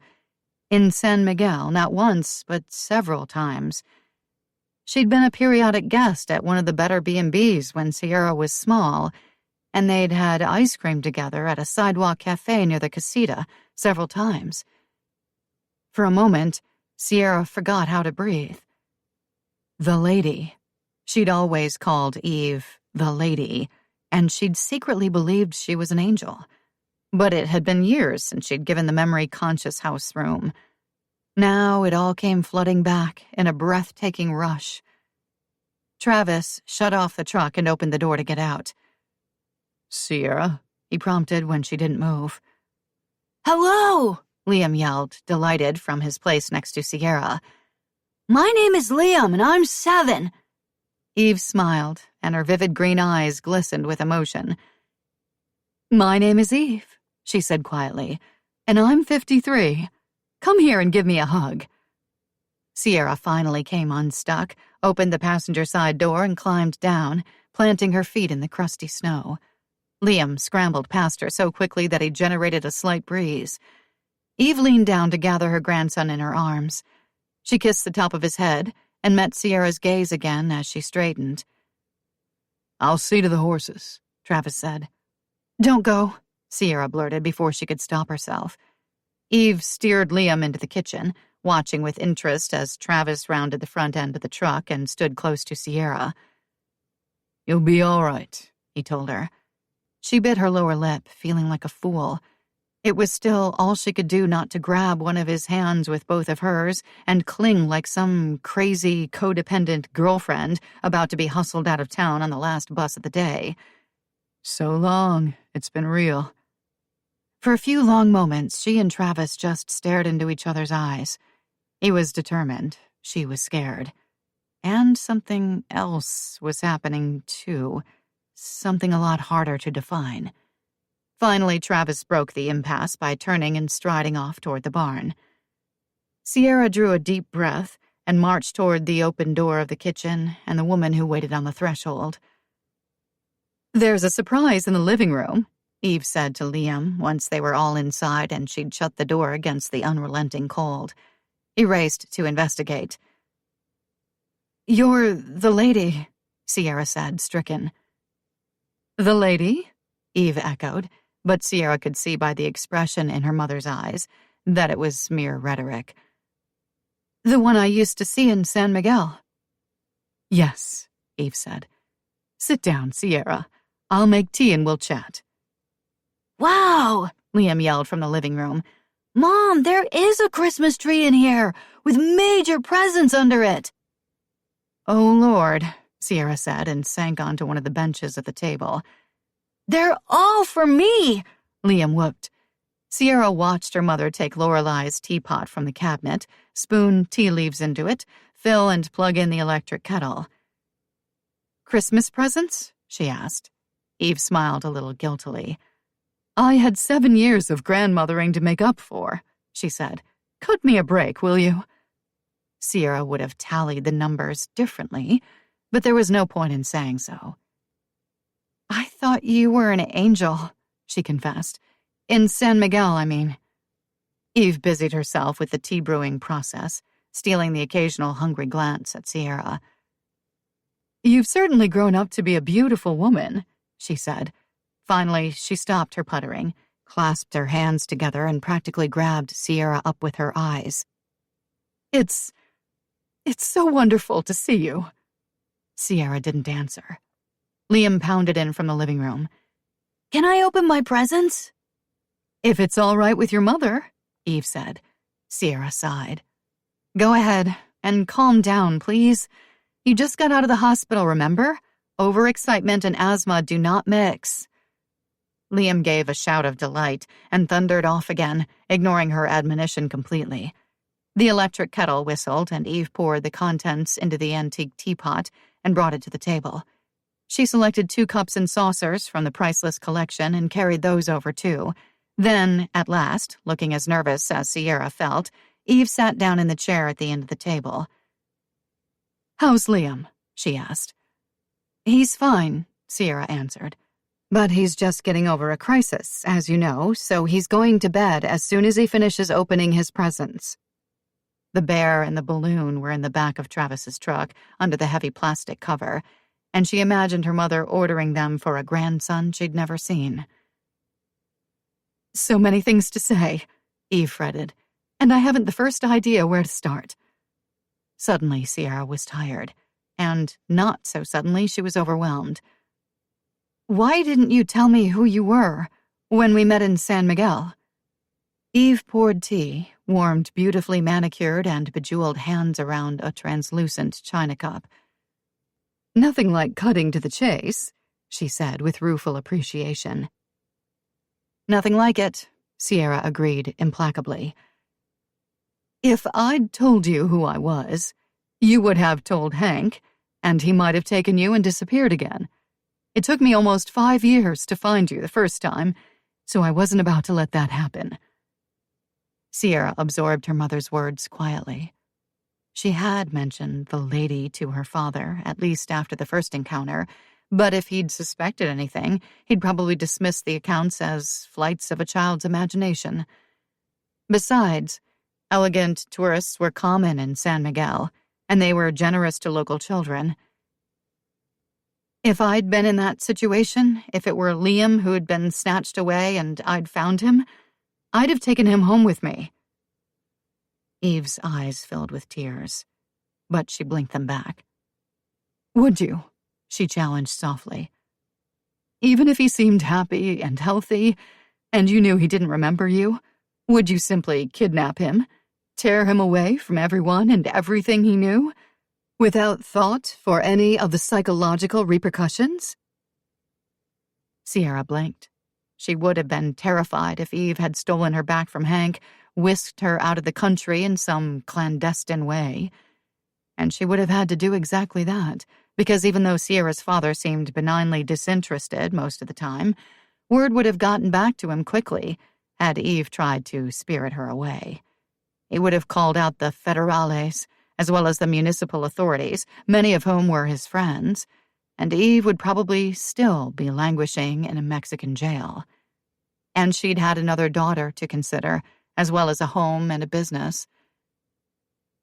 I've been grown up for quite some time, Sierra pointed out after long reflection. What stopped you from contacting me after Dad died and Liam and I came to the States? Eve looked down into her cup. Liam burst into the room, making both women start. Look, Mom, he cried, clutching an expensive telescope in both arms, already attached to its tripod. I'll be able to see all the way back to the Big Bang with this thing.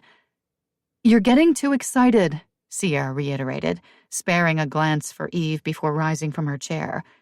You'd better go and lie down for a while. Liam balked, of course. He was 7, faced with unexpected largesse. But I haven't even opened half my presents. Later, Sierra said. She got up, put a hand on her son's shoulder, and steered him toward the back stairs. He protested all the way, clutching Eve's telescope in the same way he had Travis's DVD player.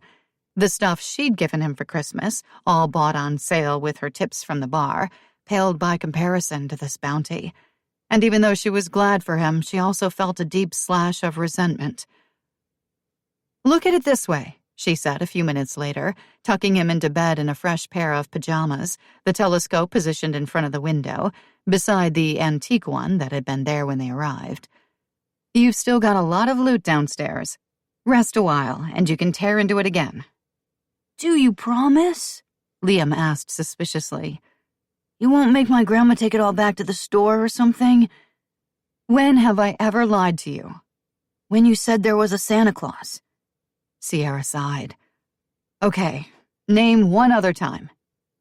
You said we didn't have any family. We've got Grandma and Aunt Meg.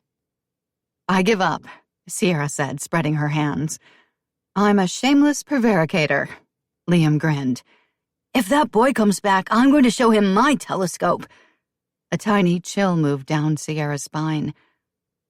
Liam, she insisted, there is no boy. That's what you think, Liam replied, and he looked damnably smug as he settled back into his pillows. This is his room. This is his bed, and that's his old telescope. Sierra took off the boy's shoes, tucked him under the faded quilt, and sat with him until he drifted off to sleep. And even then, she didn't move, because she didn't want to go downstairs again and hear more well-rehearsed reasons why her mother had abandoned her when she was smaller than Liam. 1919. Hannah couldn't help comparing her second wedding to her first, at least in the privacy of her mind. She and Gabe had been married in the summer, in the side yard at the main ranch house.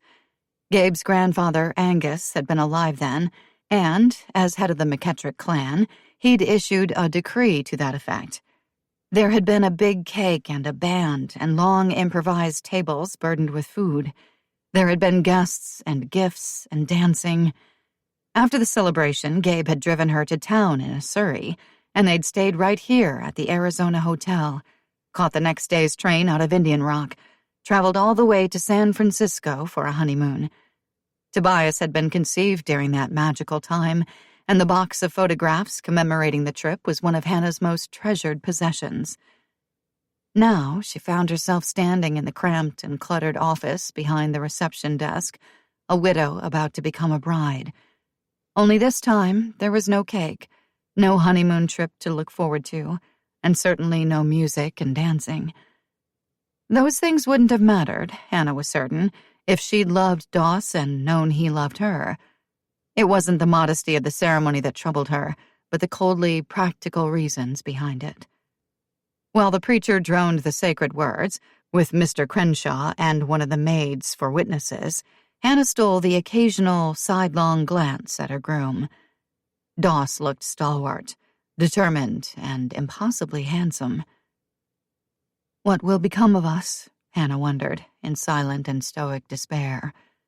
She'd pasted a wobbly smile on her face because she wouldn't have the preacher gossiping afterward, saying she'd looked like a deer with one foot stuck in a railroad track and the train about to come clackety-clacking round the bend at full throttle. Oh no, if she did what she really wanted to do, which was either run or break down and cry, that self-righteous old coot would spread the news from one end of the state to the other, and what a time folks would have with that. A weeping bride, a grimly resigned groom. The talk wouldn't die down for years. So Hannah endured. She repeated her vows when she was prompted and kept her chin high, her backbone straight and her eyes bone dry. The ordeal was almost over when suddenly the office door banged open and Doss's Uncle Jeb strolled in. He was still handsome, though well into middle age, and he grinned as he took in the not-so-happy couple. "Thought I'd missed it," he said. Doss laughed, evidently pleased to set eyes on another blood McKettrick. The minister cleared his throat, not entirely approving of the interruption, it would seem. "I now pronounce you man and wife," he said quickly. "Kiss your bride," Jeb prompted, watching his nephew closely. Hannah blushed. Doss kissed her, and she wondered if he'd have remembered to do it at all if his uncle hadn't provided a verbal nudge. "No flowers?" Jeb asked after Doss had paid the preacher and the man had gone. He looked around the office. "No guests?" "It was a hasty decision," Doss explained. Hannah blushed again. "Oh," Jeb said. He shook Doss's hand, whacked him once on the shoulder, and then turned to Hannah, gently kissing her cheek. "Be happy, Hannah," he whispered, close to her ear. "Gabe would want that." Tears brimmed in Hannah's eyes, and this after she'd held up so well, made such an effort to play the happy bride. Did her true feelings show, or was Jeb McKettrick just perceptive? She nodded, unable to speak. "I thought you were down in Phoenix," Doss said to his uncle. If he'd noticed Hannah's tears, he was keeping the observation to himself. "I came up here to take care of some business at the Cattlemen's Bank," Jeb explained. "Arrived on the afternoon train. It's a long ride out to the ranch, and the meeting ran long, so I decided to spend the night here at the hotel and head back to Phoenix tomorrow. I was sitting in the dining room, taking my supper, when somebody mentioned that the two of you were shut up in here with a preacher." He glanced at Hannah again, and she saw concern flash briefly in his eyes. "I decided to invite myself to the festivities. Of course, when I tell Chloe about it, she'll say I ought to learn a few manners. After all this time, my wife still hasn't given up on grinding off my rough edges." Doss slipped an arm around Hannah's waist. "We're glad you came," he told Jeb. "Aren't we, Hannah?" She didn't answer right away, and he had the gall to pinch her lightly under her ribs, through the fabric of her sadly practical gray dress. "Yes," she said. "Where's Tobias?" Jeb asked. "Chloe'll skin me if I don't bring back a detailed report. That woman likes to know everything about everybody, how much the boy's grown, how he's doing with his lessons, and all that." "He's down with a cold," Doss said. "That's why we brought him to town, so he could see the doctor." "And you just decided to get married while you were here?" Doss colored up. Hannah was stricken to silence again. Jeb smiled. "The boy's here in the hotel, then?" Hannah nodded, still mute. Jeb's gaze shifted to Doss. Why don't you go up there and see if he's agreeable to a visit from his old Uncle Jeb? He said. Doss hesitated, then nodded and left the room. I'm going to ask Doss the same thing I'm about to ask you, Jeb said the moment they were alone with the door closed. What's going on here? Hannah swallowed painfully. Well, it just seemed sensible for us to get married. Sensible? Both of us living out there on the ranch, I mean. You know how folks speculate about things like that. I know, all right, Jeb answered. Chloe and I stirred up plenty of talk in our day. I guess I just figured if there'd been a wedding in the offing, the family would have heard something about it before now. Doss wired his folks and I was going to write to mine. You're both adults, and it's your business what you do, Jeb said. Do you love Doss, Hannah? She fell back on something she'd said to Tobias out at the ranch when he'd asked a similar question. He's family, she replied. He's also a man, a young one with his whole life ahead of him. He deserves a wife who's glad to be his wife.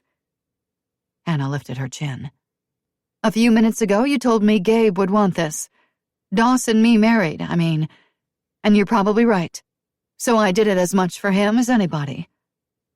There's only one person you ought to please in a situation like this, Hannah, and that's yourself. Tobias needs Doss. I don't doubt that's true. Losing Gabe was hard on everybody in this family, but it was worse for you and Tobias. The question on my mind right now is, do you need Doss, Hannah? Hannah needed her new husband, all right, but not in a way she was going to discuss with his uncle, or anyone else on the face of the earth, for that matter. I'll see that he's happy, if that's what you're worried about, she said, and felt her cheeks burn again, fearing she'd revealed exactly what she'd been so determined to keep secret. He'll be happy, Jeb said with such remarkable certainty that Hannah wondered if he knew something she didn't. Will you? I'll learn to be, she answered. Jeb placed his hands on her shoulders, squeezed lightly, and kissed her forehead. Then, without another word, he went out, leaving Hannah standing there alone, full of confusion and sorrow. She was waiting in the lobby when Doss came downstairs, some minutes later, looking shy as a schoolboy. Evidently, Jeb had already spoken to him and was with Tobias now. Doss tried to smile but fell a little short.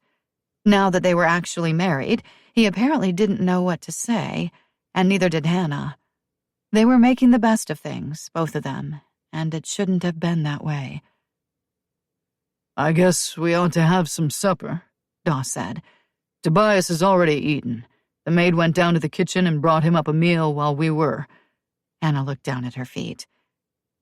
You deserve somebody who loves you, she said softly, miserable with shame. Doss put a finger under her chin and raised her head so he could look into her eyes. I don't know if your mind and heart love me, Hannah McKettrick, he said solemnly, with no trace of arrogance. But your body does, and maybe it will teach the rest of you to feel the same way. She took a gentle hold on the lapels of his new suit, bought just for the wedding. Gabe would want this, she said. Our being married, I mean. Doss swallowed. I loved my brother, he told her gravely. But I don't want to talk about him. Not tonight. Hannah wept inside, even though her eyes were dry. All right, she agreed. He led her into the dining room, and they both ordered fried chicken dinners. It was an occasion to eat a restaurant meal, almost as unusual in Hannah's life as getting married. She was starved after a long and hectic day, and yet the food tasted like sawdust from the first bite. Jeb appeared just as they were trying to choke down dessert. Chocolate cake, normally Hannah's favorite, with powdered sugar icing. Tobias, Jeb announced, is spending the night in the room next to mine. I've already made arrangements for the maid to stay with him. Hannah laid down her fork, relieved not to have to pretend to eat any longer. It was almost as hard as pretending to be happy, and she didn't think she could manage both. I guess that's all right, she allowed. Doss looked down at his plate. He hadn't eaten much more than Hannah had, though, like her, he'd made a good show of it. Making illicit love on the ranch was one thing, she realized, and being married was quite another. Was he as nervous about the night to come as she was? Jeb congratulated them both and left. Their plates were cleared away. Doss paid the bill. And then there was nothing to do but go upstairs and get on with their wedding night. Chapter 10. Tobias's bed was empty, and his things had been removed. Hannah glanced nervously at Doss, now her husband, and put a hand to her throat. He sighed and loosened his string tie, then unbuttoned his collar. If there had been whiskey in that hotel room, Hannah was sure he would have poured himself a double and downed it in a gulp. She felt moved to touch his arm, soothe him somehow, but the urge died aborning. Instead, she stood rigid upon the soles of her practical high-buttoned shoes and wished she'd put her foot down while there was still time, called the whole idea of getting married for the damn fool notion that it was, stopped the wedding and let the gossips say what they would. She was miserable. Doss was miserable. What in the world had possessed them? "We could get an annulment," she said shakily. Doss's gaze sliced to her, sharp enough to leave the thick air quivering in its wake. "Oh, I'd say we were past that," he retorted coldly. "Wouldn't you?" Hannah's cheeks burned as smartly as if they'd been chapped by the bitter wind, even then rattling at the windows and seeping in as a draft. "I only meant that we haven't, consummated the marriage and—" He narrowed his eyes. "I remember it a little differently," he said. Damn him, Hannah thought fiercely. He'd been so all-fired set on going through with the ceremony. It had been his idea to exchange vows, not hers. And now he was acting as though he'd been wooed, enticed, trapped. "I will thank you to remember this, Doss McKettrick. I didn't seduce you. You seduced me." He hooked a finger in his tie and jerked at it, took an angry step toward her and glared down into her face. "You could have said no at any time, Hannah," he reminded her, making a deliberate effort to keep his voice down. "My recollection is that you didn't. In fact, you—" "Stop," Hannah blurted. "If you're any kind of gentleman, you won't throw that in my face. We were both lonely, Doss. We lost our heads, that's all. We could find the preacher, tell him it was a mistake, ask him to tear up the license."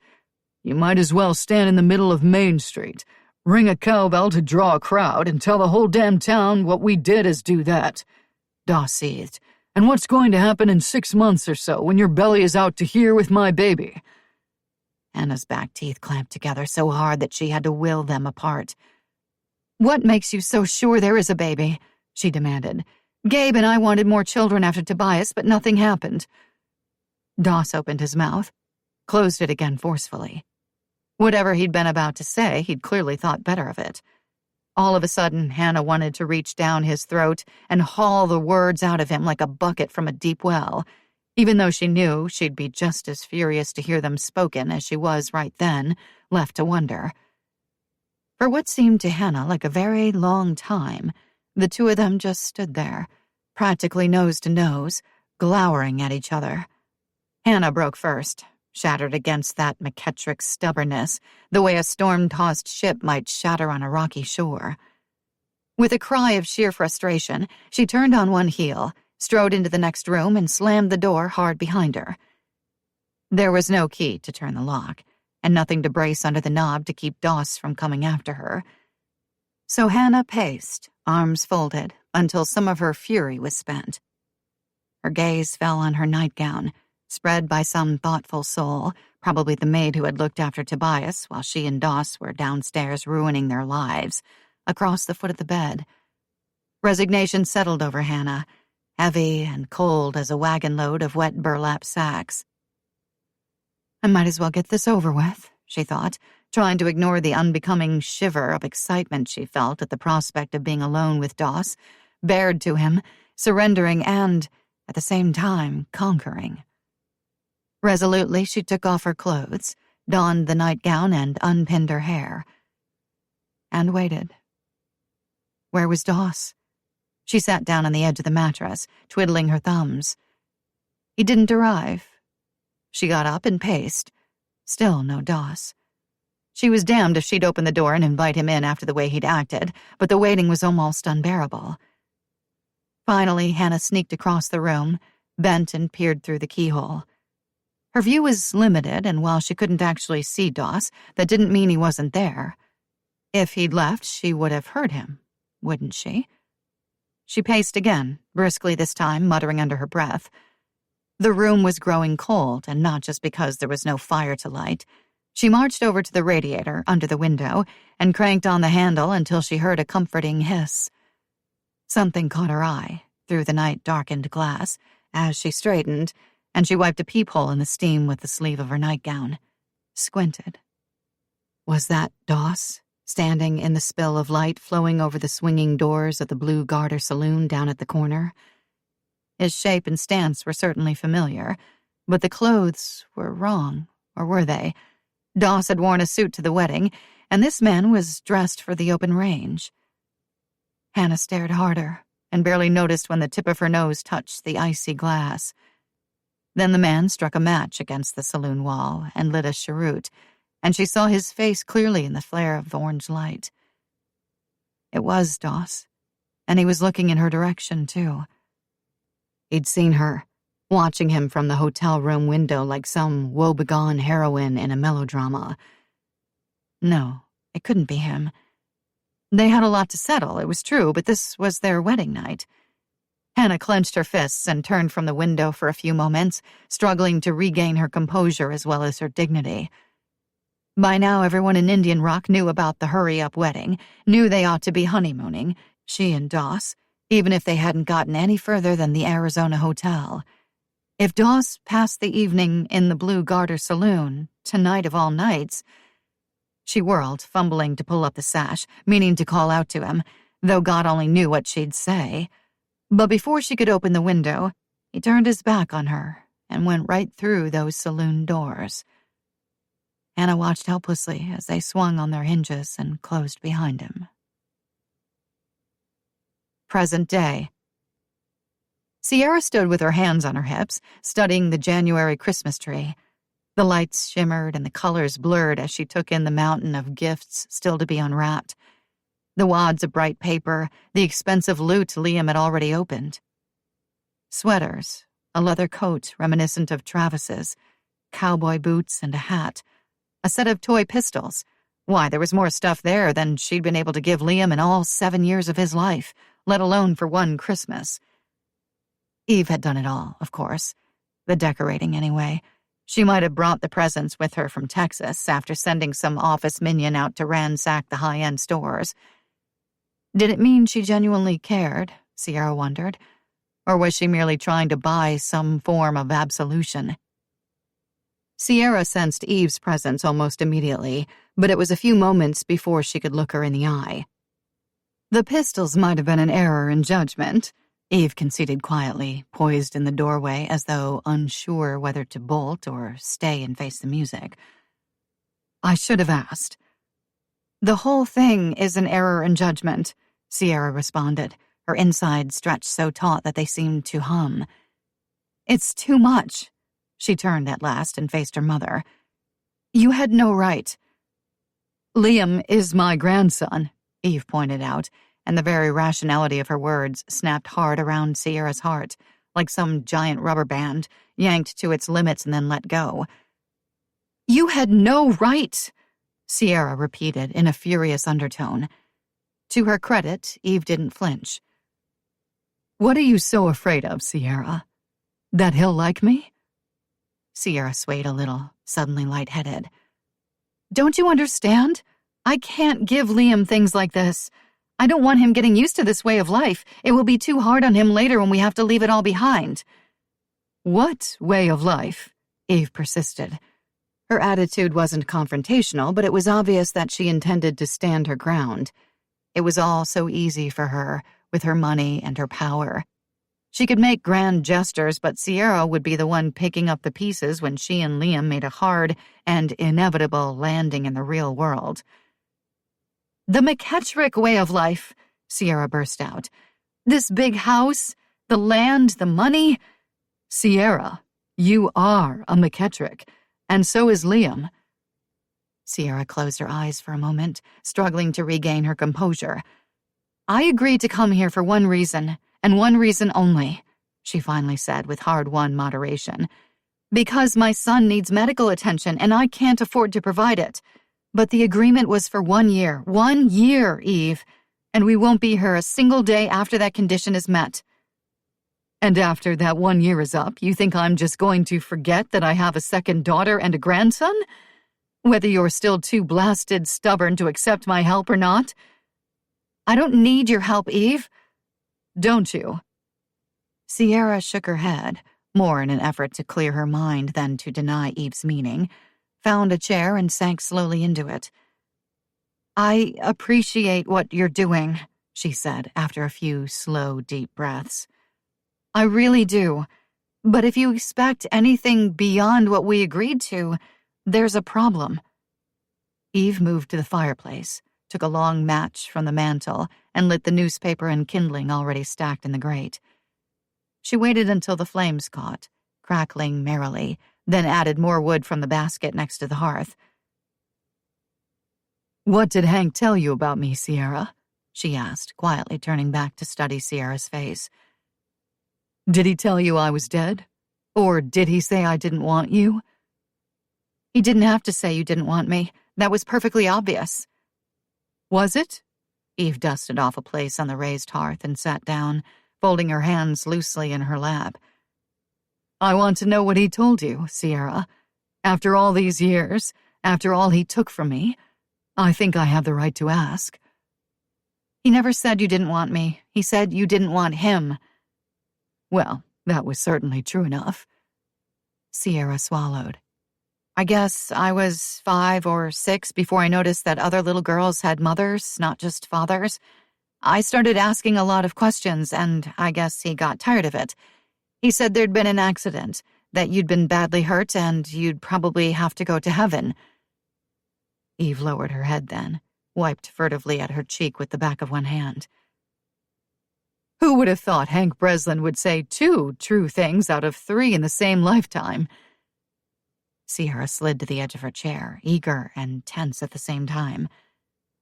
Don't get sucked in, she heard Hank say, as clearly as if he'd been standing in the room, taking part in the conversation. There was an accident? Sierra asked on a breath, mentally shushing her father. Just asking the question meant a part of her hadn't believed Hank, but this, like so many other things, would have to be considered later when she was alone and calm. Eve nodded. What kind of accident? Eve visibly collected herself, sitting up a little straighter. Her eyes seemed focused on a past Sierra hadn't been a part of. I was having lunch at an outdoor cafe in San Antonio with my lawyer, as it happens. We'd found you after 2 years of searching, or at least the investigators we'd hired had, and I'd seen you with my own eyes in San Miguel. Spoken to you. I wanted to contact Hank, work out some kind of arrangement. A peculiar buzzing sensation dimmed Sierra's hearing. Your father had to be handled very carefully. I knew that. It would have been like Hank to take you deeper into Mexico, even into South America, if he'd gotten spooked, and he'd have been a lot more careful to disappear for good the second time. Sierra waited, willing her head to clear, listening with everything in her. The accident? She prompted very softly. A car jumped the curb, crashed through the stucco wall between the tables and the street. We were sitting just on the other side. My lawyer, his name was Jim Furman, and he had a wife and 5 children, was killed instantly. I was in traction for weeks, and it took me another 1.5 years just to walk again. The incident sounded like something from a soap opera, and yet Sierra knew it was true. Her stomach churned as horrific images, complete with a soundtrack of crashes and screams, flashed through her mind. By the time I recovered, Eve went on after a few long moments of silence, I knew it was too late, that I'd have to wait until you were older, when you could make choices for yourself. You were happy and healthy and very bright. You were still so young. I couldn't just waltz into your life and say, "Hello, I'm your mother." I was still afraid of what Hank might do, and I was struggling to rebuild my life after the accident. Meg was spending most of her time with nannies as it was, and I had to turn the company over to the board of directors because I couldn't seem to focus my mind on anything. With all that going on, how could I take you away from the only home you knew, only to turn around and leave you in the care of strangers? Sierra sat quietly, drawing careful, measured breaths, taking it all in. "Okay," she said finally. "I can buy all that, but there's still a pretty big gap between then and 6 weeks ago when you finally contacted me." Eve was silent. So I was right, Sierra thought bitterly. There's more.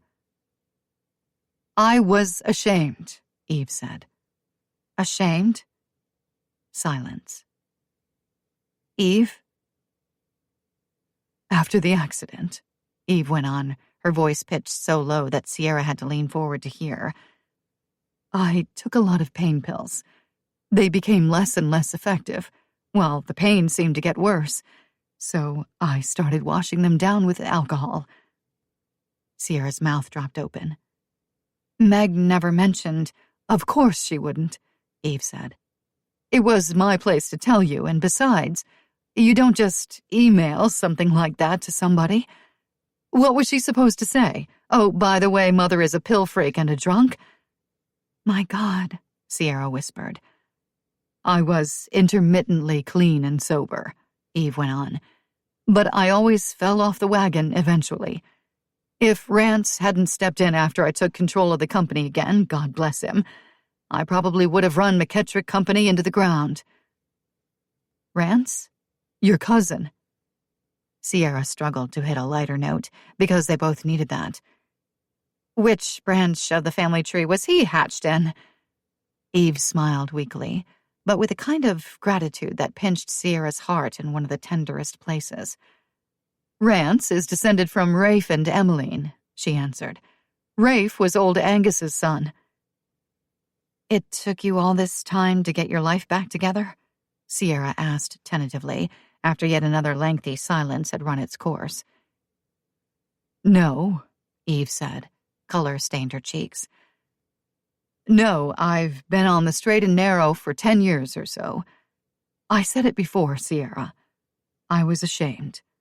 So much time had gone by, and I didn't know what to say, where to start. It became a vicious cycle. The longer I put it off, the harder it was to take the risk." "But you finally tracked me down again. What changed?" "I didn't have to track you down. I always knew where you were." Eve sighed and her shoulders stooped a little. "I found out about Liam's asthma, and I couldn't wait any longer." She paused, straightened her back again. "Fair is fair, Sierra. I've answered the hard questions, though I realize there will be more. Now it's your turn. Why did you spend your life moving from place to place, serving cocktails instead of putting down roots somewhere and making something of your life?" Sierra considered her past and felt something sink within her. She'd taken a few night courses, here and there. She'd used her fluent Spanish with customers and volunteered when she could at some of Liam's schools. But she'd never had roots or any direction except away. "There's nothing wrong with serving cocktails," she said, trying not to sound defensive and not quite succeeding. "Of course there isn't," Eve readily agreed. "But why didn't you go to college?" Sierra smiled ruefully. "There are only 24 hours in a day, Eve. I had a child to support." Eve nodded reflectively and waited. Sierra waited too. "That doesn't explain all the moving from place to place," Eve said at last.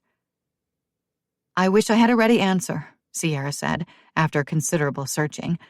"I guess I just always had this low-grade anxiety, like I was trying to outrun something." Eve took that in silently. "Why did you divorce my father?" Sierra asked. She hadn't seen the question coming, but she knew it had been fermenting in the back of her mind for a long time. Whenever it arose, she pushed it down, told herself it didn't matter, but this was a time for truth, however painful it might be. Hank, Eve replied carefully, was one of those men who believed they're entitled to call the shots by virtue of possessing a penis. He quit his job a month after we were married. He sold condominiums, planning to become a golf pro at the country club. He never actually got around to applying, of course, and it would have been quite a trick to get hired anyway, since there wasn't an opening and he didn't know a 9-iron from a putter. Sierra moistened her lips, uncomfortable. He was an emotional lightweight, Eve went on, quietly relentless. But you knew that, didn't you, Sierra? She had known, but admitting it aloud was beyond her. She did manage a stiff nod, though. How did he earn a living? Eve asked. Even in Mexico, there's rent to pay, and food costs money. Sierra blushed. Hank had tended bar at the corner cantina on occasion and played a lot of backroom poker. The house they'd lived in belonged to Magdalena. He just seemed to coast, she said. But you had clothes, shoes, medical care, birthday cakes, toys at Christmas? Sierra nodded. Her childhood had been marked by two things: a vague, pervasive loneliness and a bohemian kind of freedom. At last, realization struck. You were sending him money somehow. I was sending you money, through Hank's sister, from the day he took you away. Nell, your aunt, was pretty clever. She always cashed the check, then wired it to Hank, through various places, sometimes a bank, sometimes the courtesy desk in a supermarket, sometimes a convenience store. Eventually, my investigators picked up the trail, but it wasn't so easy in those days. Sierra flashed on a series of memories, her dad walking away from one of the many Cambio outlets in San Miguel, where tourists cashed travelers' checks and exchanged their own currency for pesos. She'd been very small, but she'd seen him folding a wad of bills and tucking it into his pocket, and she'd wondered. Now she felt a stab of shame on his behalf, recalling his small, secret smile. Eve was right. Hank Breslin had felt entitled to that money, and while he'd always made sure Sierra had the necessities, he'd never been overly generous. In fact, it had been Magdalena, not Hank, who had provided extras. Sweet, plump, spice-scented Magdalena of the patient smile and manner. Sierra's emotions must have been clearly visible in her face. Eve rose, came over to her, and laid a hand on her shoulder. Then, without another word, she turned and left the room. Sierra had loved her father, for all his shortcomings, and seeing him in this light destroyed a lot of fantasies. Even worse, she knew that Adam, Liam's father, had been a younger version of Hank. Oh, he'd had a career, but she'd been an amusement to him and nothing more. He'd been willing to sell her out, sell out his own wife and daughters for a good time. Like Hank, he'd felt entitled to whatever pleasures happened to be available, and to hell with all the people who got hurt in the process. For a moment, she hated Adam, hated Hank, hated all men. She'd been attracted to Travis Reed. Now she took an internal step back, and an enormous no boiled up from her depths, spewing like a geyser and then freezing solid at its height. Chapter 11. 1919. Doss returned to the room well after midnight, smelling of cigar smoke and whiskey. Hannah lay absolutely still, playing possum, watching through her lashes as he shed his hat and coat and kicked off his boots.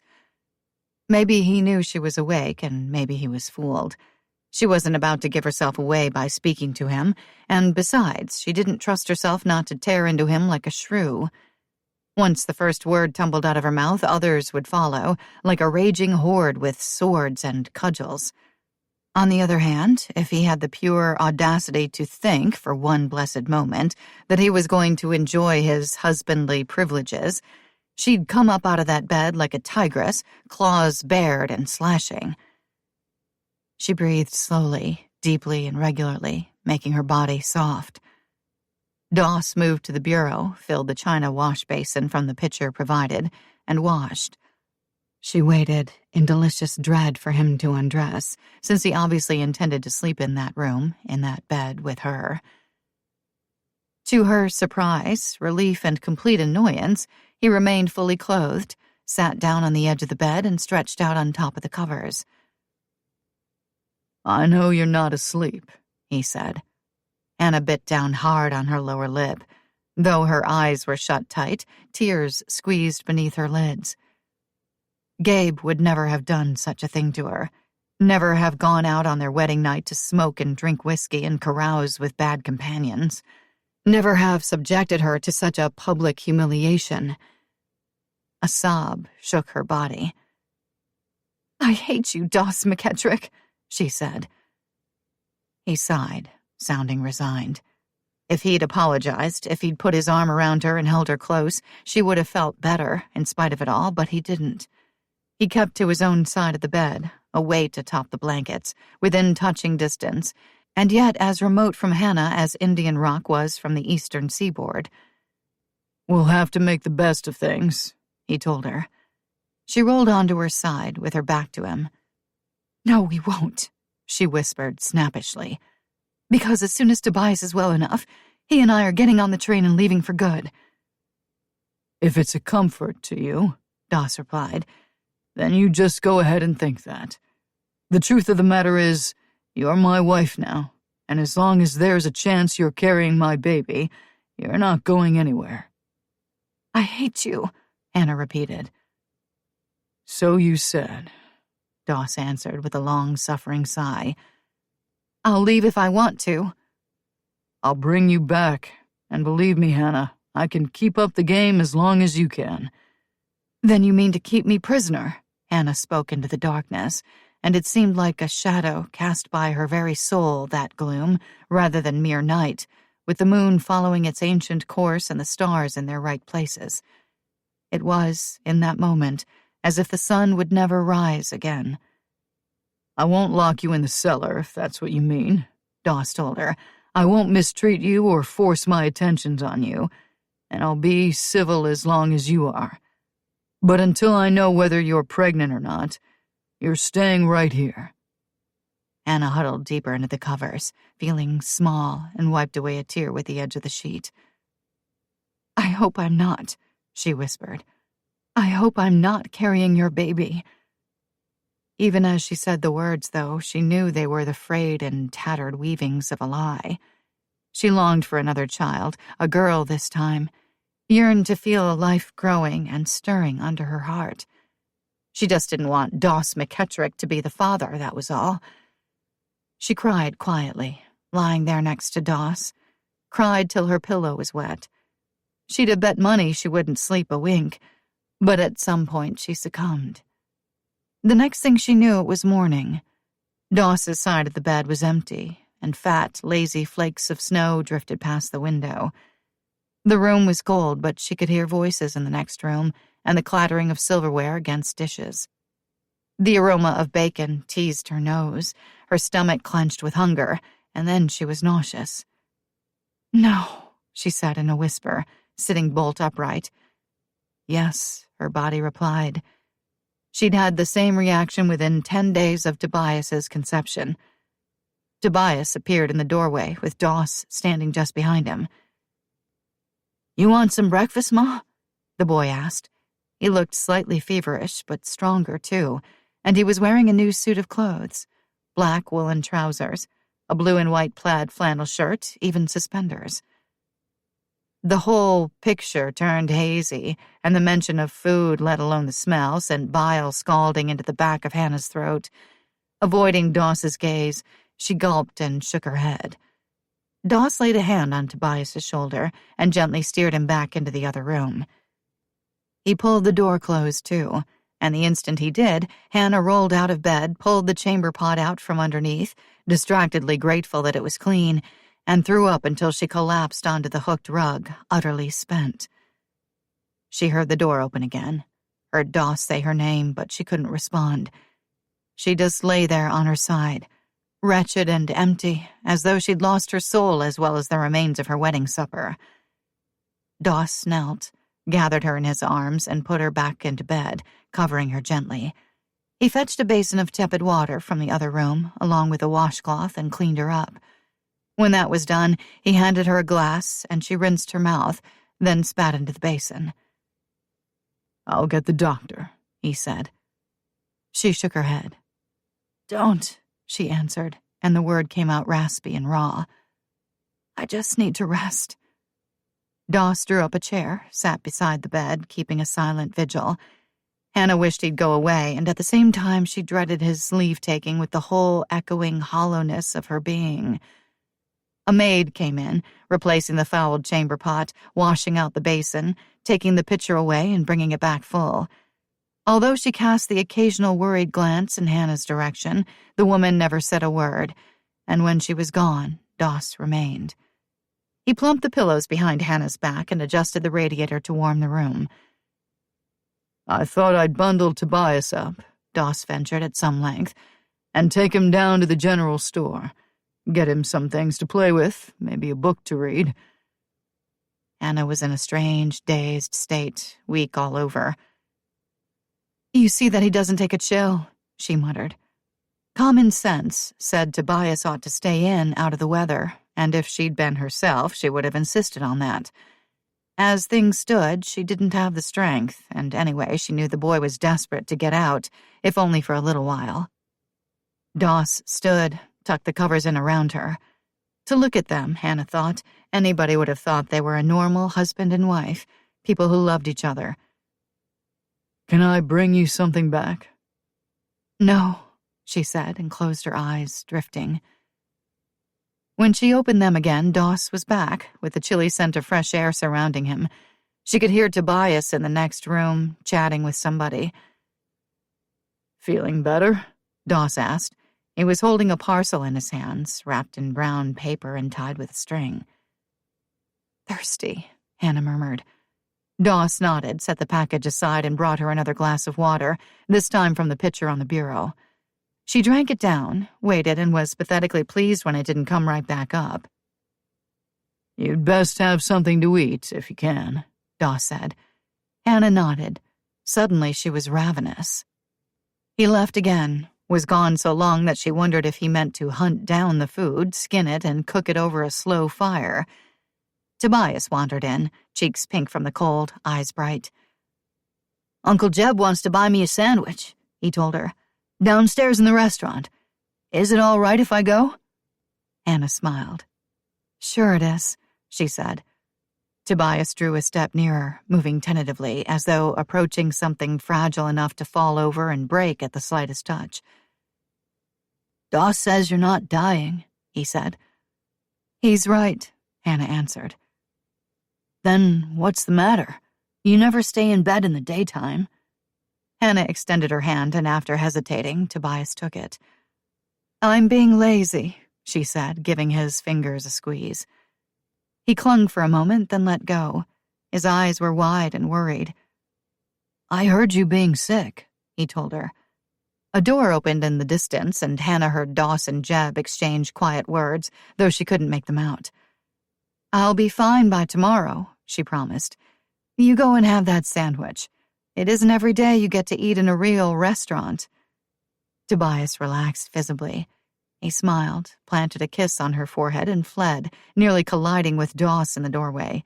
Doss tightened his grip on the tray of food he was carrying. A teapot with steam wisping from the spout. A bowl of something savory and fragrant. Hannah's nose twitched, and her formerly rebellious stomach growled an audible welcome. "Chicken and dumplings," Doss said with a grin.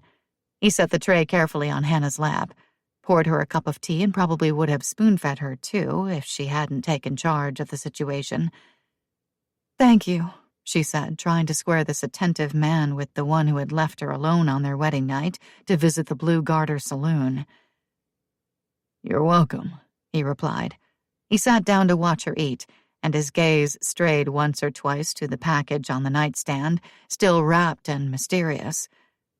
Hannah did not assume it was for her, since she'd clearly refused Doss's earlier offer to bring her something from the mercantile, but she was curious just the same.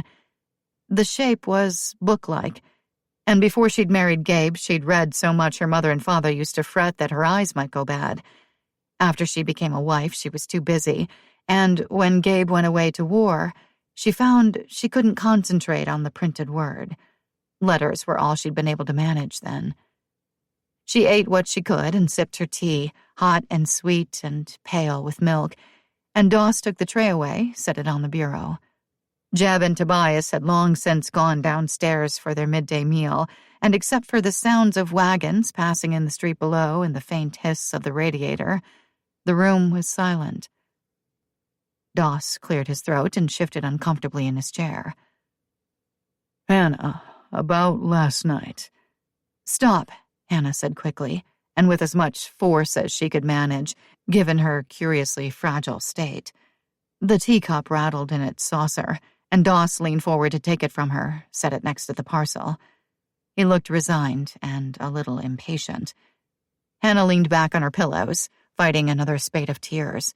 She would have sworn she'd cried them all out the night before, after Doss came back from the Blue Garter and told her he wouldn't let her go home to Montana.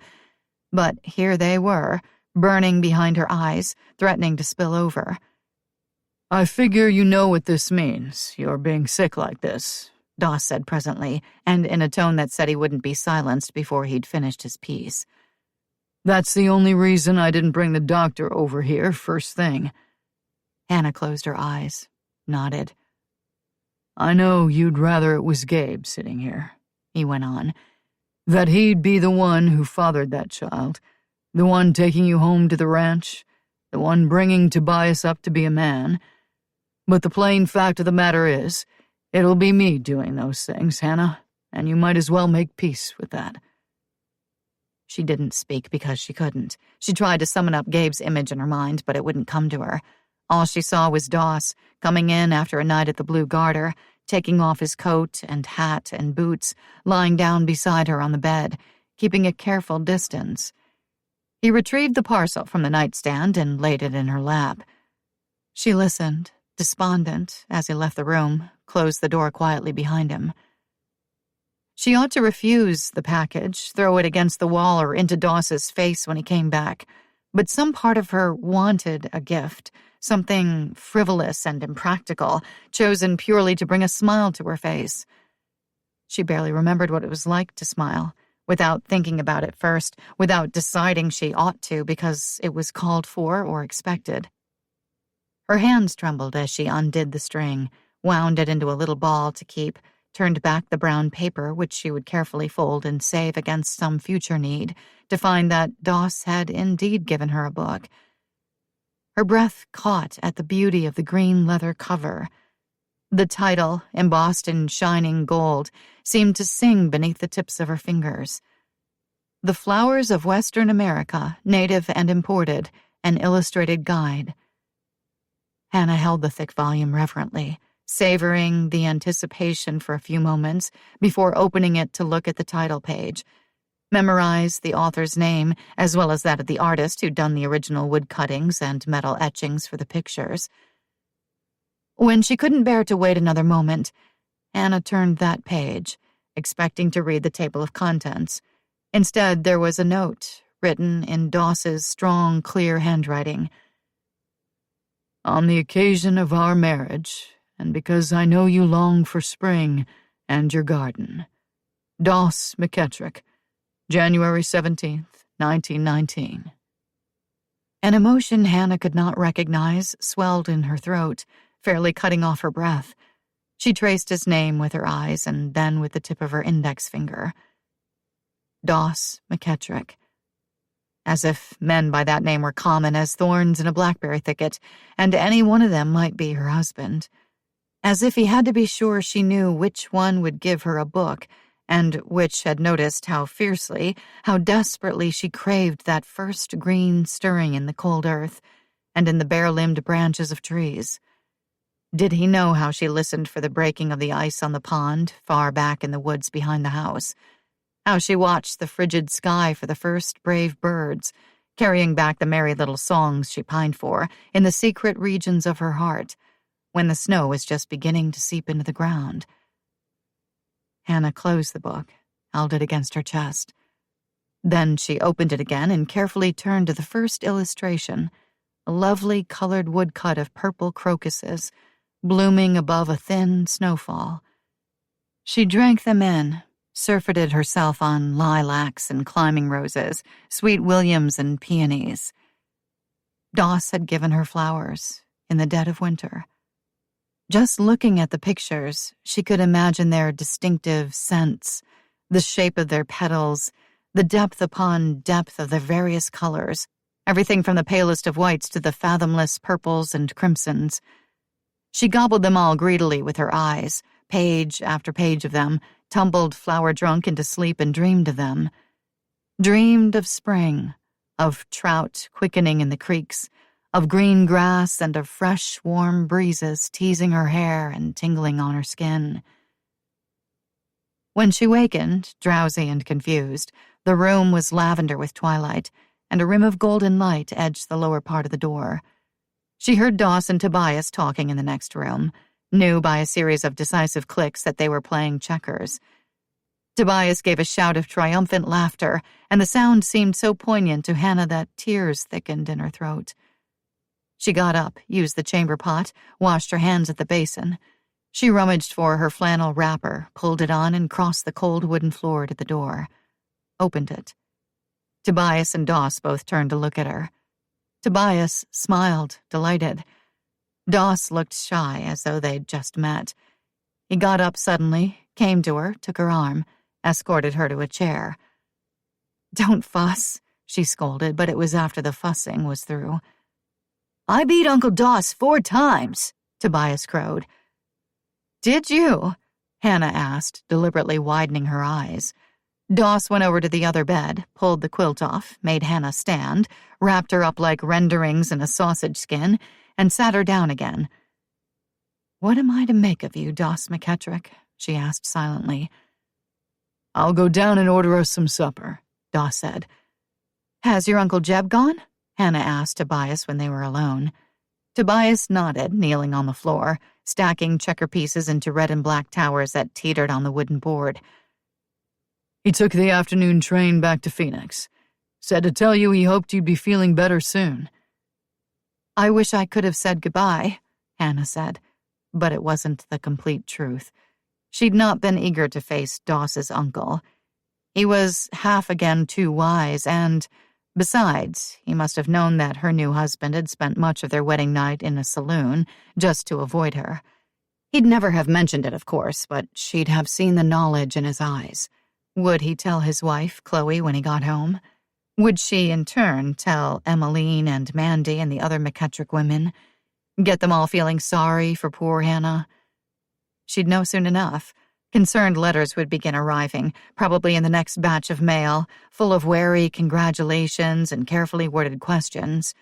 The aunts, as both Gabe and Doss had always referred to them, were not gossips, so she needn't fear scandal from that quarter.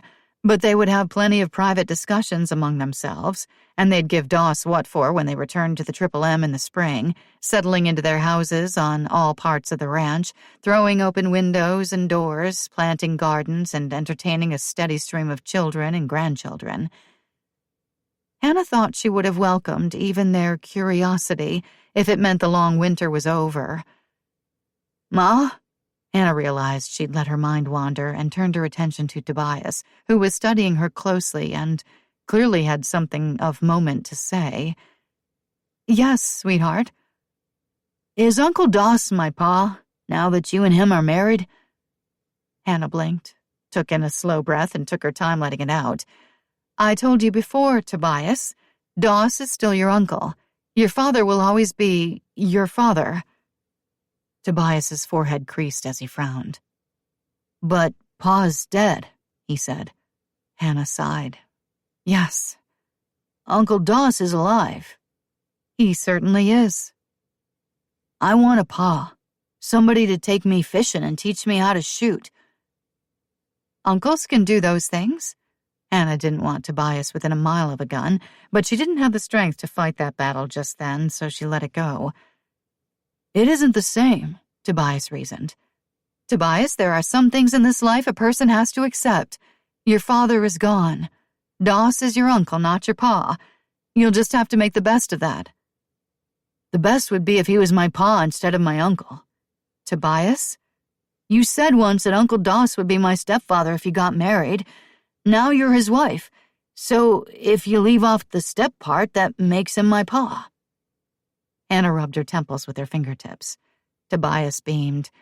8 years old, and he could argue like a senior senator at a campaign picnic. The door to the corridor opened, and Doss came in, followed by 2 maids carrying trays laden with food. Pa's back, Tobias said. Hannah's gaze locked with Doss's. Something passed between them, silent and charged. Hannah looked away first. Chapter 12. Present day.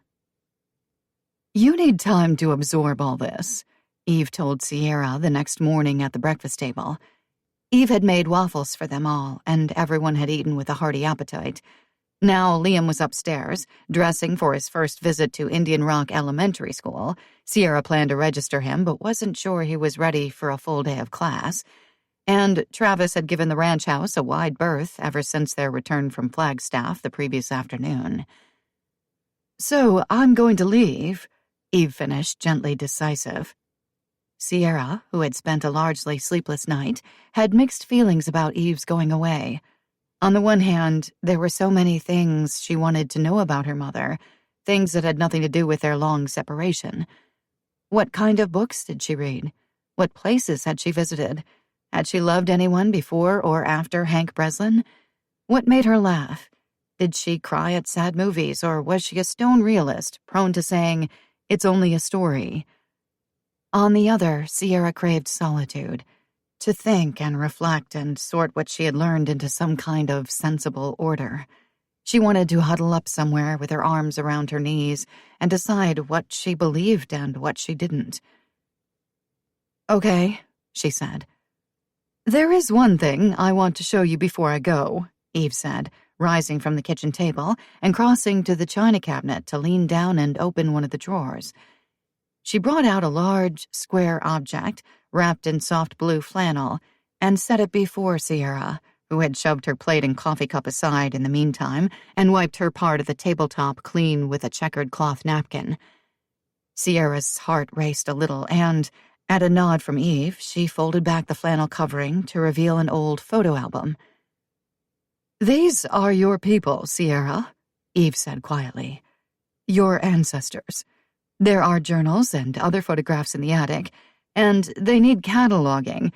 It would be a great favor to me if you would gather them and make sure they're properly preserved." "I can do that," Sierra said.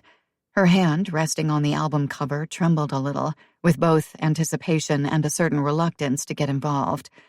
Biologically, she had a connection with the faces and names between the battered leather covers of the book, but in terms of real life, she was just passing through. She couldn't afford to forget that.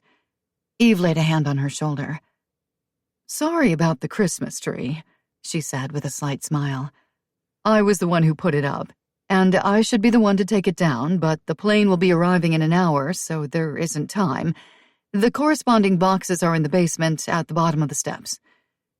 Sierra nodded a second time. Liam had finished opening his presents the night before, and the mess had been cleaned up.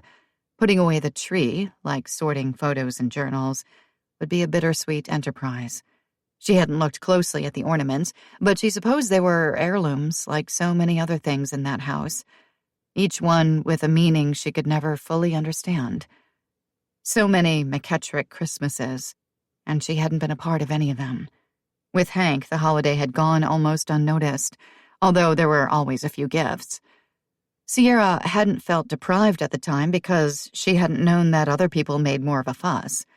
The McKettricks, most likely, made a lot of fuss, not just over Christmas, but other holidays too.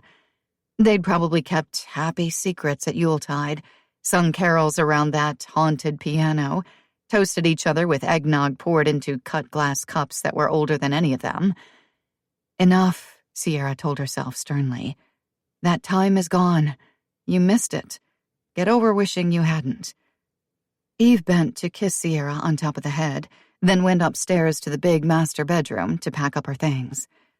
Sierra cleared the table and loaded the dishwasher, but her gaze kept straying to the album. It was as though the people in the photographs, all long dead, were calling to her. Get to know us. We are part of you. We are part of Liam. Sierra shook off the feeling as a nostalgic whim. She was as much a Breslin as a McKettrick, after all. She knew how to be Hank's daughter, but being Eve's was a whole new ballgame. It was as though she had an entirely separate and unfamiliar identity, and that person was a stranger to her. Liam bounded down the back stairs as she was rinsing out the coffee carafe, beaming at the prospect of starting school. He'd been thrilled to learn, through the research he and Sierra had done on Meg's computer after last night's present unwrapping frenzy, that there was no geek program at Indian Rock Elementary. He wanted to be an ordinary kid. Not sick. Not gifted. Just regular, as he'd put it. Sierra's heart ached with love and empathy. As a child, home-taught by Magdalena, she'd yearned to go to a real school, but Hank had forbidden it. Now she realized Hank had been hiding her, probably fearful that some visitor, expatriate parent, or teacher might catch on to the fact that he'd snatched her and look into the matter. For a moment, she indulged in a primitive anger so deep that it was visceral, causing her stomach to clench and her jaws to tighten. Grandma says we'd better take Meg's car into town today because ours is a heap, not to mention a veritable eyesore, Liam reported cheerfully. When are we going to get a new car? When I win the lottery or get a job, Sierra said, deliberately relaxing her shoulders, which had immediately tensed, and taking Liam's new cowboy coat, as he dubbed it, down from the peg. While she would have objected if she'd known Eve was out buying all those gifts, let alone wrapping them and putting them under a fully decorated Christmas tree, she was glad of this one. It was made of leather and lined with sheepskin, well beyond her budget, and it would definitely keep her little boy warm. Just then, Eve came back, bundled up for winter weather herself, and carrying a small, expensive suitcase in one hand. Her coat was full length and black, elegantly cut and probably cashmere.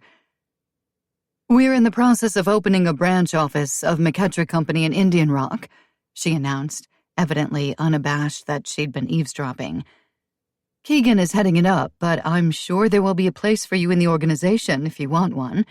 You do speak Spanish, don't you? Keegan, Sierra mused mildly, letting the indirect job offer slide, along with a reference to her language skills, at least for the moment. Another McKettrick cousin? Descended from Kate and Mandy, Eve confirmed, smiling slightly and nodding toward the album. It's all in the book. How are you getting back to the airstrip, or wherever your jet is landing? Sierra asked, shrugging into her coat, which looked like something from the bottom of a grungy bin at a thrift store, compared to the ones Eve and Liam were decked out in. Travis is taking me in his truck, Eve said, setting her suitcase down by the door, heading to the china cabinet to pluck a set of keys from a sugar bowl, taking Sierra's hand, opening it and placing them on her palm. Use the SUV. That wreck of yours won't make it out of the driveway if it starts at all. Sierra hesitated a moment before closing her fingers around the keys. Not to mention that it's a veritable eyesore, she said pointedly, but with a little smile. You said it, Eve replied brightly. I didn't. Yes, you did, Liam countered. Upstairs, you told me. Outside, Travis honked the horn. Eve touched her grandson's neatly groomed hair. Give your old granny a hug, she said. I'll be back in a few weeks, and if the weather is good, maybe you'd like to take a ride in the company jet. Liam let out a whoop. Sierra didn't get a chance to protest because Travis rapped lightly, opened the back door, and took up Eve's suitcase.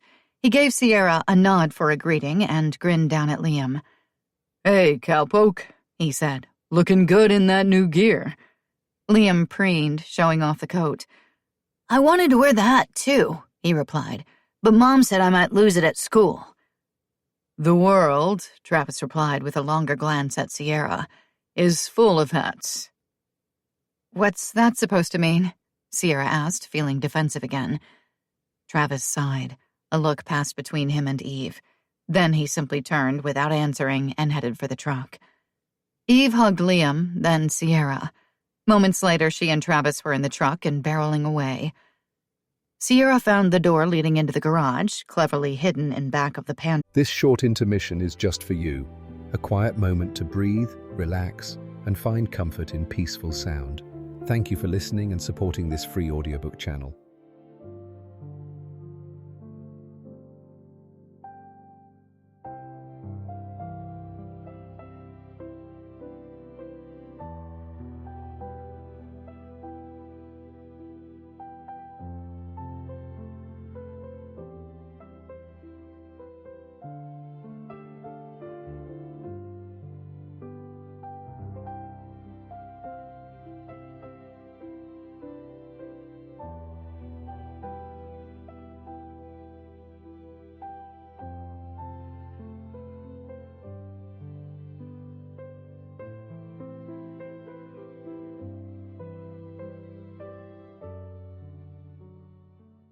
Like the architectural afterthought it surely was, and assessed her sister's shining red SUV.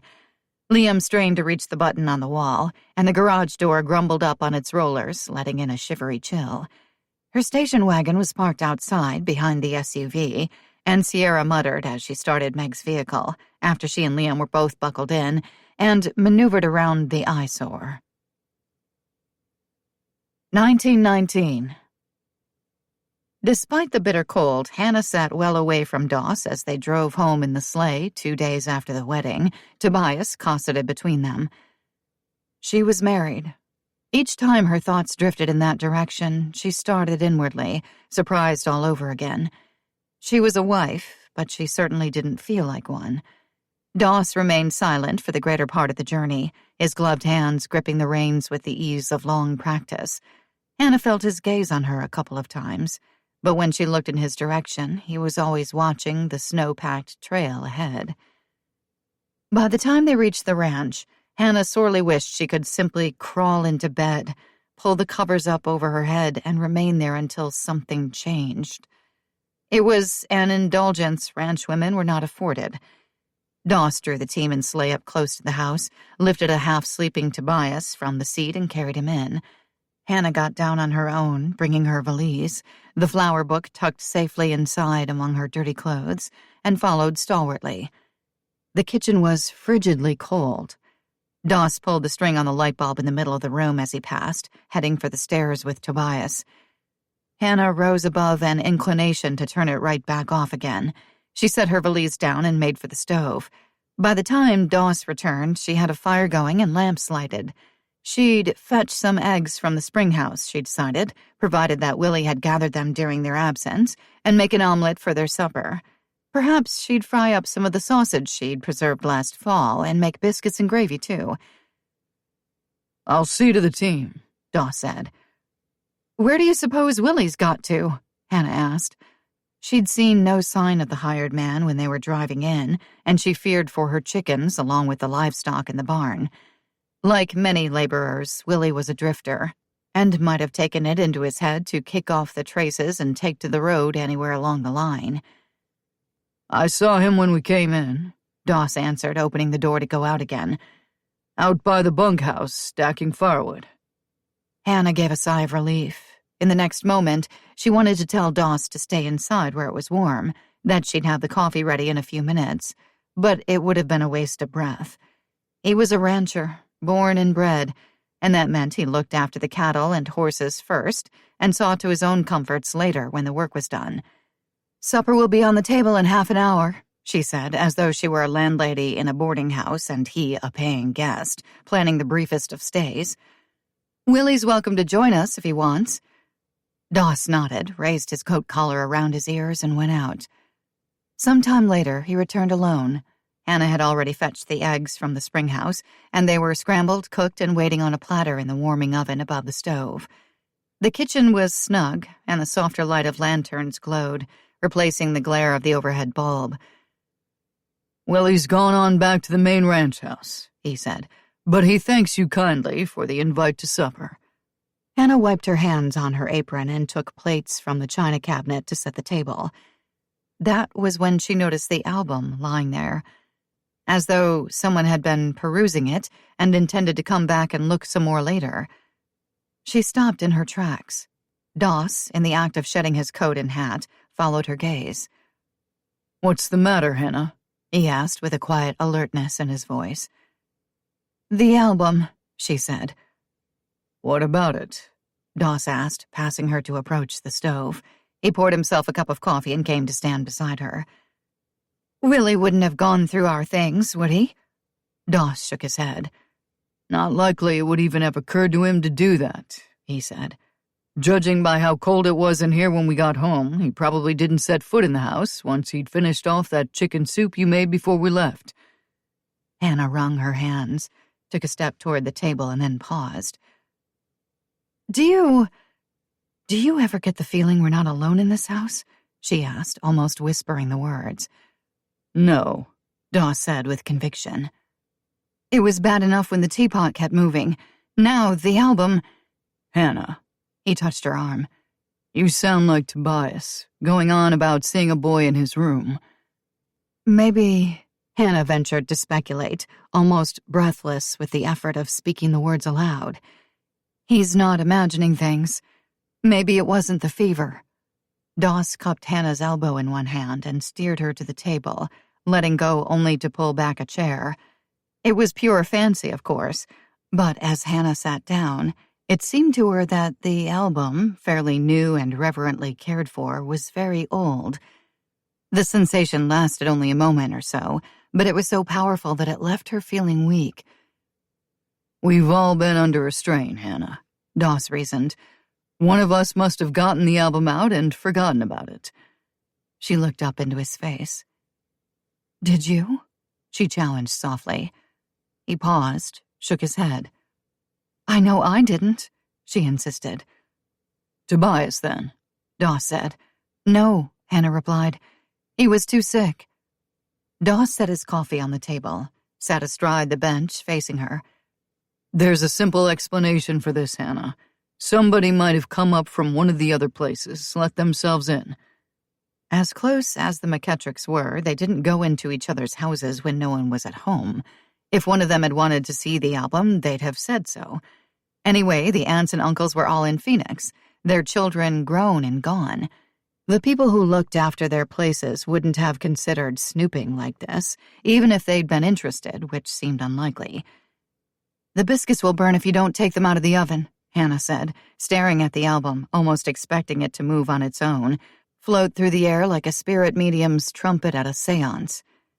Doss got up, crossed the room, and rescued the biscuits. The sausage gravy was done, warming at the back of the stove, so he retrieved one of the plates Hannah had gotten out, filled it for her, and brought it to the table. "Tobias will be hungry," she said, thinking aloud. "I'll see to him," Doss answered. "Eat."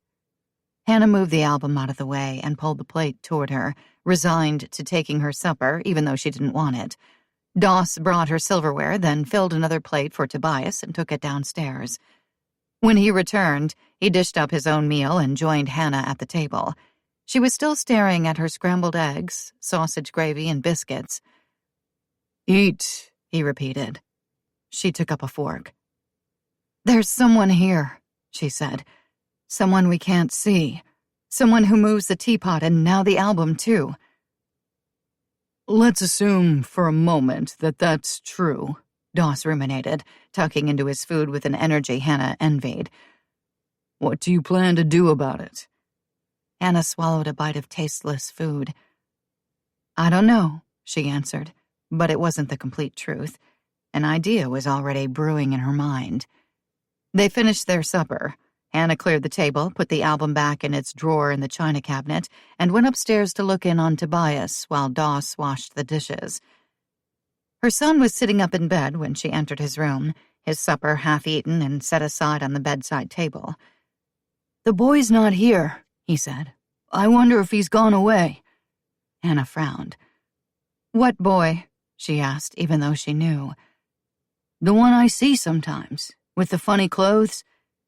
Hannah stroked her boy's hair, sat down on the edge of his bed.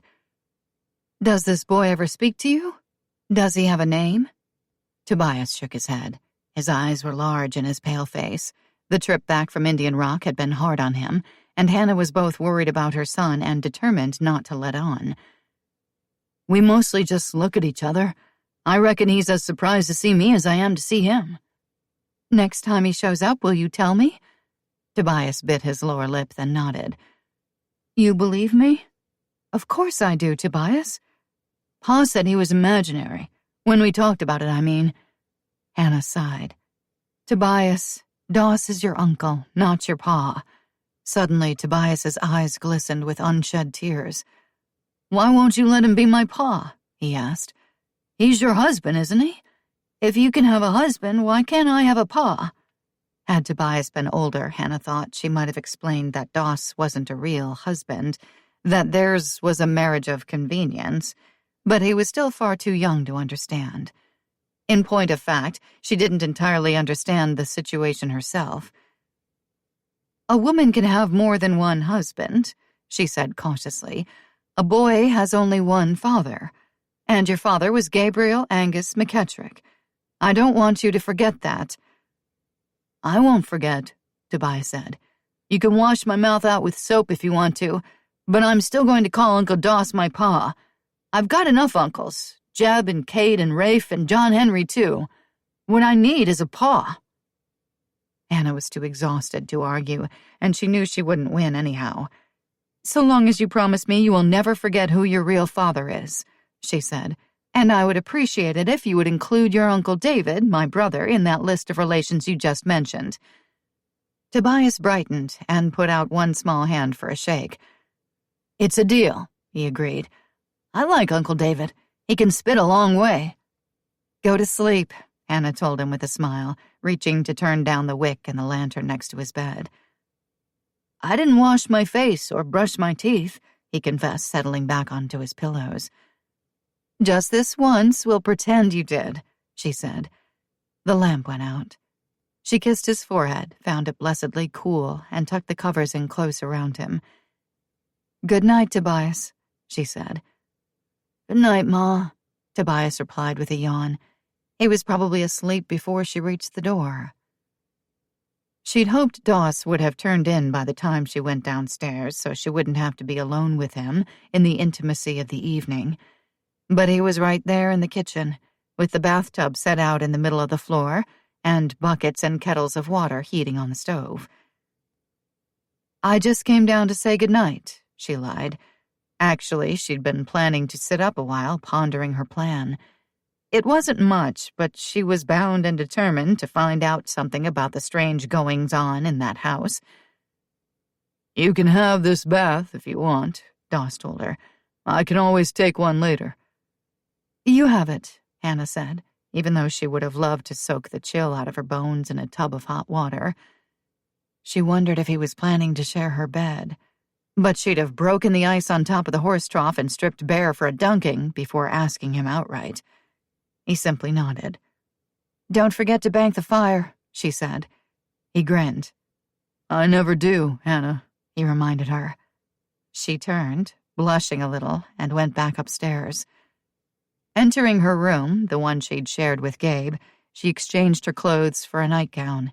She took her hair down, brushed it, plaited it into a long braid, trying all the while not to imagine Doss right downstairs, naked as the day he was born, lounging in that tub in front of the stove.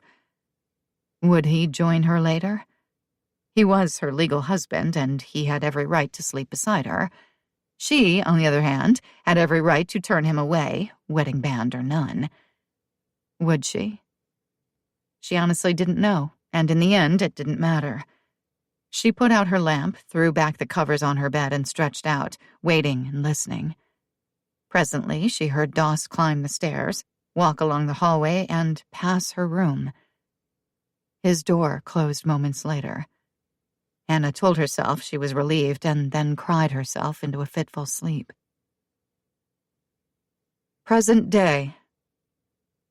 The roads had been plowed, and Sierra was secretly proud of the way she handled the SUV. She'd grown up in Mexico, after all, and spent the last few years in Florida, which precluded driving in snow. This was an accomplishment. At the elementary school, she got Liam registered and watched as he rushed off to join his class before she could even suggest that he start slowly. His eagerness left her feeling a little bereft. She shook that off. He had his inhaler. The school nurse had been apprised of his asthma. She had to let go. She would be living on the Triple M for a year, per her agreement with Eve. Might as well drive around a bit, see what the town was like. 30 minutes later, she'd seen it all. The supermarket, the library, the cattleman's bank, 2 cafes, 3 bars, a gas station, a dry cleaner's and the ubiquitous McDonald's, the Indian Rock Historical Society, a real estate firm, a few hundred houses, many of them old, and, at the edge of town, a spanking new office complex with the word McKettrick Company inlaid in colored stone over a gleaming set of automatic doors. "I'm sure there will be a place for you in the organization if you want one," she heard Eve's voice say. Slowing the car, she studied the place, imagined herself going inside in her jeans, sweatshirt, and ratty coat, her hair combed in a slapdash method, no mirror required. Face bare of makeup. "Hi there," she would say to her cousin Keegan, who would no doubt be less than thrilled to see her but manage a polite greeting anyway. "My name is Sierra, and what do you know? Turns out I'm a McKettrick just like you. Go figure. Oh, and by the way, my mother says you're to give me a job. Top dollar salary and all the fringe benefits, if you don't mind." She smiled ruefully at the thought. "Of course, all I know how to do is serve cocktails and speak Spanish," she might add. "No problem, I'm sure." She pulled up in front of the cattleman's bank, patted her purse, which contained a few $100s in traveler's checks, all the money she had in the world, and went in to open a checking account. "You already have one, Ms. McKettrick," a perky young teller told her after a few taps on her computer keyboard. The girl's eyes widened as she peered at the screen. "It's pretty substantial, too." Sierra frowned, momentarily puzzled. "There must be some mistake. I've only been in town a few days, and I haven't—" And then it struck her. Eve had been up to her tricks again. The teller turned her pivoting monitor around so Sierra could read the facts for herself. The bottom line made her catch hold of the counter with both hands, lest she faint dead away. $2 million? "Of course, you'll need to sign a signature card," the clerk said, still chipper. "Do you have 2 forms of personal identification?" "I need to use your telephone," Sierra managed to say. The floor was still at an odd tilt, and her knuckles hurt where she gripped the edge of the counter. The teller blinked. "You don't carry a cell phone?" she marveled, in a tone usually reserved for people who think they've been abducted by aliens and subjected to a lot of very painful and explicit medical procedures. "No," Sierra said, trying not to hyperventilate. "I do not carry a cell phone." "Over there," the teller said, pointing to a friendly-looking nook marked off in brass letters as the customer comfort area. Sierra made her way to the telephone, rummaged through her purse for Eve's cell number, and dialed. The operator came on and informed her the call was long distance and there would be charges. "Make it collect," Sierra snapped. 1 ring. 2. Eve was probably still in flight aboard the company jet, with her phone shut off. Sierra was about to give up when, after the 3rd ring, her mother chimed. "Eve McKettrick?" "I have a bank account with $2 million in it," Sierra whispered into the receiver, bent around it like someone calling a 900 number during a church service. "Yes, dear," Eve said sweetly. "I know." "I will not accept your trust fund?" Sierra sucked in her breath, almost choked on it. "My trust fund?" "Yes," Eve answered. "You also have a share in McKettrick Company, of course." Sierra swallowed, carefully this time. "I will not take your charity." "Tell it to your grandfather," Eve responded unruffled. "Of course, you'll need a clairvoyant to help because he's been dead for 15 years. Sierra held the receiver away from her, stared at it, jammed it to her ear again. "My grandfather left me $2 million? "Yes," Eve said. "We kept it safely tucked away in Switzerland so your father wouldn't get his paws on it." Sierra closed her eyes. "Sweetheart?" her mother asked, sounding concerned now. "Are you still there?"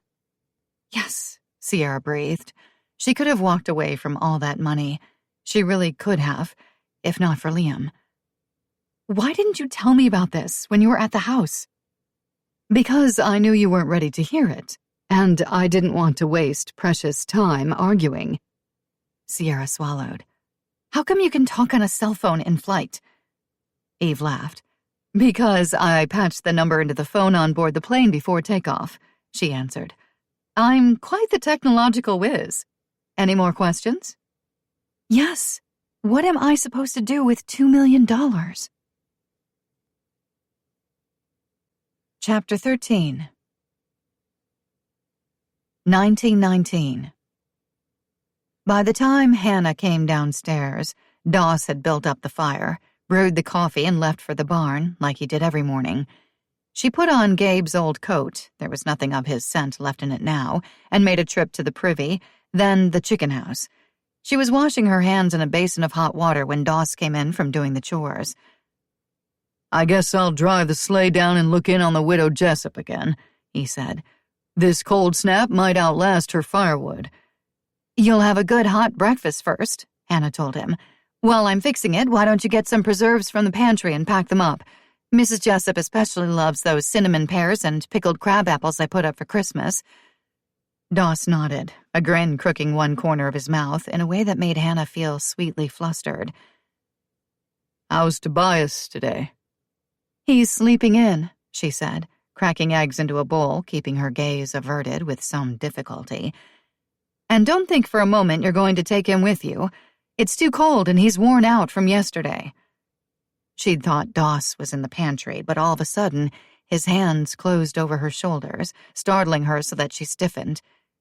He turned her around to face him, looked straight into her eyes.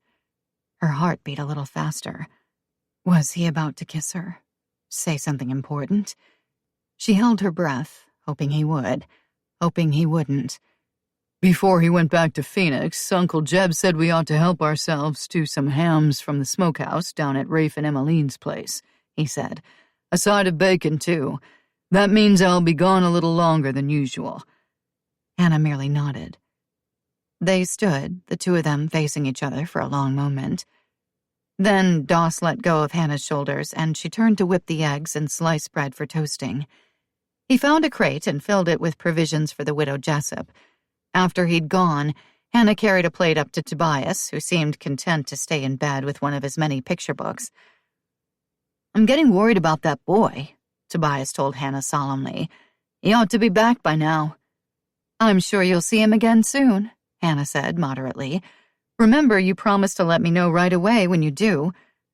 He nodded, looking glum.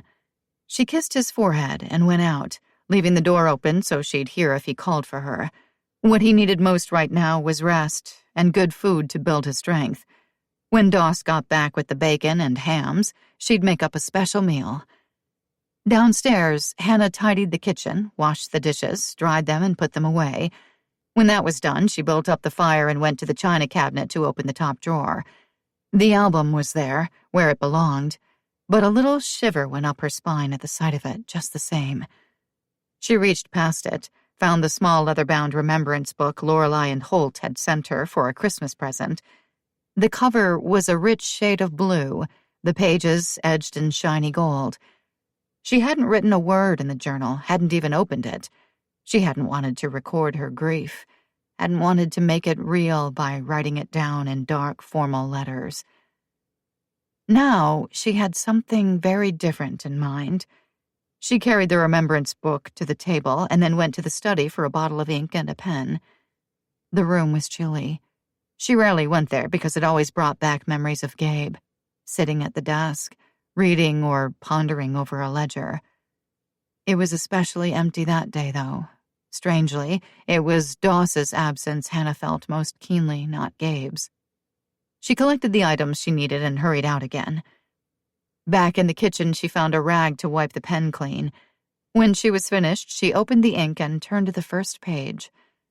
She bit her lower lip, dipped the pen, summoned up all her resolve, and began to write. My name is Hannah McKettrick. Today's date is January 19th, 1919. Present day. The first thing Sierra noticed when she got back to the house later that morning, with a load of groceries and a head spinning with possibilities now that she was rich, was that Travis wasn't around. The second thing was that the album Eve had brought out to show her was gone. She left it on the kitchen table and it had vanished. She paused, holding her breath, listening. Was there someone in the house? No, it was empty. She didn't need to search the rooms, open closet doors, peer under beds to know that. Her practical side took over.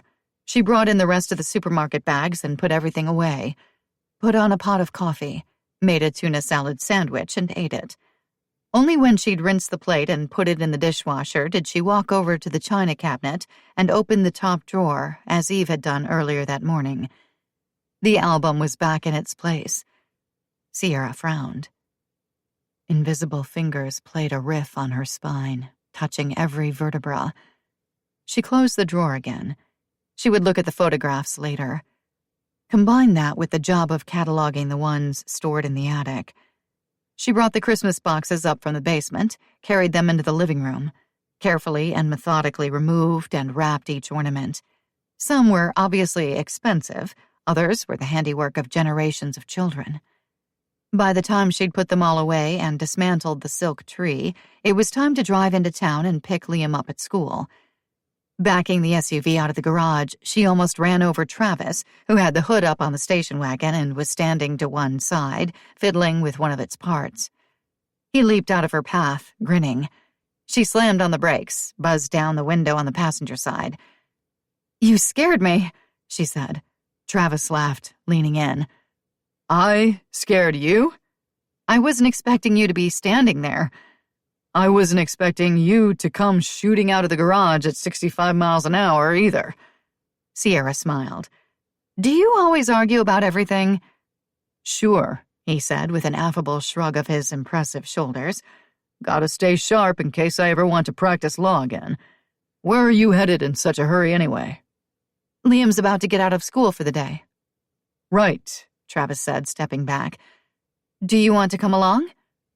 Now, what made her say that?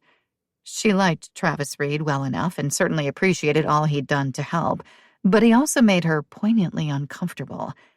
He must have seen her thoughts playing out in her face. "Maybe another time," he said easily.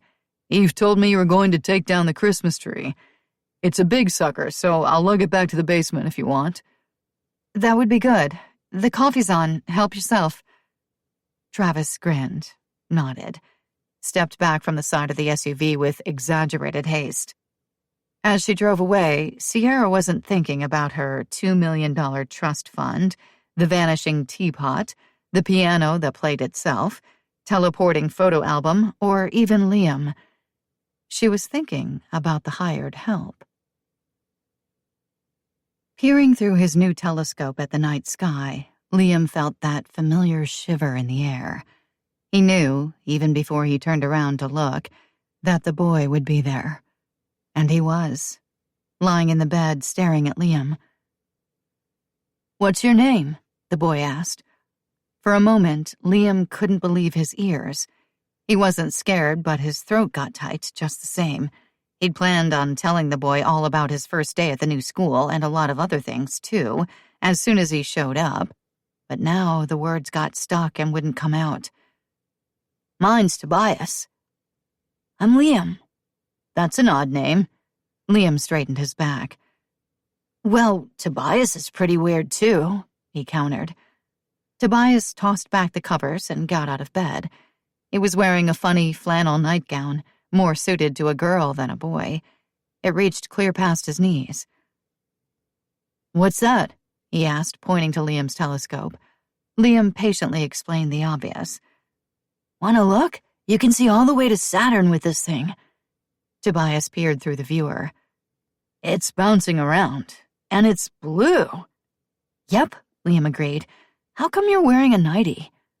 Tobias looked up. His eyes flashed and his cheeks got red. "This," he said, is a night shirt." "Whatever," Liam said. Tobias gave him the eyeball. "Those are mighty peculiar duds," he announced. "Thanks a lot," Liam said, but he wasn't mad. He figured duds must mean clothes. "Are you a ghost?" "No," Tobias said. "I'm a boy. What are you?" "A boy," Liam answered. "What are you doing in my room?" "This is my room. What are you doing here?" Tobias grinned, poked a finger into Liam's chest, as though testing to see if it would go right through. "My ma told me to let her know first thing if I saw you again," he said. Liam put out his own finger and found Tobias to be as solid as he was. "Are you going to?" he asked. "I don't know," Tobias said. He put his eye to the viewer again. "Is that really Saturn? Or is this one of those moving picture contraptions?" 1919. Hannah blew on the ink until it dried. Then she wiped the pen clean, sealed the ink bottle, and closed the remembrance book. Now that she'd written in it, she felt a little foolish. But what was done was done. She took the book back to the china cabinet and placed it carefully beneath the top cover of the family album. She was just mounting the steps to go and check on Tobias when she realized he was talking to someone. She couldn't make out the words, just the conversational tone of his voice. He spoke with an eager lilt she hadn't heard in a long time. She stood absolutely still, straining to listen. "Ma!" he yelled suddenly. She bolted up the stairs, along the hallway, into his room. She found him lying comfortably in bed, wide awake, his eyes shining with an almost feverish excitement. "I saw the boy," he said. "His name is Liam, and he showed me Saturn." "Liam," Hannah replied stupidly, because anything else was quite beyond her. "I said it was a strange name, Liam, I mean, and he said Tobias was a weird thing to be called, too." Hannah opened her mouth, closed it again, twisted the hem of her apron in both hands. Her knees felt as though they'd turned to liquid, and even though she'd asked Tobias to let her know straight away if he saw the boy again, she realized she hadn't been prepared to hear it. She wished Doss were there, even though he'd probably be a hindrance rather than a help. "Ma?" Tobias sounded worried, and his eyes were great in his face. She hurried to his bed, sat down on the edge of the mattress, touched a hand to his forehead. He squirmed away. "I'm not sick," he protested.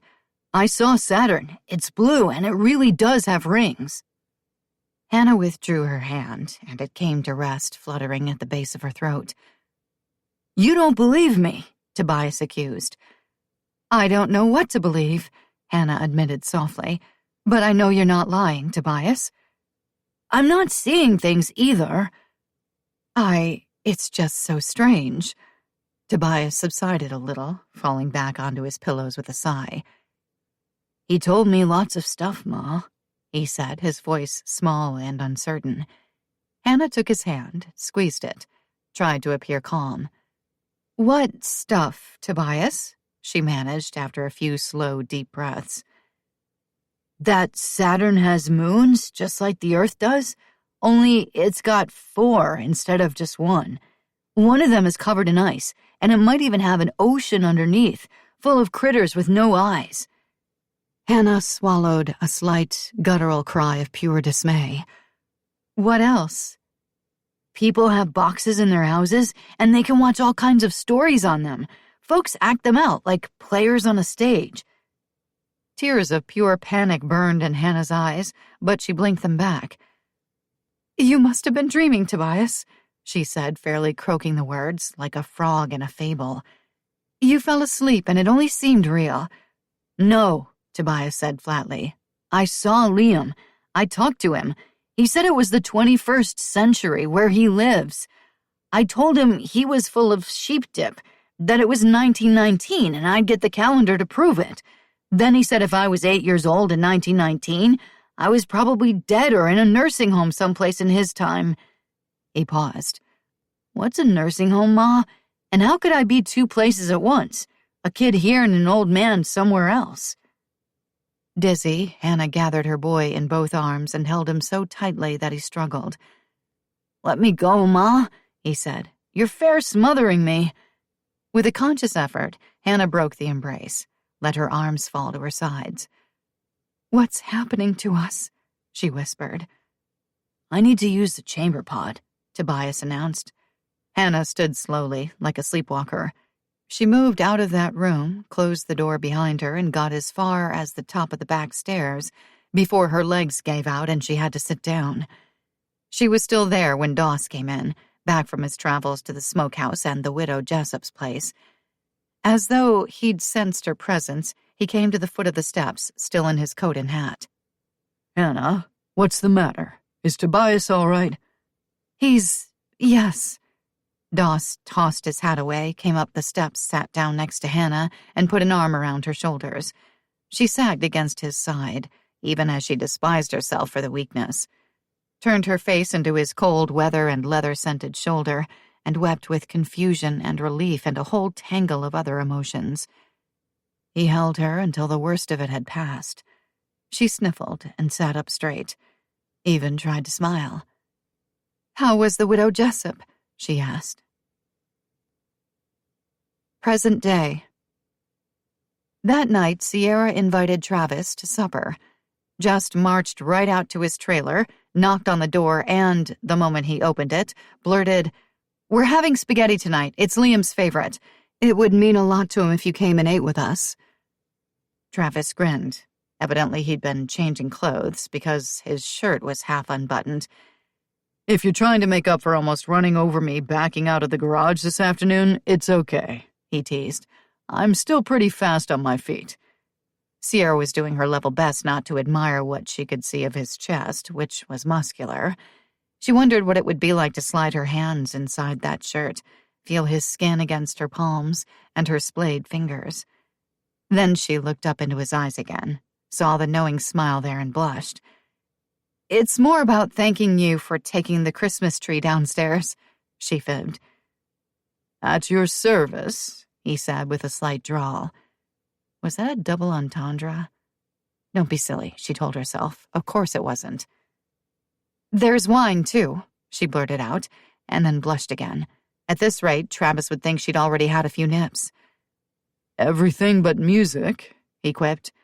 Afraid to say another word, she turned and hurried back toward the house, and she distinctly heard him chuckle before he closed the trailer door. Liam was strangely quiet at supper. He usually gobbled spaghetti, but tonight he merely nibbled. He had a perfect opportunity to talk cowboy with Travis or chatter on about his first day of school. Instead, he asked to be excused so he could take a bath and get to bed early. At Sierra's nod, he murmured something and fled. He must be sick, Sierra fretted, about to go after him. "Let him go," Travis counseled. "He's all right." "But—" "He's all right, Sierra." He refilled her wine glass, then his own. They finished their meal, cleared the table together, loaded the dishwasher. When Sierra would have walked away, Travis caught hold of her arm and gently stopped her, switched on the countertop radio with his free hand. Soft, smoky music poured into the room. The next thing she knew, Sierra was in Travis's arms, close against that chest she'd admired earlier at the door of his trailer, and they were slow dancing. Why didn't she pull away? Maybe it was the wine. "Relax," he said. His breath was warm in her hair. She giggled, more nervous than amused. What was the matter with her? She was attracted to Travis, had been from the first, and he was clearly attracted to her. They were both adults. Why not enjoy a little slow dancing in a ranch house kitchen? Because slow dancing led to other things, especially when it was wine-powered. She took a step back and felt the counter flush against her lower back. Travis naturally came with her since they were holding hands and he had one arm around her waist. Simple physics. Then he kissed her. Physics again, this time not so simple. "Yikes," she said when their mouths parted. He grinned. "Nobody's ever said that after I kissed them." She felt the heat and substance of his body pressed against hers right where it counted. If Liam hadn't been just upstairs and likely to come back down at any moment, she might have wrapped her legs around Travis's waist and kissed him nuclear style. "It's going to happen, isn't it?" she heard herself whisper. "Yep," Travis answered. "But not tonight," Sierra said on a sigh. "Probably not," Travis agreed, grinding his hips a little. His erection burned into her abdomen like a firebrand. "When, then?" He chuckled, gave her a slow, nibbling kiss. "Tomorrow morning," he said, "after you drop Liam off at school." "Isn't that a little soon?" "Not soon enough," Travis answered. He cupped a hand around her breast, and even through the fabric of her shirt and bra, her nipple hardened against the chafing motion of his thumb. "Not nearly soon enough." After Travis had gone, Sierra felt like an idiot. She looked in on Liam, who was sound asleep, and then took a cool shower. It didn't help. She would come to her senses by morning, she told herself, as she stood at her bedroom window gazing down at the lights burning in Travis's trailer. She'd get a good night's sleep. That was all she needed.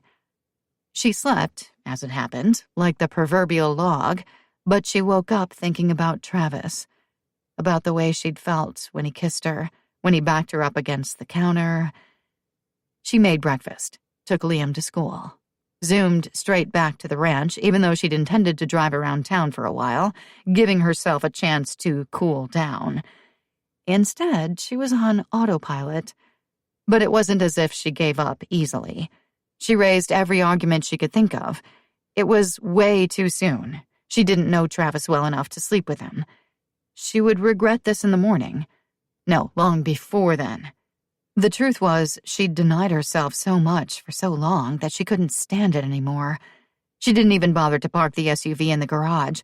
She shut it down between the house and Travis's trailer, up to the wheel wells in snow, jumped out, and double-timed it to his door. Knocked. Maybe he's not home, she thought desperately. Let him be here. Let him be in China. His truck was parked in its usual place, next to the barn. The trailer door creaked open. He grinned down at her. "Hot damn," he said. Sierra shoved her hands into her coat pockets, wished she could dig her toes right into the ground somehow and hold out against the elemental forces that were driving her. Travis stepped back. "Come in," he said. So much for the toehold. She was inside in a single bound. He leaned around her to pull the door shut. "This is crazy," she said. He began unbuttoning her coat, slipped it back off her shoulders, bent his head to taste her earlobe and brush the length of her neck with his lips. She groaned. "Talk some sense into me," she pleaded. "Say this is stupid and we shouldn't do it." He laughed. "You're kidding, right?" "It's wrong." "Think of it as therapy." She trembled as he tossed her coat aside. "For whom? You or me?" He opened her blouse, undid the catch at the front of her bra, caught her breasts in his hands when they sprang free. "Oh, I think we'll both benefit," he said. Sierra groaned again. He sat her down on the side of his bed, crouched to pull off her snow boots, peel off her socks. Then he stood her up again and undressed her, garment by garment. Blouse, bra, jeans, and, finally, her lacy underpants. He suckled at her breasts, somehow managing to shed his own clothes in the process. Sierra was too dazed and too aroused to consider the mechanics of it. He laid her down on the bed gently, eased 2 pillows under her bottom, knelt between her legs. "Oh, God," she whimpered. "You're not going to—" Travis kissed his way from her mouth to her neck. "I sure am," he mumbled, before pausing to enjoy one of her breasts, then the other. He kept moving downward, stroking the tender flesh on the insides of her thighs. He plumped up the pillows, raising her higher. Sierra moaned. He parted the nest of moist curls at the junction of her thighs, breathed on her, touched her lightly with the tip of his tongue. She arched her back and gave a low, throaty cry of need. "I thought so," Travis said almost idly. You thought what? Sierra demanded. That you needed this as much as I do. He took her full into his mouth. She welcomed him with a sob and an upward thrust of her hips. He slid his hands under her buttocks and lifted her higher still. She was about to explode, and she fought it. It wasn't as though she had orgasms every day. She wanted this experience to last. He drove her straight over the edge. She convulsed with the power of her release. Once, twice, 3 times. It was over. But it wasn't. Before she had time to lament, he was taking her to a new level. She came again, voluptuously, piercingly, her legs over his shoulders now, and before she could begin the breathless descent, he grasped the undersides of her knees and parted them, tongued her until she climaxed yet again. Only this time she couldn't make a sound. She could only buckle in helpless waves of pleasure. And still it wasn't over. He waited until she'd opened her eyes, until her breathing had evened out. After all of the frenzy, he waited until she nodded.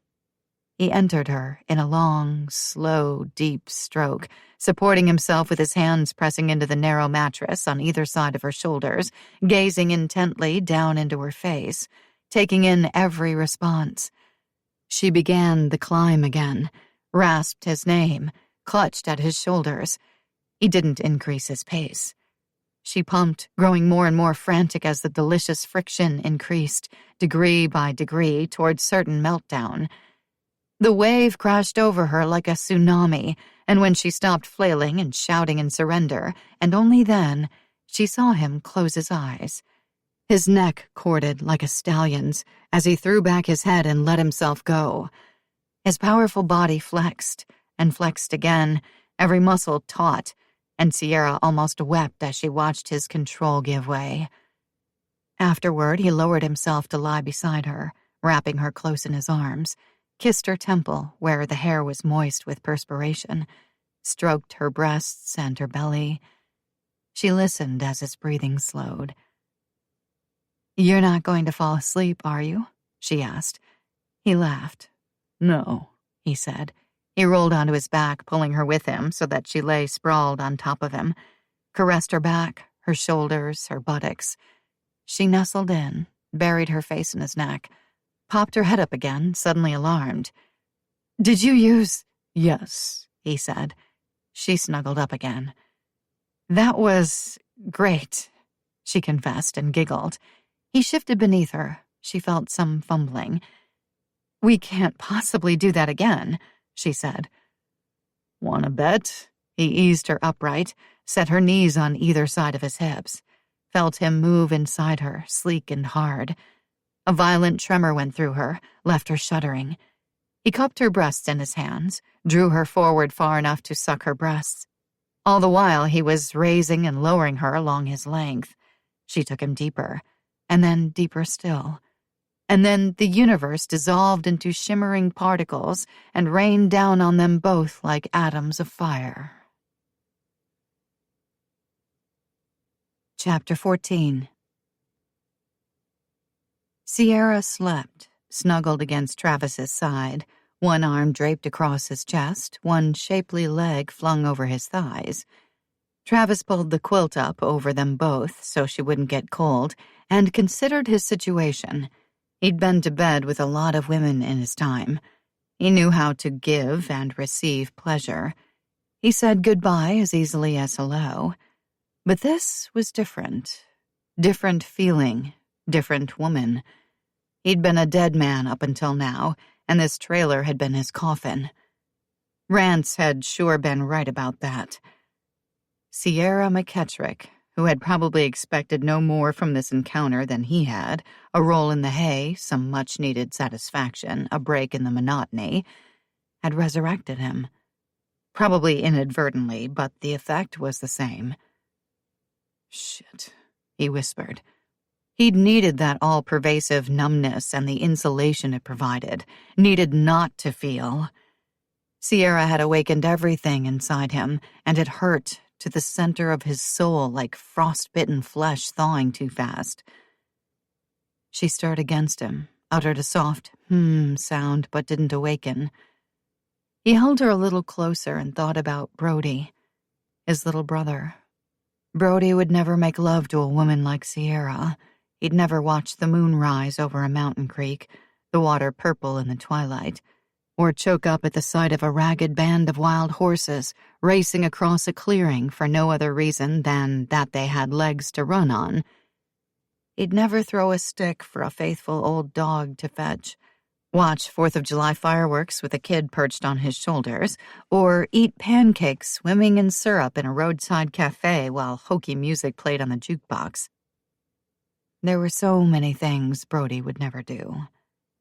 Travis's throat went raw and his eyes stung.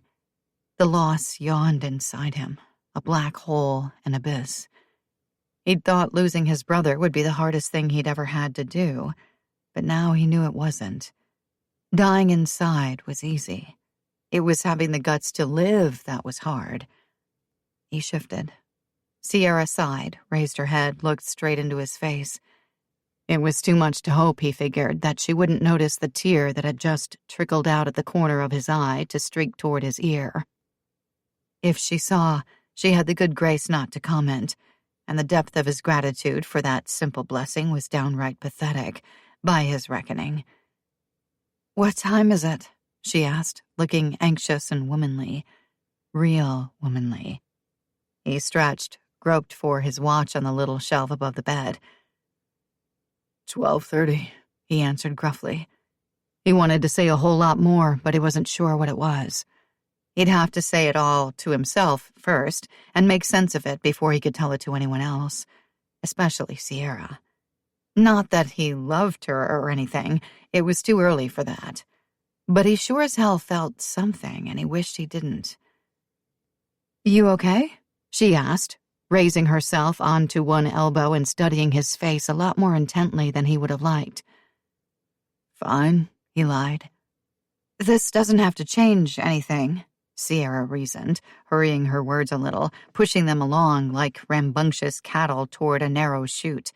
Was she trying to convince him or herself? "Right," he said.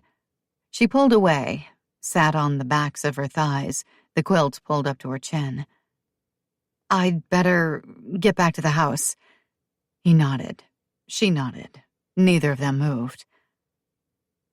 "What just happened here?" Sierra asked after a long time had passed, with the two of them just staring at each other. Whatever had happened, it had been a lot more than the obvious. He was sure of that, if nothing else. "I'll be damned if I know," Travis said. "Me neither," Sierra said. Then she bent and kissed his forehead before scrambling out of bed. He sat up, watched as she gathered her scattered clothes and shimmied into them. He wished he smoked because lighting a cigarette would have given him something to do, something to distract him from the rawness of what he felt and his frustration at not being able to wrestle it down and give it a name. "I guess you must think I do things like this all the time," she said. Maybe he wasn't alone in being confused. The idea stirred a forlorn hope within him. "And I don't sleep with men I barely know, and I don't—" He smiled. "I believe you, Sierra," he said. He did, too. Anybody who came with the kind of sensual abandon she had on a regular basis would be superhuman, dead of exhaustion, or both. Actually, he admired her stamina and her uncommon passion. And she was up, moving around, dressing. He wasn't entirely sure he could stand. She sat on the side of the bed, keeping a careful, if subtle, distance to pull on her socks and boots. "Travis," she said without looking at him. He saw a pink glow along the edge of her cheek and thought of a summer dawn rimming a mountain peak. "What?" "It was good. What we did was good, okay?" He swallowed, reached out and squeezed her hand briefly before letting it go. "Yeah," he agreed. "It was good." She left then, and Travis felt her absence like a vacuum. He cupped his hands behind his head, lay back and began making a list in his mind. All the things he had to do before he left the Triple M for good. She'd made a damn fool of herself. Sierra let herself into the house, closed the door behind her, and leaned back against it. What had she been thinking, throwing herself at Travis that way. She'd been like a woman possessed, and a stupid woman at that. Sierra McKettrick, the sexual sophisticate. Right. Sierra McKettrick, who had been intimate with exactly 2 men in her life, one of whom had fathered her child, lied to her and left her behind, apparently without a second thought. What if Travis hadn't been telling the truth when he said he used protection? What if she was pregnant again? Get a grip, she told herself out loud. Travis had clearly had a lot of experience in these matters, unlike her. Furthermore, he was a lawyer. He might not have given a damn whether she was protected or not, but he surely would have covered his own backside, if only to avoid a potential paternity suit. She stood still, breathing like a woman in the early stages of labor, until she'd regained some semblance of composure. She had to pull herself together. In a couple of hours, she'd be picking Liam up at school. He'd want to tell her all about his class, the other kids, the teachers. There would be supper to fix and homework to oversee. She was a mother, for God's sake, not some bimbo in a soap opera sneaking off to have pre-noon monkey sex in a trailer with a virtual stranger. She straightened. Her own voice echoed in her mind. It was good. What we did was good, okay? And it had been good, just not in the noble sense of the word. Sierra went slowly upstairs, took a long hot shower, dressed in fresh jeans and a white cotton blouse. Borrowed one of Meg's cardigans to complete the mom look. By the time she was finished, she still had more than an hour until she had to leave for town. Her gaze strayed to the china cabinet.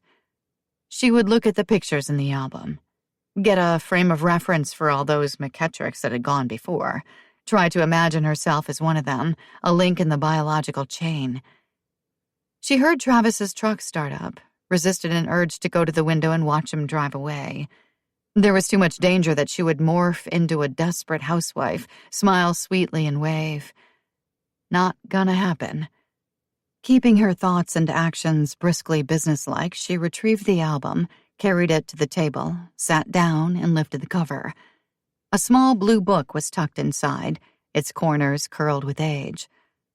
A tremor of something went through Sierra like a wash of ice water, some premonition, some subconscious awareness straining to reach the surface. She opened the smaller volume, focused on the beautifully scripted lines, penned in ink that had long since faded to an antique brown. My name is Hannah McKettrick. I know you're here. I can sense it. You've moved the teapot and the album in which I've placed this remembrance book. Please don't harm my boy. His name is Tobias. He's 8 years old. He is everything to me. Sierra caught her breath.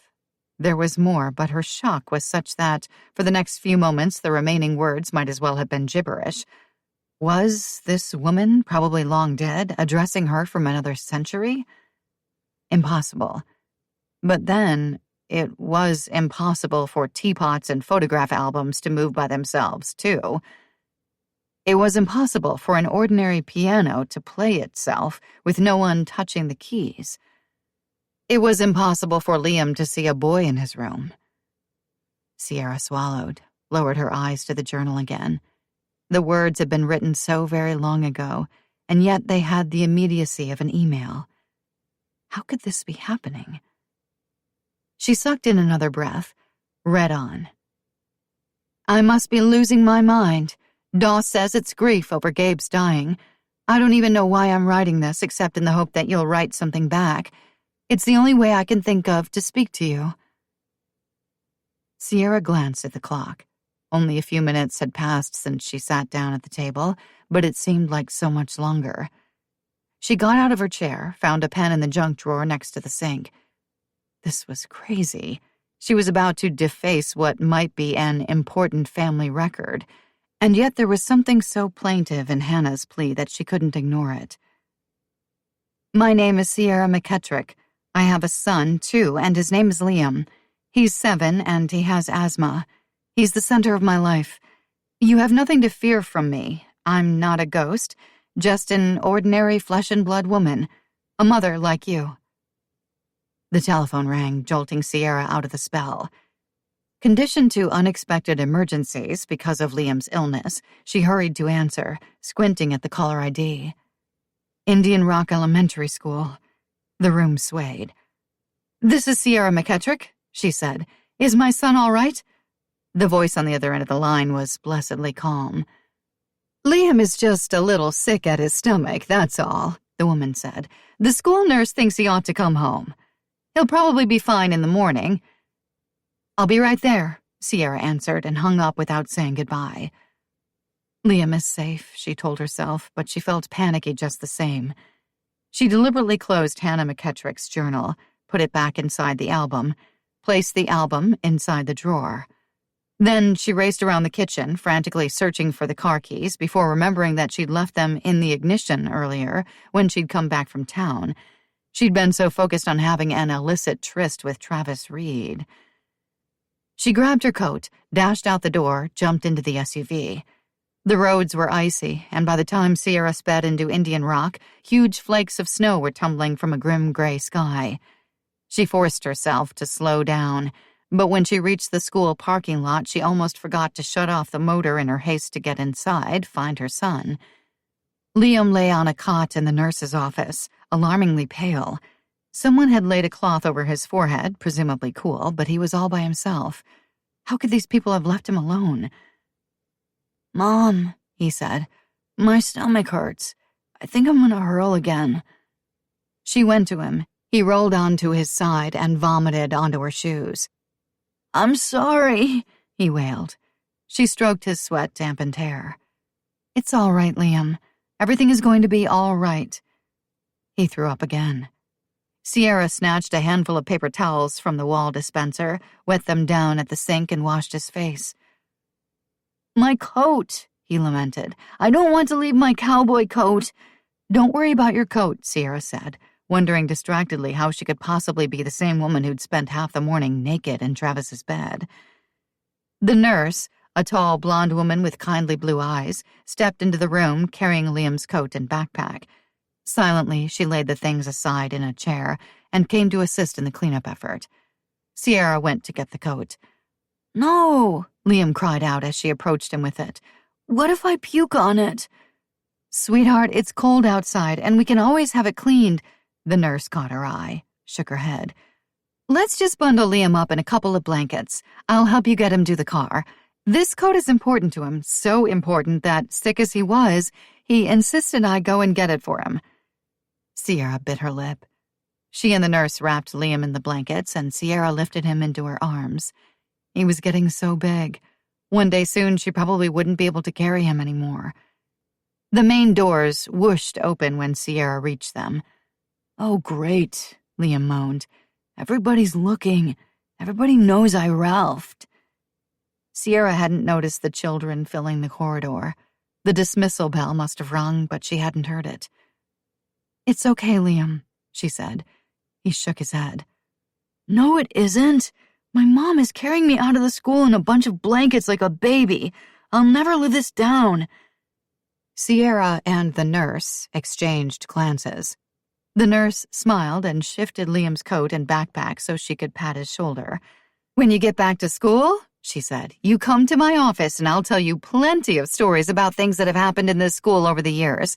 You're not the first person to throw up here, Liam McKettrick, and you won't be the last either."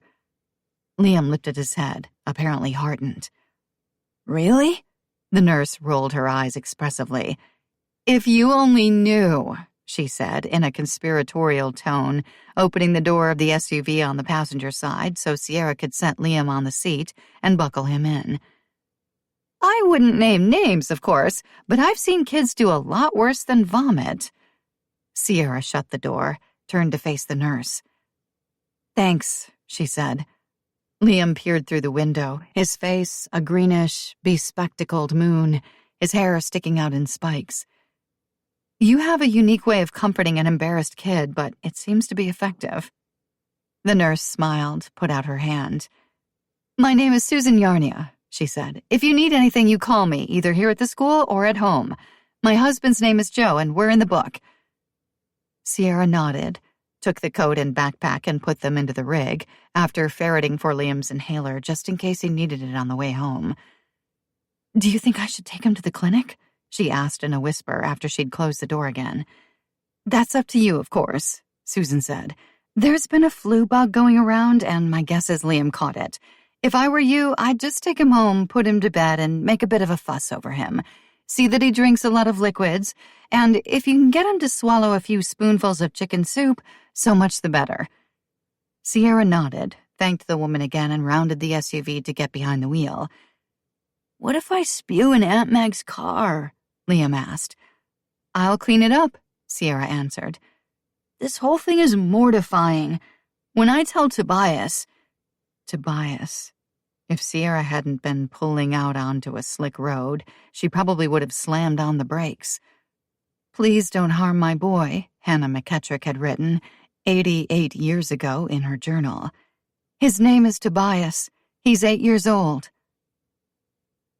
"Who is Tobias?" Sierra asked moderately, but her palms were so wet on the steering wheel that she feared her grip wouldn't hold if she had to make a sudden turn. "The boy in my room," Liam said very carefully, as though English were not even Sierra's second language, let alone her first. "I told you I saw him." "Yeah," Sierra replied, her stomach clenching so hard that she wasn't sure she wouldn't be the next one to throw up. "But you didn't mention having a conversation with him." Liam turned away from her, rested his forehead against the passenger side window, probably because it was cool. "I thought you'd freak," he said, "or send me off to some bug farm." Sierra drove past the clinic where she and Travis had taken Liam the day of his asthma attack. It was all she could do not to pull in and demand that he be put on life support or airlifted to Stanford. "It's stomach flu," she insisted to herself, and kept driving by sheer force of will. "When have I ever threatened to send you anywhere, let alone to a bug farm?" "There's always a first time," Liam reasoned.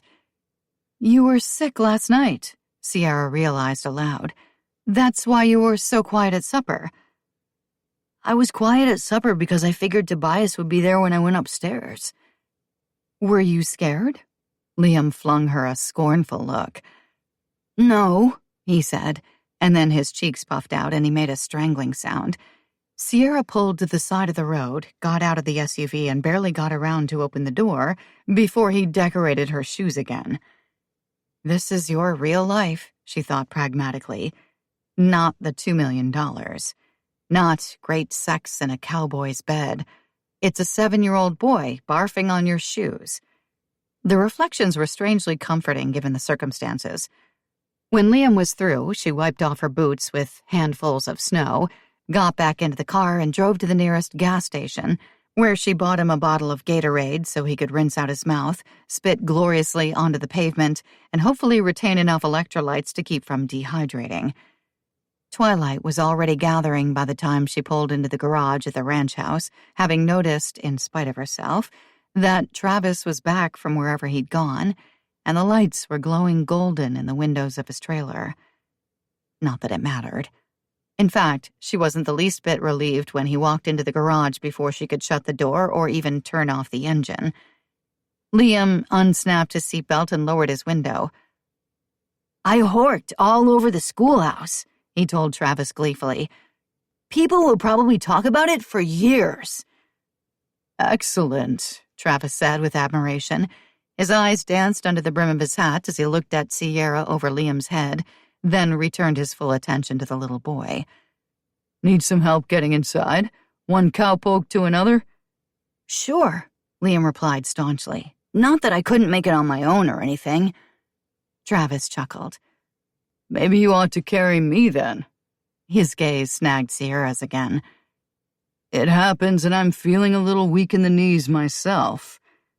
Sierra's face heated. She switched off the ignition. Liam giggled and the sound was restorative. "You're too big to carry, Travis," he said with such affection that Sierra's throat tightened again, and she honestly thought she'd cry. Fortunately, Travis wasn't looking at her. He gathered Liam into his arms, blankets and all, and carried him inside.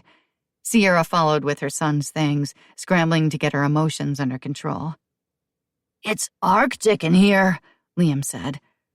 You're right, Travis agreed easily.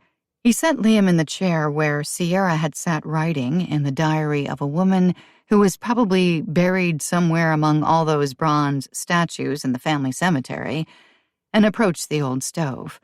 Nothing like a good wood fire to warm a place up. Drink your Gatorade, Sierra told Liam, because she felt she had to say something, and that was all that came to mind. Can we sleep down here again? Liam asked. Like we did when the blizzard came and the furnace went out? No, Sierra answered much too quickly. Travis gave her a sidelong glance and a grin, then stuffed some crumpled newspaper and kindling into the belly of the wood stove and lit the fire. Sierra shivered, hugging herself while he adjusted the damper. Is something wrong with the furnace again? She asked. Probably, Travis answered. She was oddly grateful that he hadn't called her on asking a stupid question. But then he wouldn't, not in front of her son. She knew that much about Travis Reed, at least, along with the fact that he was one hell of a lover. Don't even think about that, Sierra scolded herself. But it was like deciding not to imagine a pink elephant skating on a pond and wearing a tutu. I think we should all sleep right here, Liam persisted. Travis chuckled. More, Sierra suspected, at her discomfort than at Liam's campaign for another kitchen campout. If a man's got a bed, Travis said, he ought to use it. Sierra's cheeks stung. Was that necessary? She whispered furiously after approaching the wood box to grab up a few chunks of pine.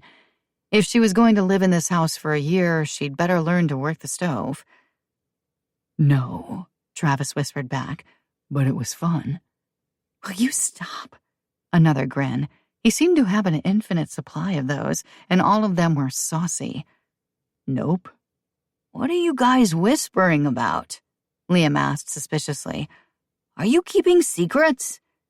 Travis took the wood from Sierra's hands, stuffed it into the stove. She tried to look away, but she couldn't. No secrets, he said. Sierra bit her lower lip.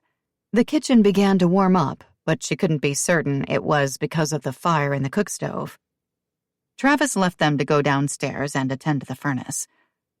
I wish he was my dad, Liam said. Sierra blinked back more tears, lifted her chin. Well, he's not, sweetie, she said gently and with a slight quaver in her voice. Best let it go at that, okay? Liam looked so sad that Sierra wanted to take him onto her lap and rock him the way she had when he was younger and a lot more amenable to motherly affection. Okay, he agreed. She crossed to him, ruffled his hair, which was already mussed. Think you could eat something? She asked. Maybe some chicken noodle soup? Yuck, he answered. And I still think we should sleep in the kitchen because it's cold, and I'm sick and I might catch pneumonia or something up there in my room. The mention of Liam's room made Sierra think of Hannah again and Tobias. She went to the china cabinet, opened the drawer, raised the cover on the photo album. The journal was still there, and she looked inside. Hannah's words, her words, nothing more. Did she expect an answer? More lines of faded ink entered beneath her own ballpoint scrawl. A tingle of anticipation went through her as she closed the journal, then the album, then the drawer, and straightened. Yes. Oh, yes, she did expect an answer. The furnace made that familiar whooshing sound. Liam muttered something that might have been a swear word. Sierra pretended not to notice. Travis came back up the basement stairs, dusting his hands together. Another job well done. It's still going to be really cold upstairs, Liam asserted. You're probably right, Travis agreed. Sierra gave him an eloquent look. Travis was undaunted. He just grinned another insufferable three-alarm grin. I'll make you a bed on the floor, he said, and though he was looking at Sierra, he was talking to Liam, hopefully. Just until it gets warm upstairs. Liam yelped with delighted triumph, punching the air with one fist. Then, just as quickly, he sobered. What about you and Mom? I reckon we'll just tough it out, Travis drawled. With that, he went about carrying in a couple of sofa cushions to lay on the floor, not too close to the stove, but close enough for warmth. Sierra fetched a pillow and fresh blankets. Liam stretched out on the makeshift bed like an Egyptian king traveling by barge, sighed happily. Are you staying for supper, Travis? He asked. Am I invited? Travis asked, looking at Sierra. She sighed. Yes, she said. Liam let out another yippee. Sierra made grilled cheese sandwiches and heated canned spaghetti, but by the time she served the feast, Liam was sound asleep. Travis, seated on the bench, his sleeves still rolled up from washing in the bathroom down the hall, nodded toward him. If I were you, he said, I'd start checking out law schools. That kid is probably going to be on the Supreme Court before he's 30. Chapter 15 1919 Hannah's hands trembled slightly as she raised the cover of the family album and reached for the remembrance book tucked inside. She held her breath as she opened it. Only her own words were there, alone and stark. She was a practical woman, and she knew she should not have expected anything else. Spirits, if there was such a thing, did not take up pens and write in remembrance books. And yet she was stricken with a profound disappointment, the likes of which she'd never experienced before. She'd suffered plenty in her life, seeing 3 sisters perish as a girl, and, as a woman grown, losing Gabe, knowing none of the brave dreams they'd talked about with such hope and faith would ever come true. No more stolen kisses. No more secret laughter. No more cattle grazing on 1,000 hills. And certainly no more babies, born squalling in their room upstairs. Hannah told herself, I will not cry. I have cried enough. I have emptied myself of tears. So why do they keep coming? Hannah? She started, looked up to see Doss standing at the foot of the stairs. He'd been working in the barn, the last she knew, doing the morning chores, chopping extra wood because there was another storm coming. It bothered her that she hadn't heard him come in. Tobias is worse, he said. Alarm swelled into Hannah's throat, cutting off her wind. She started for the stairs, but when she would have passed Doss, he stopped her. I'm going to town for the doc, he told her. I'll just wrap Tobias up warm and we'll... Doss's grip tightened on her shoulders. Only then did she realize he hadn't merely stepped into her path, he was touching her. No, Hannah, he said. The boy's too sick for that. Suppose the doctor won't come. He'll come, Doss said. You go to Tobias. Don't let the fire go out no matter what. I'll be back as soon as I can. Hannah nodded, bursting to get to her son, but somehow wanting to cling to Doss, too. Tell him not to go, that they'd manage some way, but he oughtn't to leave, because something truly terrible might happen if he did. Go to him, Doss told her, letting go of her shoulders. She felt as though he'd been holding her up, swayed a little to catch her balance. Then, on impulse, she stood on tiptoe and kissed him right on the mouth. You be careful, Doss McKettrick, she said. You come back to us safe and sound. He looked deeply into her eyes for a moment, as though he could see secrets she kept even from herself, then nodded and made for the door. The last Hannah saw of him, just before she dashed up the rear stairs, he was putting on his coat and hat. Tobias lay fitful in his bed, his nightshirt soaked with perspiration, like the sheets. His teeth chattered and his lips were blue, but his flesh burned to the touch. Hannah could not afford to let panic prevail. She had mothering to do, and however inadequate and fearful she felt, there was no one but her to do it. She pushed up her sleeves, added more pins to her hair so it wouldn't tumble down and get in her way, and headed downstairs to heat water. Heedful of Doss's warning not to let the fire die, she added wood from the generous supply he'd brought in earlier without her noticing. She pumped water into every bucket and kettle she owned and put them on the stove to heat. Then she dragged the bathtub out of the pantry and set it in the middle of the floor. The instructions seemed to come from somewhere inside her. She didn't plan what to do or take the time to debate one intuition against another.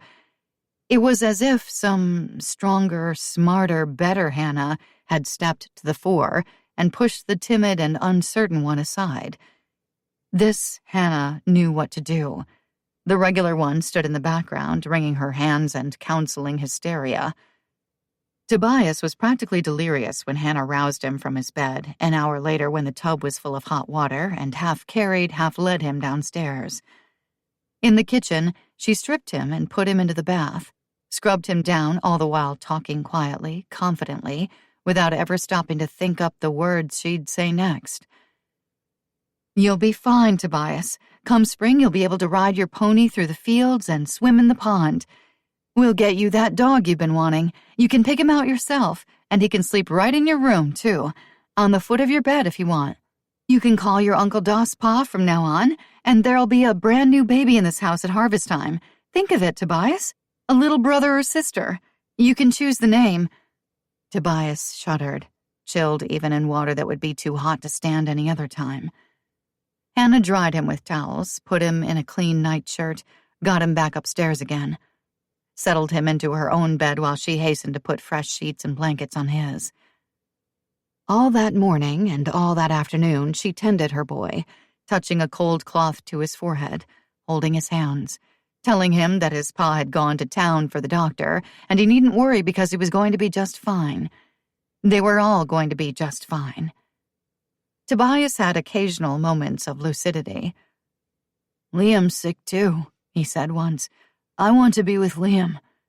Another time he asked, "Where's Pa? Is Pa all right?" Hannah had bitten her lower lip and reassured him gently. "Yes, sweetheart, your Pa's just fine." The day wore on into evening, and Doss hadn't returned. Hannah put more wood on the fire, donned Gabe's coat, and made her way out to the barn, through ever-deepening snow to feed the livestock, because there was no one else to do it. The wind bit through to Hannah's bones as she worked, made them ache, then go numb. Where was Doss? The other Hannah, the fretful one pushed into the background, kept calling out that question as if from the bottom of a well. Where? It was completely dark by the time she'd finished, and as she left the barn, she heard the faint rumble of thunder. Rare in a snowstorm, like lightning, but Hannah had seen that too, there in the high country of Arizona, and in Montana as well. A staggering sense of foreboding descended upon her, and it had nothing to do with Tobias being sick. Hannah returned to the house, switched on the kitchen bulb before even taking off Gabe's coat, thinking somehow the light might draw Doss back to her and Tobias through the storm. Even in daylight, and even for a man as tough and as skilled as Doss, navigating the most familiar trails would be difficult in weather like that, if not impossible. In the dark, it was plain treacherous. "Ma," Tobias called. "Ma, are you down there?" It heartened her, the strength she heard in his voice, but her joy was tempered by worry. Doss should have been home by then. Unless, please God, let it be so, he'd decided to stay in town. "Yes," she called back as cheerfully as she could. "I'm here, and I'm about to fix you some supper." "Come up, Ma, right now. That boy's here." In the process of shedding the coat she'd worn to feed the livestock and the chickens and milk the cow, Hannah let the garment drop, forgotten, to the floor. She took the stairs 2 at a time and burst into Tobias's room. With no lamp burning, it was stone dark. She made out the outline of Tobias's bed and him lying there. "He's here, Ma," Tobias said in a delighted whisper, as though speaking too loudly might cause his invisible friend to disappear. "Liam's here." Hannah hurried to the bedside. "I don't see him," she said. Just then the sky itself seemed to part. With a great tearing roar so horrendous, Hannah put her hands to her ears. The floor trembled beneath her feet, and the window panes rattled. Light quivered in the room. She knew it was snow lightning, but it was otherworldly, just the same. And for one single incredulous moment, she saw not Tobias lying in that bed, but another little boy. And she saw the woman standing on the other side of the bed, too, staring at her, looking every bit as surprised as Hannah herself. Within half a heartbeat, the whole incident was over. "Did you see them?" Tobias asked desperately, grasping at her hand, clinging. "Ma, did you see them?" "Yes," Hannah whispered. She dropped to her knees next to Tobias's bed, unable to stand for another instant. Tobias had said, them. He'd seen the woman, too, then, as well as the boy. Dear God, yes. "She was wearing trousers, Ma," Tobias marveled. Hannah raised herself from the floor to perch tremulously on the side of Tobias's bed, fumbled for the matches, and lit the lamp on the stand. "Tell me what else you saw, Tobias," she said. Her hands were shaking so badly that the lamp chimney rattled when she set it back in place. "She had short hair, brown, I think, and she saw us, Ma, just as sure as we saw her." Hannah nodded numbly. "What does it mean, Ma?" Tobias asked. "I wish I knew," Hannah said. Present day. Sierra stood still at Liam's bedside, hugging herself and trembling, trying to understand what she'd just seen. What the hell had she just seen? Lightning. A woman in an old-fashioned dress standing on the opposite side of Liam's bed. Hannah? "What's wrong, Mom?" Liam asked sleepily. He'd protested a little when she'd roused him from his slumbers in the kitchen and brought him up here to sleep in his own bed. Then he'd fallen into natural oblivion. She couldn't catch her breath. "Mom?" Liam prompted, sounding more awake now. We'll talk about it in the morning." "Can I sleep with you?" Sierra swallowed. Travis had gone back to his trailer several hours before. She'd sat downstairs in the study with a low fire going, catching up on her email, checking in on Liam at regular intervals. Anything, she realized now, but open the family album and come face to face with a long line of McKettricks, every one of them a stranger. The house seemed empty and, at the same time, too crowded for comfort. "I'll sleep in here with you," she said. "How would that be?" "Awesome," Liam said. "Just let me change." Down the hall, she stripped to the skin, put on sweats, and made for the bathroom, where she splashed her face with cool water and brushed her teeth. Such ordinary things.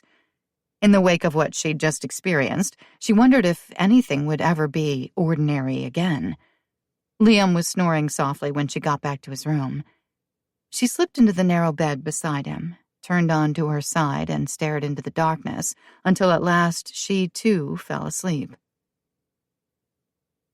1919. While Doc Willoughby's nephew was getting his medical gear together, Dawes took the opportunity to slip into the church down on the corner. He hadn't set foot inside it since he and Gabe had come back from the army, him sitting ramrod straight on a train seat, and Gabe lying in a pine box.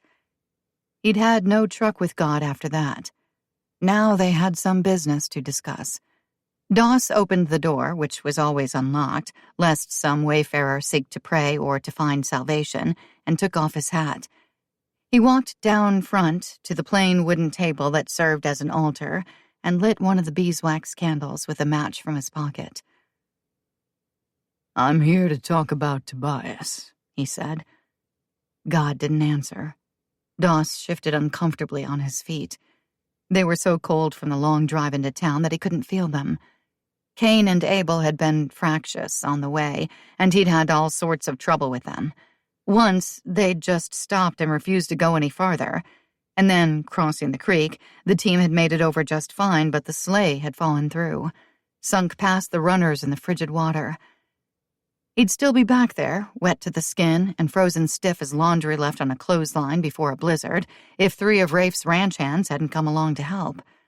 They'd given him dry clothes, fetched from a nearby line shack, dosed him with whiskey, hitched their lassos to the half-submerged sleigh, and hauled it up onto the bank by horsepower. He'd thanked the men kindly and sent them on their way, and then spent more precious time coaxing Cain and Abel to proceed. They'd been mightily reluctant to do that, and he'd finally had to threaten them with a switch to get them moving. The whole day had gone like that, though the frustrations were at considerable variance, and by the time he'd pulled up in front of the doc's house, the worthless critters were so worn out he knew they wouldn't make it back home. He'd sent to the livery stable for another rig and fresh horses. Doss cleared his throat respectfully. "Anna can't lose that boy," he went on. "You took Gabe, and if you don't mind me saying so, that was bad enough. I guess what I want to say is, if you've got to claim somebody else, then it ought to be me, not Tobias. He's only 8 and he's got a lot of living yet to do. I don't know exactly what kind of outfit you're running up there, but if there are cattle, I'm a fair hand in a roundup. I can ride with the best of them, too. I'll make myself useful. You've got my word on that." He paused, swallowed. His face felt hot, and he knew he was acting like a damn fool, but he was desperate. "I reckon that's my side of the matter, so amen." He blew out the candle. It wouldn't do for the church to take fire and burn to the ground, and turned to head back down the aisle. Doc Willoughby was standing just inside the door, leaning on his cane, because of that gouty foot of his, and dressed for a long, hard ride out to the Triple M. "You ought to tell Hannah," the old man said. "Tell her what?" Doss countered, abashed at being caught pouring out his heart like some repentant sinner at a revival. "That you love her enough to die in place of her boy." Doss heard a team and wagon clatter to a stop out front. "Nobody needs to know that besides God," he said, and slammed his hat back on his head.